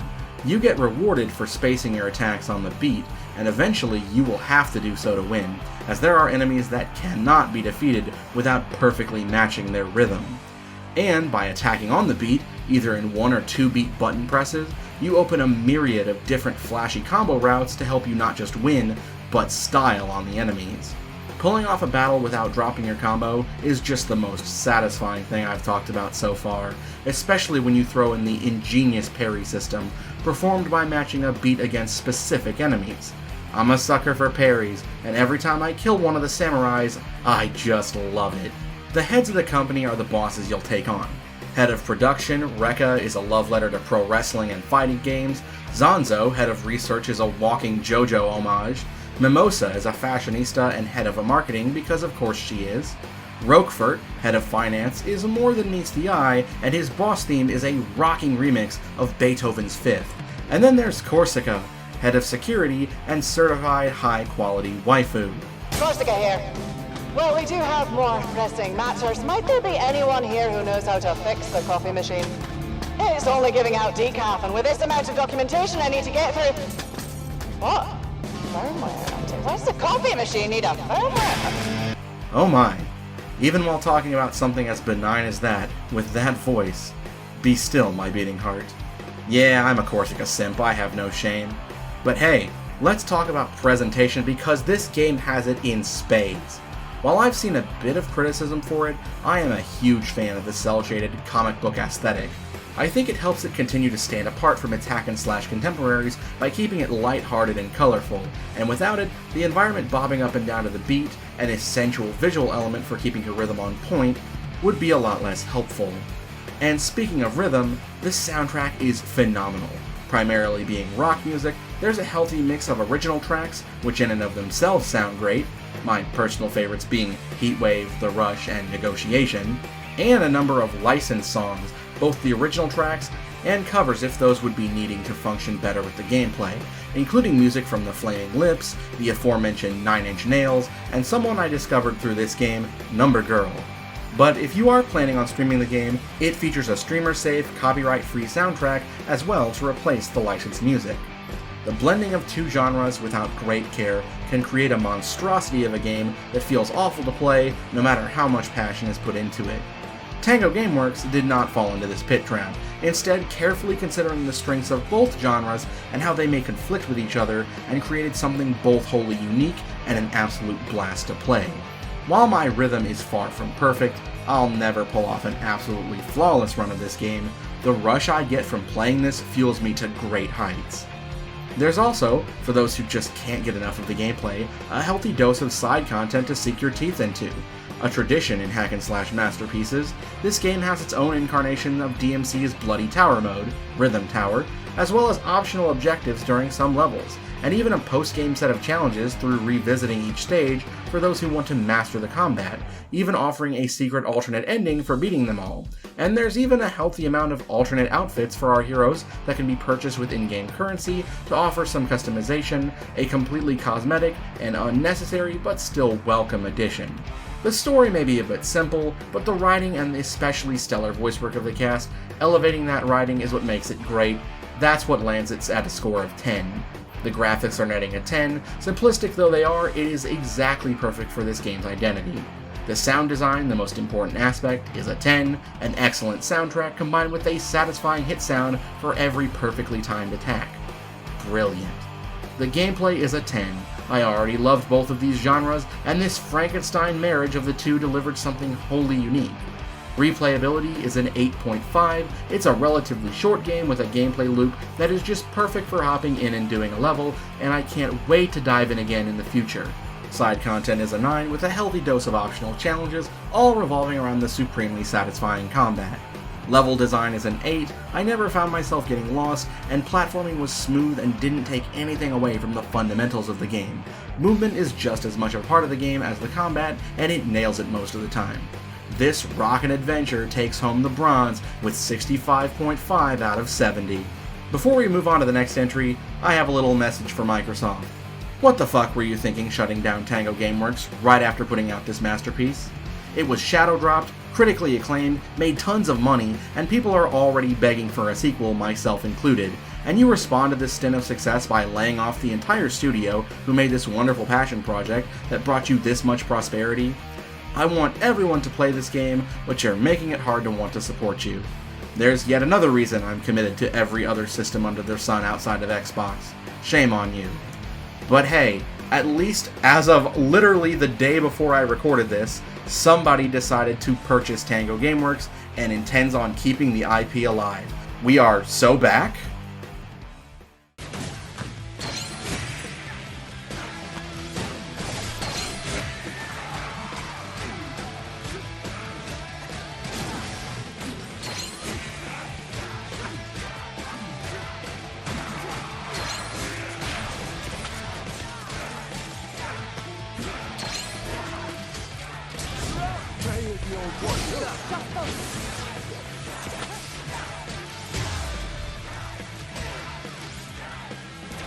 Shockingly, for those who are not familiar with my channel, you could say I'm a bit of a Smash fan, considering I've mentioned it in almost every single video I've done in some capacity.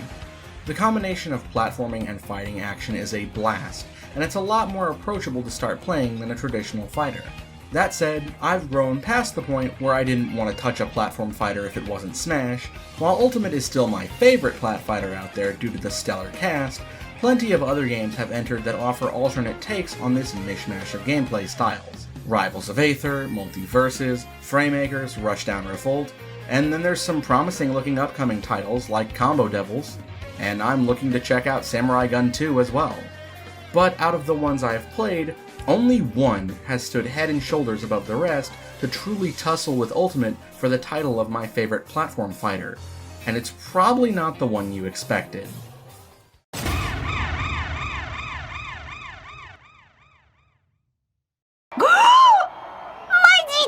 For as much shit as I gave Game Mill, not everything they publish is trash, only 9/10 of it. In all seriousness, the first Nickelodeon All-Star Brawl was an alright start. The fundamentals and momentum of the game were fun, it's just everything else that was questionable. The game somehow managed to look like the awkward middle child between PS3 and PS4 graphics, with relatively ugly looking character models for much of the cast, the movesets were uninspired on most of them, and at launch there were no items, no voice acting for the playable characters, and the non-multiplayer modes were lacking. While the voice acting and items were added post-launch, along with a decent run of DLC characters, the game ended up being really divisive amongst Platfighter fans, both in regards to the aforementioned issues and in the roster choices. While most picks were received relatively well, the lack of having all 4 Ninja Turtles together, the questionable choice to choose the widely memed Hugh Neutron before his son, the main character of the show, as well as the heavy bias to 90s Nicktoons left many unsatisfied, though I maintain that the core gameplay was pretty good. Then the devs came back a few years later swinging. The game looks better, voice acting and rollback netcode from launch, and to top it off, 4 top requested characters in the launch trailer. As information came out over the months leading up to release, it did end up leaking the roster a bit early, and the lineup turned out to be divisive yet again. 11 veterans didn't return, the Turtles were still split, and we lost 2 shows' entire representation in the transition. But despite this, I'm gonna play devil's advocate, they rebuilt the entire game from scratch, including massive overhauls to character movesets, and they really delivered on quality over quantity. The returning veterans are more fun than ever, and the newcomers were overall a really solid lineup. Plankton is an homage to fighting game heavyweights, including Jack's Cossack kicks from Tekken, Terry's Burn Knuckle from KOF and Smash, and even Potemkin Buster from Guilty Gear.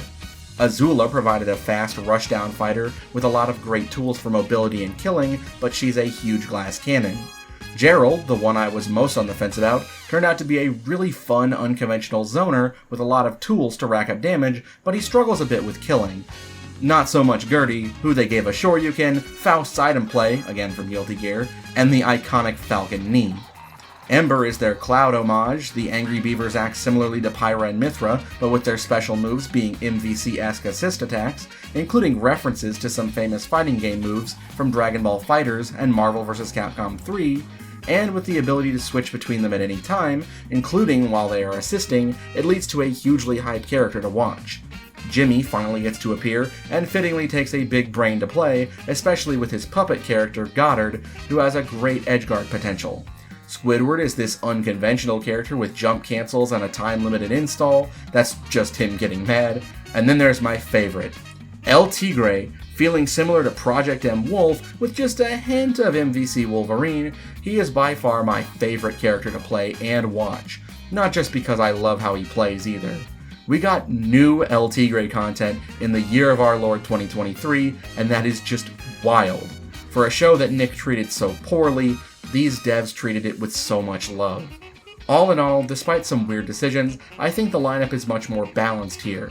There's still plenty of 90s and 80s love, a nice spread up for the early 2000s, and the more modern characters they brought back were the superior options. The game itself looks so much nicer with a new coat of paint, and in addition to redesigning characters, even a hefty chunk of the returning stages might as well be new due to new layouts. And for those who prefer the old ones, a lot of them returned, as several stages offer multiple different layouts. There's ones for casual free-for-alls, or the sweatiest competitive matches, something to please everyone. The presentation is amplified once again by a stellar soundtrack.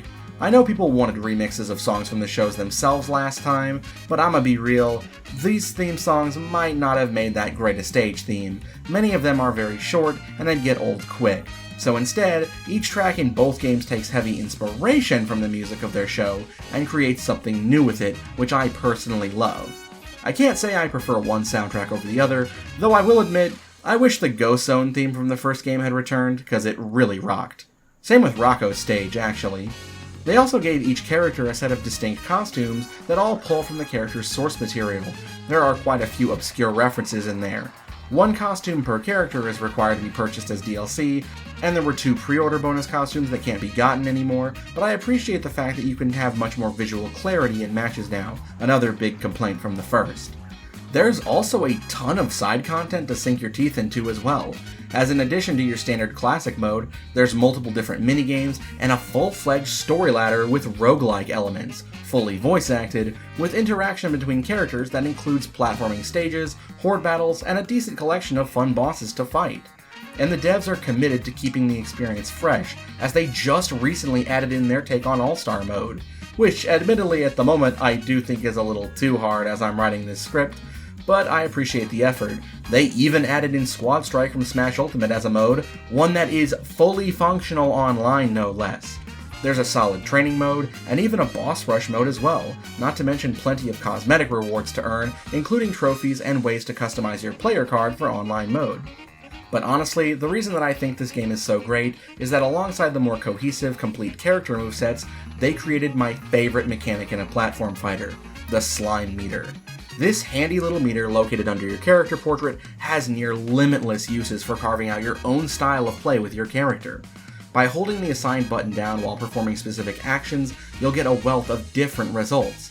You can enhance or change the properties of your character's moves, like EX specials in traditional fighters, deal extra damage when inputting strong attacks, increase the length of your air dashes and make it where you can fully perform any action out of them, make your shield temporarily unbreakable, halt your momentum entirely and counterattack at the same time to potentially save your stock, even Roman cancel your attacks like Guilty Gear to create custom combos that wouldn't work naturally. Or, if you feel like you can pull it off, spend a full meter for a competitively legal super attack. With the limitless application of these tools, it creates an entirely different beast of competitive gameplay, and can simultaneously be almost completely ignored for casual. It manages to find a really solid middle ground between both worlds of platform fighter fans. Sure, there are some aspects of the game I could nitpick, such as some of the costumes being a little simplistic, or the fact that literally every character I made in the first game got cut, or some of the supers having some wonky animation. There's some occasional glitches, some of the VAs are starting to give a much weaker performance as they age, but all in all, the game is an extremely fun one that evolves its genre and innovates while not replacing my love for the games that inspired it. It's not trying too hard to be Melee, it's doing its own thing and thriving. Ludosity and Fairplay Labs made something really special, and you are all sleeping on it because you got burned by the first game. I get it. But everyone deserves a second chance, and in this case, second place for NASB 2. Though it doesn't factor into my ranking, the DLC offerings have actually been really fun, even if I'm a bit iffy on the character choices themselves. Mr. Krabs has an interesting level up system by gaining money, Zuko's just a great pick all around, and even the most recent character at the time of writing, Rocksteady, turns out to be really fun with a shockingly creative moveset, even if I would prefer just having the 4 turtles together. Iroh will also likely be a blast, though maybe we overdid it a bit on the Firebenders. That said, I'd really love to get more DLC, so please support this game. Who would I pick for DLC? Well, that's a good question. I would at least want a couple newcomers. I think Carl Wheezer would be a really funny pick. Timmy Turner would be cool, even though there's some legal hiccups possibly preventing him from happening. But I'd also be just as satisfied with some revamped vets from the first game. Like a 5-character pack consisting of CatDog and Oblina, who had their shows removed from the lineup, and the latter of which was a very cool obscure pick, Toph to have a rep for all 4 nations, and because she's my favorite Avatar character, my main, Powdered Toast Man, who had my favorite moveset in the original game, and was just such a funny pick, and then either Sandy to round out the SpongeBob cast, or bring back the people's pick Hugh. I still think he should have come after Jimmy, but he was fun, and now we have the latter, so I'd be fine with him coming back. Oh, and for who I main, El Tigre and Ember are my most played, though I dabble with Lucy, Zuko's a more recent favorite, and Azula has been a top fighter for me, but I also think Reptar might be my other favorite than El Tigre. They made a competitively viable heavyweight who isn't overpowered, and who doesn't want to play as a kaiju in a platform fighter. He's just so much fun. So let's give it a score. Gameplay is an easy 10. It innovates its genre by remixing the greatest aspects of it, not just its inspiration, but other greats in its field. The graphics are actually pretty good looking. The visual overhaul manages to make it look at least on par with the PS4 generation of graphics for cartoony titles, and it hides its weaker animations much better than the first game. It earns a solid 9. The sound design is a 9 as well, mostly because I kinda wish a few more songs from the first game that were bangers return, and it does frequently have some mild audio bugs, but the music and voice acting, outside of Aang, is really well done. The level design takes a 10. Unlike the first game, there aren't any stage layouts I straight up hate, and there are fun layouts for both casual and competitive. Side content takes a 10. There's plenty of single player content to dive into when you want to keep playing, but don't feel like fighting your friends or grinding competitive. Replayability is a 10, though that's only natural for a well-designed platform fighter. The story is really the only aspect I would call a bit subpar, and not for lack of trying, but it is a bunch of cartoon characters trying to defeat the big bad evil guy, in this case Vlad Plasmius, from destroying the world. It's a simple premise. But the character interactions are more than worth giving at least a 7.5. Nickelodeon All-Star Brawl 2 takes home the silver with 65.5 out of 70. And you don't have to just take my word for it. I wanted to hear from someone else who loves this game like I do, so I reached out to Cherry, a community lead and tournament organizer for this game, for an interview. I have a separate video going up for that in a couple days, that's the full interview, but for now, I'll just leave a few highlights here for you to enjoy. So, in a comparison between the first NASB and the second, which one do you think is the better game and why? So, it's definitely a complicated question, but I think that I've narrowed it down to this, and I think that NASB 1 is really fluid. I think that like overall, it's like movement in it is super solid. It's more accessible due to it being a digital input game. It has like a really high speed gameplay where like there's not really too much camping. Or, like there's really never like there can be timeouts, but it's really not common at all. I've seen it like a couple times here or there. And NASB 2, it's like more familiar on the surface, but as you play it more and more, it can get like deeper and deeper. And I think that NASB 2 has more interesting characters compared to NASB 1, even if I don't necessarily think that NASB 1 had like uninteresting characters. I just think that to me, NASB 2 has far more interesting characters, and as a game as a whole, NASB 2 is just like amazing. Like it just has so much single player content. Like the campaign is actually good. Like that was the first thing I did when I got my copy. Was I literally played through the whole campaign before doing anything else. I did that. It has Squad Strike with playable online, which is literally the coolest thing I've been asking for in a platform fighter, like since NASB 1. And I've asked and asked and asked. I'm like, it's such a slam dunk. Please do it. It has crossplay, the best rollback in any platform fighter. It has so many modes, like really fun characters, and it's not like hurting my hands. And that's something that NASB 1 unfortunately really hurt, was by the input per minute in the APM, just the amount of stuff you need to be able to do really hurt my hands. So I can't play it too much anymore. And it's kind of always been like a lasting thing with me now, is I really can't play platform fighters in general because of NASB 1. Due to the amount of time I put into that game and playing it as much as I did, I definitely did a number on my body. But NASB 2 definitely. So here's another question, character-wise. Off the top of your head, would you say are the 3 most hype characters to watch in NASB competitive play, NASB 2 specifically, and why? So, definitely going to start off with the Beavers. I think that's why I play them. I find them really exciting. They both are really fun to play as, but also to watch. And I think with the amount of different supers or EXs they have, like with their each special, and the applications you can use them for, and being able to like swap where your location is based on the other, like it just causes so much interesting gameplay. and like their movesets being different, and one being for like combos and the other being for kills. Like it's just so interesting, you know. So I find them really interesting for those aspects alone.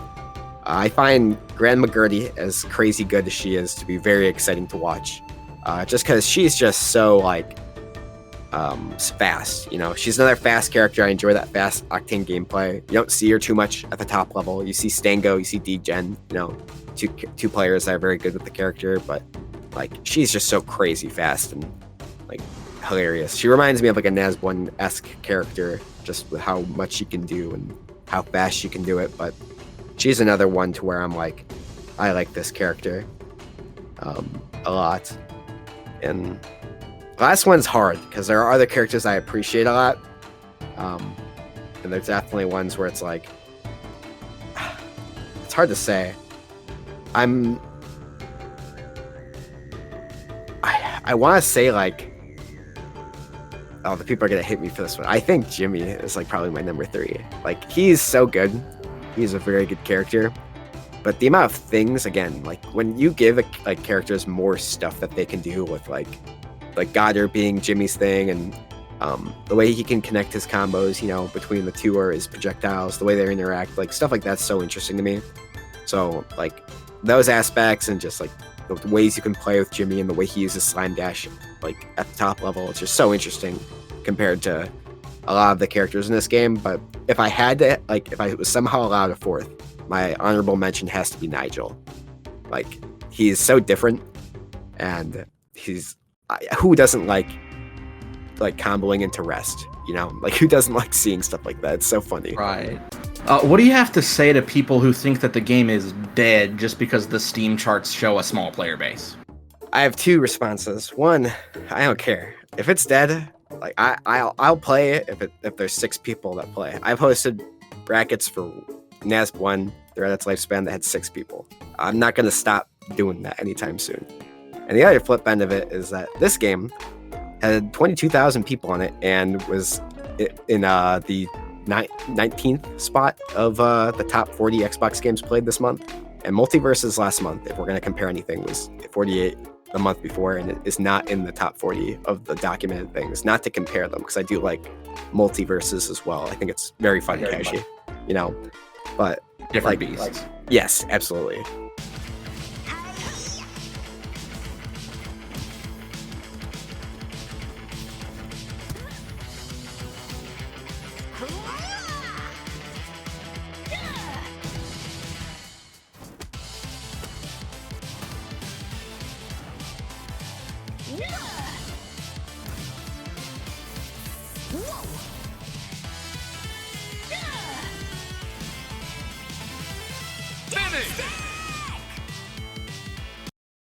I have defeated you for all time!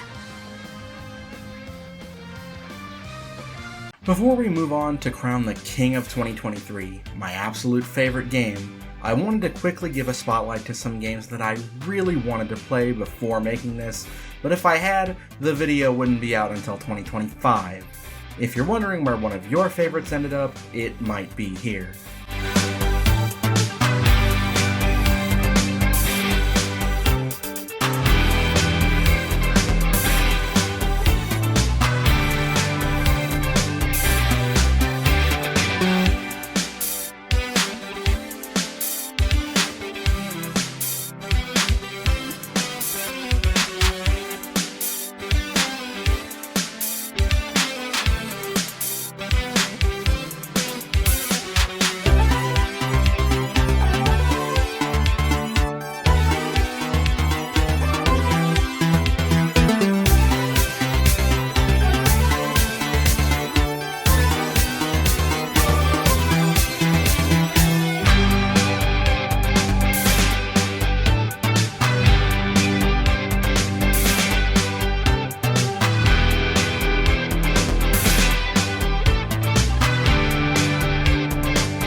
If I've made one thing pretty obvious about myself, it's that I love cartoony games with fun platforming. But I've realized that over time, my taste in platforming has become a lot more complex and refined. It's not enough to have good level design for me anymore. The movement, the momentum, it needs to be fine-tuned, carefully crafted to provide a maximum enjoyment. Movement and abilities and power-ups need to flow together to make each level into a thrill ride. It's something that, despite his best efforts, our portly Italian friend Mario only manages to pull off in his 3D outings most of the time. Wonder was an exception, not the rule. Then there's the speed. Finding the perfect speed for your platformer is just as important as creating a level for your hero to run around in. And it's unfortunate that the master of speed, the Blue Blur himself, oftentimes manages to bring the speed, but not the level design to accommodate him properly. I would argue that outside of Sonic Mania, there hasn't really been a good 2D Sonic since, well, the 90s. Where Mario has the level design and Sonic has the thrill, there's never been a platformer that's captured my fancy with the perfect middle ground. Wait, Italian, speed, the 90s.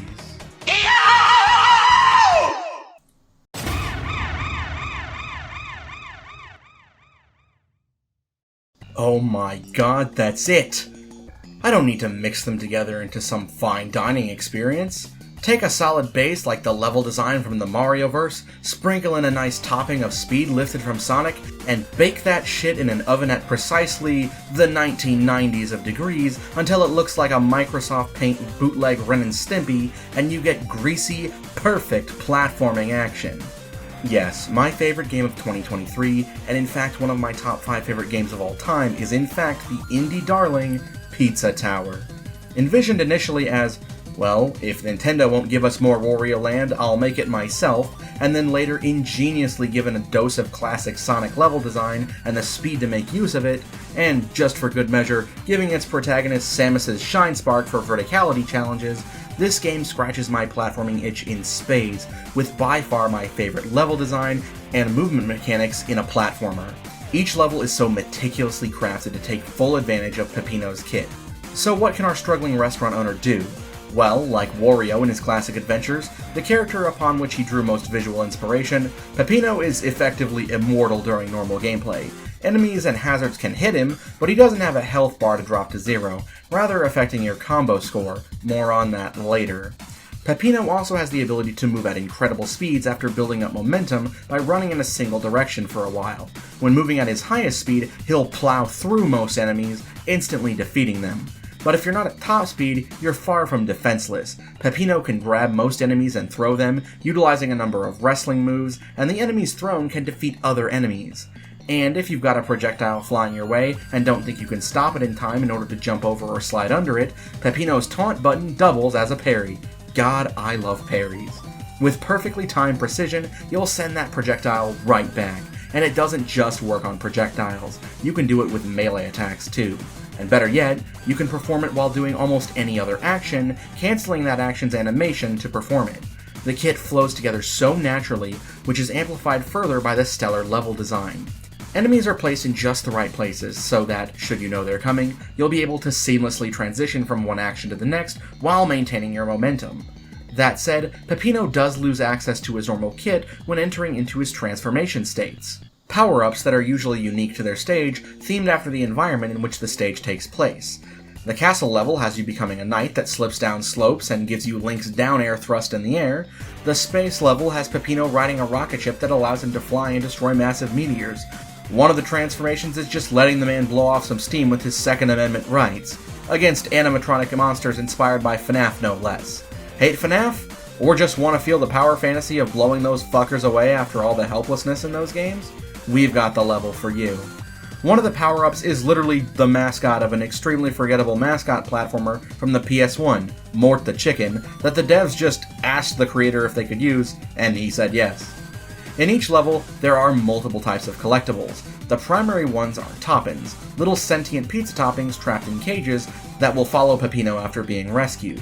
Then there are just regular toppings, I guess, that just give you points. Lastly, you'll have to search for Jerome, the pizza tower itself's janitor, and bring him back to his break room, where a treasure is located. You're scored at the end of each level based on how fast you did, what you collected, and your combo meter. The combo meter applies a bonus amount of points to each collectible you grab during a combo, and you can keep it going by collecting things and defeating enemies without letting the meter reach the end. Each item collected or enemy hit resets it. At the end of each level, you'll find a pillar. Destroy it, and you'll begin the best part of the level: pizza time. After destroying the pillar, the level you're in will begin to crumble. That means it's time to book it back to the entrance as quick as possible. But you better be collecting shit on your way back. Some things won't be available until pizza time has started, so grab what you need and go. You'll notice you now have a big timer on the bottom of your screen. If you let it reach 0, you won't lose immediately, but the main antagonist, Pizza Face, will appear and begin to chase you, phasing through walls to take the quickest possible path to get you. And this is the only way you can die in the game. Get caught and you're booted out of the level and need to start over again. But it's at this part where the game is at its most exhilarating. Use that Mach speed to your advantage and get out. But for the most daring, once you've beaten a level, or unlocked it by beating fast in the tutorial, you'll see a little portal near the exit. A portal that says, Lap 2. If the first escape is running away from the devil, Lap 2 is saying, wanna see me do it again? You can't catch me. And it's through doing Lap 2 that you'll be able to achieve the highest ranks on stages, which don't provide any tangible reward, just a sense of self-fulfillment and maybe some bragging rights. First, there's S rank, which is gained from completing the level with every toppin, the treasure, getting enough points, finding every secret area, and doing Lap 2. But even more coveted is P rank. P for pizza, I presume, which is S rank, but without dropping your combo even once. From the first enemy you kill, you must know the level like the back of your hand and be able to do it without screwing up. It's tough, but the feeling of earning it is like nothing I've ever felt in a game. I may not have a huge amount of them, but I plan on earning them all, someday. It's this aspect that grants Pizza Tower such a surprisingly simple hook. It encourages learning to speedrun these levels, leading to infinite replayability. But the game mechanics aren't the only things that make this brilliant game. There's also the presentation. Okay, yeah, this game definitely looks the part of a 90s Nicktoon, with a huge amount of pizza ingredients and related imagery, but that crude aesthetic is what makes it so endearing. It's meant to be kinda ugly, and yet I think it's one of the best looking games because of it. And because each level has a different theme, we get to see a lot of unique scenery. A farm, a huge metropolitan area inhabited purely by pigs, an enchanted forest of gnomes, a saloon, and that's just a handful of the options. The sprite work is really impressive, especially when you realize that just the playable character himself has over 5,000 sprites, and yet the movement is so fluid despite it. Combined with these levels' aesthetics, there's also a phenomenal soundtrack heavily inspired by the 16 and 32-bit eras of gaming music. There's even a level that just rocks that Genesis twang, and the artist managed to take some truly weird samples and turn them from being obscure media into something iconic. This has the best soundtrack all year, hands down. Special mentions are in order for the songs Oregano Mirage, Yeehaw Delivery Boy, Tropical Crust, Extraterrestrial Wah-Wahs, Pumpin' Hot Stuff, Tubular Trash Zone, Unexpectancy, and of course both the escape themes, It's Pizza Time, and The Death That I Deserve Aioli, which has just the best name. And for eagle-eared viewers, you'll know that at least one of those themes is in every single one of my videos as my outro. Bonus points to you if you can tell me which one it is in the comments below. While I initially wasn't too terribly fond of the boss design, I grew to really appreciate it when I separated my brain from the rest of the game. Being fast isn't going to win boss fights. It's all about dodging at the right time, or if you've got the guts to do it, parry instead. Each boss is pretty simple, but they're all fun to fight, and they take advantage of one of this game's less talked about strengths. It's funny! There's tons of goofy animations for each character in the game, the soundtrack is filled with songs with mimetic names, and a lot of the short cutscenes that act as level transitions are really hilarious, and it all comes down to that art style. The first boss, Pepperman, is a narcissistic artist, so it's great watching him react as you destroy his art. The third boss is a crude parody of the Domino's pizza mascot, the Noid, who openly flips you off in his boss fight, and yet because he was intended to be a playable character, he's just as emotive as Peppino himself. And they added an alternate mode where you can play as him in a free post-launch update, and the dude even has some unique mechanics. The fourth boss I won't spoil, but he's very uncanny while also having some really great animations. All in all, I may be a bit presumptuous here, but for me, Pizza Tower is about as close to a perfect game as I could ask for. The story is simple. Pizza Head threatens to blow up your restaurant just because he doesn't like you. Go take him and his stupid tower with him.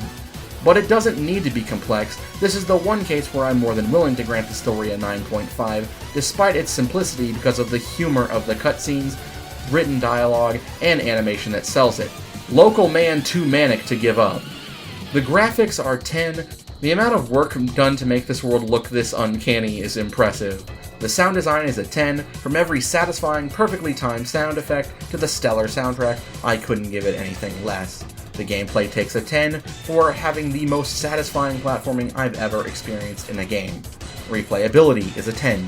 I want to go back through and learn each level perfectly, and the core mechanics are so fun, there's never a point in which I'm not having a blast, even on the 100th trek through a level. Level design is a 10, each one lovingly crafted to utilize Peppino's abilities and the transformations on offer to their maximum potential. The game even actively encourages you with in-game achievement lists that offer cosmetic awards to change up Peppino's looks for you. It's got plenty of side content, which I'm giving a 9.5 to, and they never ask something too crazy from you either.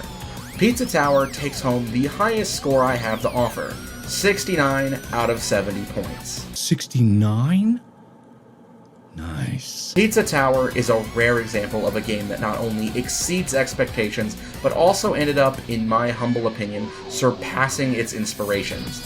Yeah, Wario Land and Classic Sonic are great games, but Pizza Tower does both of their gameplay styles better, taking the best of both worlds and mixing them together into something truly special, with none of the aspects that either struggle with. By learning from the mistakes of the past, it charges forward towards a brighter future, and shows the true talent of what independent developers can accomplish. Ironic that in a year both Wario and Sonic got new games, a newcomer showed up and put both of them to shame.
Phew, that was a lot to take in, I'm sure. From indies to AAA, pixel graphics to 3D breakthroughs, from RPGs to platformers to fighting games and everything in between, 2023 was a hell of a year for my favorite hobby. With a new masterpiece showing up every other week almost, a gamer, realistically speaking, just doesn't have time for them all. I definitely didn't have time for them all during the year, hence why this video ended up so late. But we've crowned the cream of the crop, in my humble opinion. What about you? Anything I missed? Any games you think I should have played before working on this? Let me know in the Wait, why is there still video left? Aren't we done? The 2023 Game Awards starts now.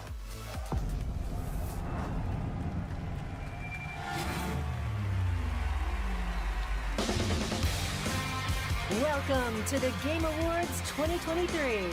Now, here's your host, the creator of the Game Awards, Geoff Keighley.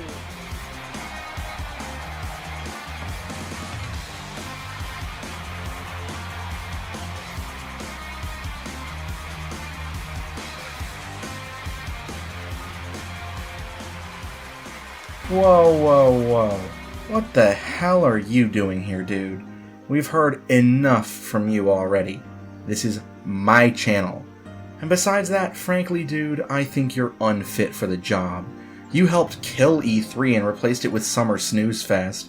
You have an unhealthy relationship with both Hideo Kojima and the Muppets, sometimes simultaneously. You let someone unauthorized on stage with the Elden Ring devs in 2022, and you had the gall to tell your own Game of the Year 2023 award winner to wrap it up after 30 seconds. Get off the stage. I hate public speaking, and I could do this shit better than you. In fact... Welcome to the Game Awards that actually matter 2023. In 2024. Yeah, we'll talk later, Jeff. You just head backstage. Thank you. We've got a great show for you tonight. We're going to be giving some awards to the actual games and not letting Chris Judge talk for 8 minutes straight. And don't worry, Matthew McConaughey has been sedated and contained. We'll get started with the show right after a word from our sponsor. Fuck you, Baltimore! If you're dumb enough to buy a new car this weekend, you're a big enough schmuck to come to Big Bill Hell's Cars! Bad deal! Cars that break down! So, let's go over real quick how I'm going to be giving out these awards. Each category will have a number of nominees, and I'll be awarding a bronze, silver, and gold trophy to 3 of the lucky nominees that succeed overwhelmingly in each category. That said, there will be 3 awards which won't be preceded by nominations. I'll just be giving them their award in their field of excellence. We'll discuss those as we come to them. So, let's get right to it. First up is the most underrated game category. The nominees are Master Detective Archives Raincode, Viewfinder, Bayonetta Origins Cereza and the Lost Demon, Nickelodeon All-Star Brawl 2, Gravity Circuit, Like a Dragon Gaiden, The Man Who Erased His Name. And the bronze award goes to Nickelodeon All-Star Brawl 2. Seriously, why do people not want to give this game a try? One look at it shows the vast improvements over the sequel. The silver award goes to Bayonetta Origins! I've literally only heard 2 people online talk about this, and both had great things to say, so why does this literally have no one bringing it up as one of the greats?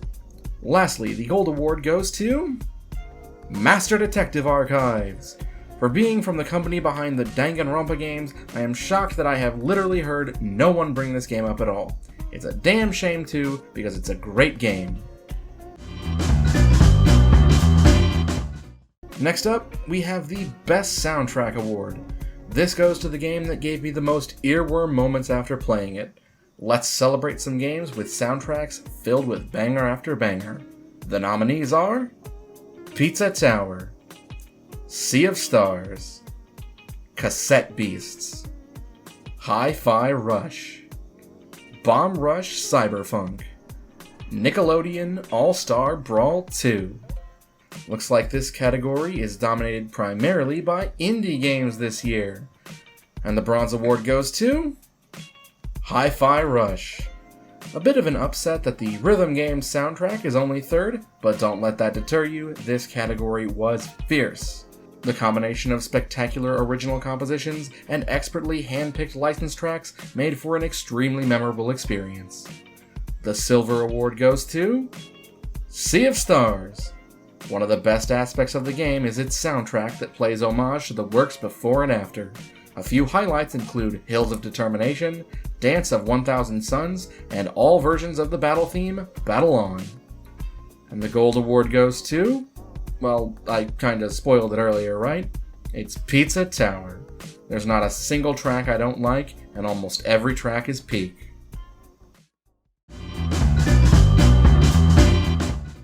Next up, we have the Biggest Surprise Award. Going into the year, I was already familiar with a hefty handful of the games I wanted to play, but despite that, a number of wonderful games came out of the woodwork to rival them for spots here on this list. This award is to celebrate the games that caught me off guard by how great they were. The nominees are Viewfinder, Pikmin 4, Dave the Diver, Master Detective Archives Raincode, Gravity Circuit, Turbo Overkill. The bronze award goes to Master Detective Archives. While the game was on my radar, the minimal marketing it received as a Switch exclusive, plus my mixed opinions on Spike Chunsoft's previous work, led to a narrative I was heavily invested in, though some characters' writing did prevent it from taking silver or gold. The silver award goes to Dave the Diver. My hesitancy for roguelikes gave me a bad feeling going into this game, and yet not only did it pleasantly surprise me, it ended up climbing much higher than I would have anticipated, with a charming presentation that kept me invested all the way through. And the gold award goes to Viewfinder. If there's a genre I'm even more hesitant on than roguelikes and Metroidvanias, it's puzzle games. And yet, through clever use of such a simple set of mechanics, it created one of the most fun and creative titles I've ever played. Our next award is for the Best in Voice Acting. As an aspiring VA myself, I look for great examples in all the media I consume, so this award is intended to praise the work of those who oft go unappreciated. But unlike those other game awards, we're not celebrating the work of only one for a game. To claim this category, the overall quality of all voice actors in the game must be taken into account. The nominees are Baldur's Gate 3, Slay the Princess, Master Detective Archives Raincode, Spider-Man 2, Bayonetta Origins Cereza and the Lost Demon, Hi-Fi Rush. Our bronze award goes to Spider-Man 2. While Yuri Lowenthal's performance as Peter Parker, both with and without the symbiote, and Najee Jeter's brilliant take on Miles Morales are the headliners, it cannot be understated how much Laura Bailey's work as MJ, Tony Todd as Venom, and Graham Phillips as Harry all bring their roles together. They'll be etched in the annals of history as some of these characters' most iconic. The silver award goes to Baldur's Gate 3. In a bit of an upset, even I was prepared to give this award to the stellar cast of this wonderful game. Highlights include the legendary Neil Newborn as Astarion, Samantha Baird as Karlach, Tim Downey as Gale, Andrew Wincott as Raphael, Amelia Tyler as the narrator, Matthew Mercer as Minsk, and J.K. Simmons as Ketherick Thorm. But every party member and even most NPCs have clearly defined and unique voices that made each encounter in the game special. Finally, the gold award goes to Slay the Princess. While not being as star-studded as any of its competition, this award had to go to the two who brought to life this beautiful tale, Jonathan Sims and Nicole Goodnight, as the range of the two of them provide, plus a beautiful chemistry between them both, places them at the top. Just two voices, and yet both of them are doing such brilliant work. We can only hope their talent continues to be recognized, and that they, and all these other brilliant VAs, continue to inspire a new generation to take up the craft. Our next category is the Perfect Length Award, awarded to a game that is neither too short nor overstays its welcome. I find that even some of my favorites tend to drag on or leave me wanting more, such as the case with all but one of my top 5. Our nominees include Pikmin 4, Like a Dragon Gaiden, The Man Who Erased His Name, Gravity Circuit, Super Mario RPG, Viewfinder, Resident Evil 4 Remake. The bronze award goes to Pikmin 4. Whether going for a completionist run to collect every treasure and save every castaway, or simply going to beat the main story, Pikmin 4 manages to just avoid staying around too long while keeping its brilliant loop engaging and providing enough variety to keep it fresh for longer. Our silver award goes to Resident Evil 4 Remake. The story's pace is natural, and none of the content feels like filler, each chapter lasting for just the right amount of time to keep the story engaging and to keep players wanting to continue. The gold award goes to Like a Dragon Gaiden. Managing to pull away from my biggest hang-up with the series, it offers a complete story while managing to provide a healthy, but not overwhelming, taste of the variety these games are known for. And though I personally didn't go for a completionist playthrough, it doesn't demand all of your time like other games in its franchise would from you. Next up is the Best Story Award. This one doesn't really warrant a huge explanation, simply what game offers the best narrative as you play. The nominees are Hogwarts Legacy, Slay the Princess, Like a Dragon Gaiden, the man who erased his name. Baldur's Gate 3. Resident Evil 4 Remake. Spider-Man 2. First up, the Bronze Award goes to Hogwarts Legacy. The story manages to tell a surprisingly gripping narrative that, at times, exceeds the franchise that inspired it, with a set of characters that offer interesting backstories and manages to build on the lore of its universe in ingenious ways. The Silver Award goes to Like a Dragon Gaiden. As one final send-off to Kiryu as the main protagonist, the story manages to connect brilliantly to the series' complicated character relationships and story while maintaining all the charm of its predecessors, and has a beautiful ending. And the Gold Award goes to Baldur's Gate 3, for being the most I've been invested in the story of an ensemble cast, for managing to use the lore of Dungeons & Dragons Forgotten Realms to its absolute fullest, and to create a cast that may not yet be, but will go down as one of gaming's best and brightest. Next on the agenda is the award for Best Character Design. This award is to celebrate the work of character artists and how they best utilize the medium of games to create iconic and memorable characters.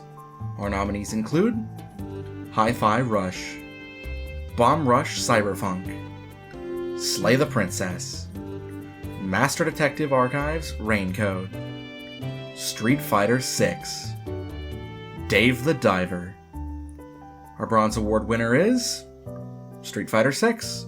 Despite its divisive art style, the character designs for both the newcomers to the cast and the redesigns for many of the returning veterans provide a colorful, iconic cast, despite leaning on nostalgia a little too hard. Highlights include the new designs for Cammy, DJ, Guile, and Jury, as well as all the designs for Kimberly, Jamie, Marissa, and, despite my distaste in fighting him, JP. Our silver winner goes to Hi-Fi Rush, which contains a brilliant blending of a cyberpunk world with a cel-shaded, comic book-inspired art style. Each character of the main cast, both our heroes side with Chai, Peppermint, Macaron, Cinnamon, and the villain side, featuring the top brass of Vandalay, have easily recognizable and incredibly pleasing, vibrant designs. It feels like a blending of American and Japanese design philosophy, and I like it a lot. The gold winner is Slay the Princess, with each design for the princess invoking something completely different, some breathtaking, some beautiful, some horrifying, and it's all made so wonderful thanks to its art style. And while we're talking art style, let's show our nominees for Best Art Style, which definitely features at least a little overlap. The nominees are Super Mario Bros. Wonder, Slay the Princess, Cassette Beasts, Sea of Stars, Pikmin 4, Bayonetta Origins, Cereza and the Lost Demon. Our bronze winner goes to Sea of Stars. Outside of its soundtrack and game mechanics, the beautiful pixel art invokes a style of the familiar and yet all new. I don't think I've seen a game with pixel graphics this beautiful, nor do I think I will ever again. The spriters have mastered their craft to a microscopic degree. Our silver award goes to Bayonetta Origins, with a beautifully crafted watercolor aesthetic that enhances the children's book playing out in real time aesthetic this game went for. Platinum really outdid themselves with the colors and the technical work to make this possible, and it's even more amazing that it looks as good as it does on the Switch.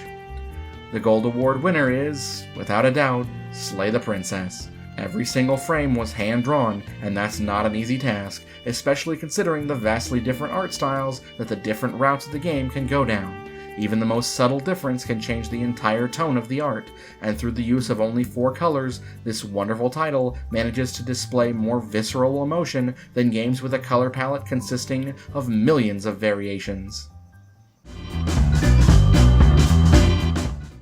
Next up on the agenda, we have the award for Best Movement Mechanics. Movement is the most critical aspect for many types of games, so ensuring it feels as smooth, responsive, and that each ability manages to fit into the control scheme is crucial, and a personal point of contention for me. If the movement doesn't feel good, there's a high chance I won't enjoy the game. Our nominees are Viewfinder, Nickelodeon All-Star Brawl 2, Pizza Tower, Turbo Overkill, Bomb Rush Cyberpunk, Spider-Man 2. Our bronze winner is Turbo Overkill, with a surprising scope of mobility despite having only one mobility ability. Using specific level design quirks allowing you to utilize your dash to the fullest, as well as run on walls and even rocket jumping, though none of it is quite as thrilling as zipping around a level with your chainsaw like a psychopathic Tony Hawk. The silver winner is Spider-Man 2. If the first game made you really feel like Spider-Man, this game helps you fit even closer in those lofty shoes. The movement is as fluid and swinging around the city is just as fun as that first game, but now with the added bonus of the web wings, which gives you an exhilarating sense of movement as you soar through the sky, and it controls great. Transitioning between web slinging and flying is buttery smooth. The gold winner is, of course, Pizza Tower, with movement and mechanics so fluid that you feel like a god for even the simplest of actions, but provides so much room for mechanical execution and the ability to style on the game itself. Next, we have the coveted I Want a Sequel Yesterday award, only for those games that left such a strong impact that not only do I want more to continue their story, but also to see what new mechanics they could add on to their already existing mechanics and how they could improve on greatness in a sequel. The nominees are Bayonetta Origins, Cereza and the Lost Demon, Bomb Rush Cyberpunk, Hi-Fi Rush, Master Detective Archives Raincode, Dave the Diver, Cassette Beasts. Our bronze award winner is Bomb Rush Cyberpunk, which was a great starting point even if it did have a number of flaws. Given a more robust combat system, and with perhaps some functional differences between skates, bikes, and skateboards, you've got potential for something that could truly be crazy. The silver award winner is Cassette Beasts. I really would love to see a sequel with a new cast of characters, more monsters, maybe a new type or two, and a new mechanic. Imagine at the end you might just be able to have a match with your character from the first game and a partner, just like facing Red at the end of Gold and Silver all those years ago. Brilliant, as Keighley would say. Oh, and the one thing I want most? Online battles. That'd turn it from good to gold. The gold award goes to Hi-Fi Rush. A sequel with more playable characters or different weapon options for Chai would make for a very fun game, and it would give a chance to follow up on the rather simple ending. I want more of this world, its characters, and especially more great music. Before we give away my final two sets of awards, let's go ahead and cover those special awards. These awards are for three categories that aren't exactly coveted. First up, we have the most overrated title, which I bestow upon Cocoon. It's not a bad game by any means, but for winning Best Debut Indie at a certain other awards show that shan't be named, I was left extremely underwhelmed. The core gimmick is interesting for sure, being able to take levels into other levels and solving puzzles like that, but it didn't capture my fancy with an interesting narrative, stunning graphics, great music, fun movement, etc. All it was a series of puzzles that, frankly, for the first 6-ish hours I played, felt way too easy. And I'm already not super great at puzzles in general. It's just not my thing, and I think the praise for it is a little overstated for as simplistic of a game it is. And my biggest gripe is that it's way too expensive for as short and simple as it is.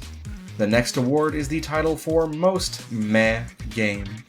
The game that I wanted to like but ended up feeling little to no strong feelings for one way or the other. And that title goes to F-Zero 99.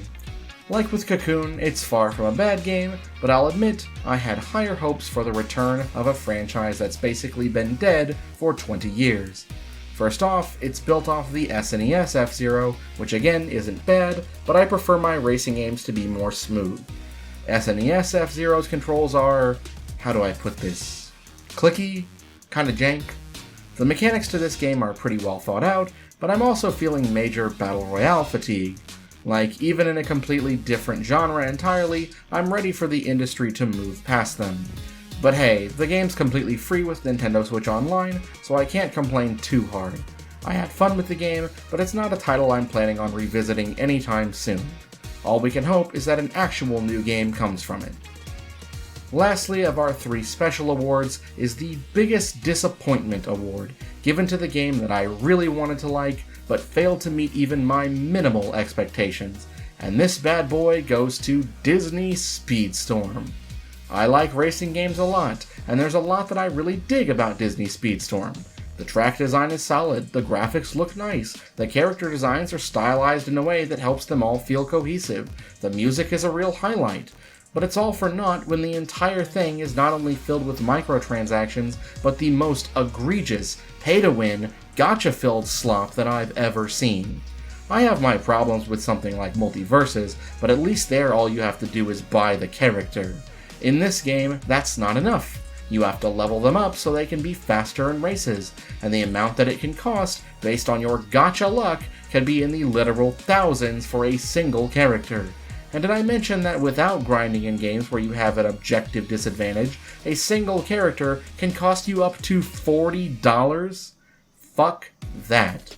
I could complain about the amount of money for basic recolors in Street Fighter 6 all day, but this takes corporate greed to a whole new level. And because it's Disney characters, some of the most iconic of all time, of course kids are going to want to play it. This aggressive monetization should be illegal. Shame on you, Disney. With a price point like that, I'm shocked Sora only costs $6 in Smash.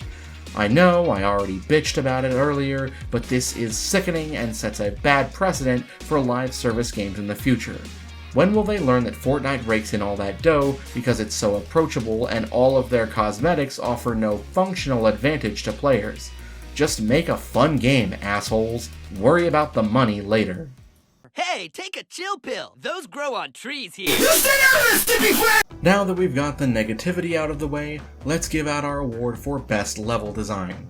This is for the game that utilizes its mechanics to the fullest in each level, that has environments built to take advantage of everything your character can do. The nominees include Gravity Circuit, Super Mario Bros. Wonder, Viewfinder, The Legend of Zelda: Tears of the Kingdom, Nickelodeon All-Star Brawl 2, Pizza Tower. The bronze winner here is Nickelodeon All-Star Brawl 2. A vast step up in stage design from the first, even most of the casual stages offer fun layouts that keep intrusive elements to a minimum, and with each competitive stage having multiple variant options, it manages to find a comfortable middle ground where both types of players can enjoy. The Silver Award winner goes to Viewfinder. With levels brilliantly designed around the core mechanics despite the insane physics keeping things held together behind the scenes, and brilliant use of field of view to create interesting and challenging puzzles, the environments in Viewfinder always find a way to surprise me as I figure out the answer. And the gold winner is, of course, Pizza Tower, with levels that are built with Peppino's kit in mind to promote the use of speed and flawless precision, and the promise of a high rank is a reward in and of themselves to keep pushing ahead and perfecting your skills. Our final award of the evening is the one I'm most excited to crown. With a whopping 9 nominees, this is for the Best Boss of the Year. Those charismatic and exciting roadblocks that stand in your way that you have to beat down. But this, of course, comes with a disclaimer. These will provide spoilers for each game that has a nominee. But that's kinda what you signed up for, right? I'll put a timestamp on screen for you to skip past this award if you really want to. Here are the nominees. Raphael from Baldur's Gate 3. If you have any last words, make it quick. It will only take a moment to finish you. Hope. It always burns you in the end, little mouse. Now, down comes the claw. Corsica from Hi-Fi Rush. Enough!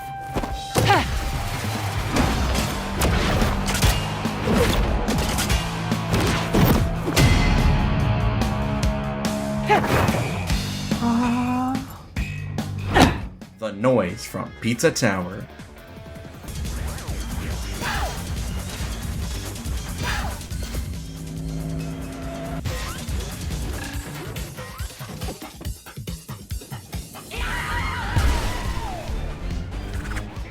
Ancient Sirehound from Pikmin 4.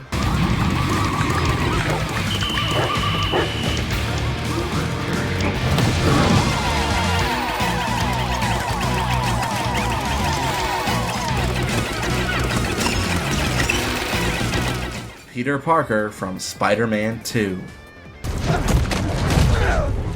I need this suit.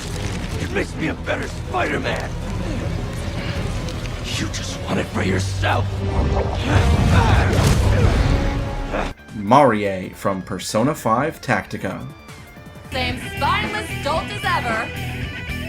Simply too weak to do anything on his own. That's what makes me his perfect partner. All right, Toshiro. Hope you're ready. And here comes the bride! Shishido from Like a Dragon Gaiden, the man who erased his name.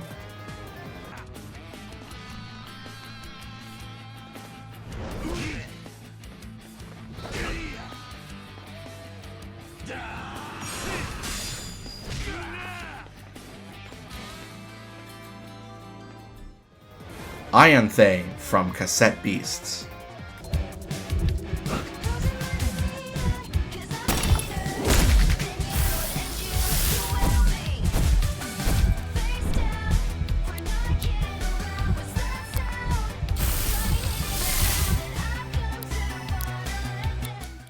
Colgera from The Legend of Zelda: Tears of the Kingdom.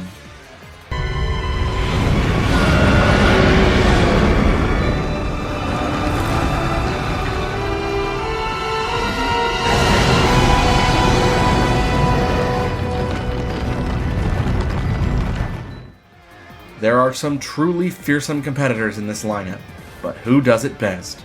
A great boss fight isn't just the fight itself. It's the challenge, the build-up, the atmosphere. It's the story significance, the spectacle, and the threat level. So, who will claim victory?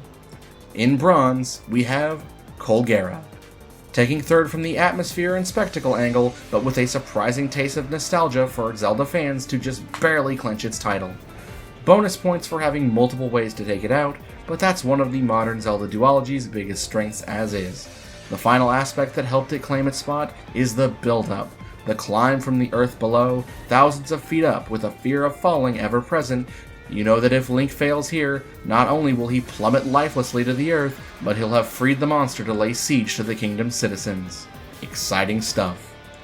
Our silver award goes to Peter Parker. I may be rating this a little too high, but what can I say? This brawl represents so much more than just forcing that suit off Peter and bringing him back to his senses. It's about Miles rising above his doubt and into the role he was given. It's about teaching Peter that in order to save everyone, it's okay to look after yourself, something he often struggles with. Peter's tactics in this fight show off just how the suit truly does make him superior, at least in pure power level, to his normal self.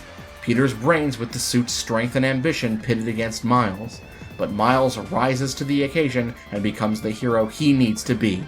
In this moment, he saves the city alone. Never tell me that Miles Morales isn't Spider-Man. He is a fucking legend. Lastly, our gold winner goes to Raphael. The hardest fight in BG3, a duel against a devil on his home turf with the odds stacked against you in every way. The arrogance, the locale, the showmanship, not to mention the brilliant use of double entendres in the lyrics of this arrogant, punchable pricks boss theme. The build-up throughout the entire game's narrative, the fact you can end dialogue early and make the fight harder by insulting his performance in the bedroom, and the ally you can make along the way who can turn the tide in your favor. What goes around, comes around. Helping someone to do what's right, my player character's ideal, versus helping those who don't have a choice in search for personal gain, Raphael's ideals. It's bloody brilliant, even if your mileage may vary based on how you choose to play your character. And he's entirely optional. You met him as a weakling, but now you're the one in control. Will you be doomed, detected, and caught? Will the House of Hope become your tomb? Or will you flip the script on this overgrown theater nerd and send him down another 3 levels of hell? Well, that's all the time we've got for tonight's awards show. I'd like to thank everyone for coming out tonight to support us. Oh god. I'm just receiving word that Matthew McConaughey has woken up from his tranquilized state and has breached containment. Everyone will please panic.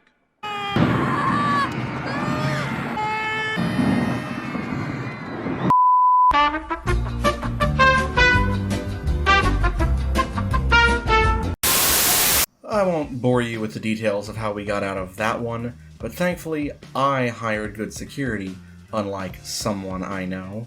So, 2023 sure was a year in gaming, wasn't it? From the high highs of the legendary titles we've discussed, to the low lows of Crypto Bro Temple Run with Dookie Dash, the actual worst monetization I've ever seen in a game with Disney Speedstorm, and the baffling mystery surrounding the day before, I think we can all agree that it truly was the year of all time for games. But in all seriousness, the amount of quality that was put out by so many passionate devs in those 365 days is a testament to how well we have it nowadays. Yeah, there will always be shovelware and lazy cash grabs, looking at you, Cross Impact, but we are lucky to have so many great options due to a generation of creatives who grew up playing the legends beforehand and went on to bring their creativity and love into their work. Each and every one of my top 25, from the AAA to the smallest indie, has a lot of passion and human ingenuity lovingly crafted into each pixel, each line of code. They're a testament to what the brilliant human mind can put together when given the right guidance, state of mind, and a whole ton of heart. Games are an art form. Art is subjective, and I'm sick of seeing people and organizations like the Game Awards only give love to a select handful of the big games. It's such a wide hobby, and each and every indie game that showed up here had just as much care put into it as your Spider-Man 2s and Tears of the Kingdoms. I'm glad that we as a collective have finally come to the realization that all of these projects are worth playing. If you prefer big budget spectacle pieces or simple 16-bit style passion projects, that's valid as long as you can recognize they're all contributing to how great this hobby is. But what about you? What were your favorite games that came out in 2023? Are there any that I seriously missed out on? Should I have kept going and waited until 2025 to make it and made it the top 50? Any on my list that you didn't personally care for? What are your favorite aspects of the games that I mentioned, or any of your favorites from 2023? Let me know in the comments below. And hey, while you're here, I've got a lot more great videos you could check out on Kingdom Hearts, Multiverses, SpongeBob, Overwatch, and of course, more general gaming content about scrapped content in my favorite games, or games that need remakes. We even hit the nail on the head about Dead Rising getting one. I appreciate that if you made it all the way through, if you drop a like on the video and subscribe so you never miss an upload from me. And if you like what you saw today and would be interested in directly supporting the channel, my channel has been approved for YouTube memberships. You'll get some cool perks like having your name appear at the end of videos. However, please only do so if you can afford it. And if you can't, just leaving a comment or sharing the video with a friend helps us out too. Thanks for listening to me ramble on and gush about some great games for 2 plus, possibly even 3 hours. I haven't done the math yet.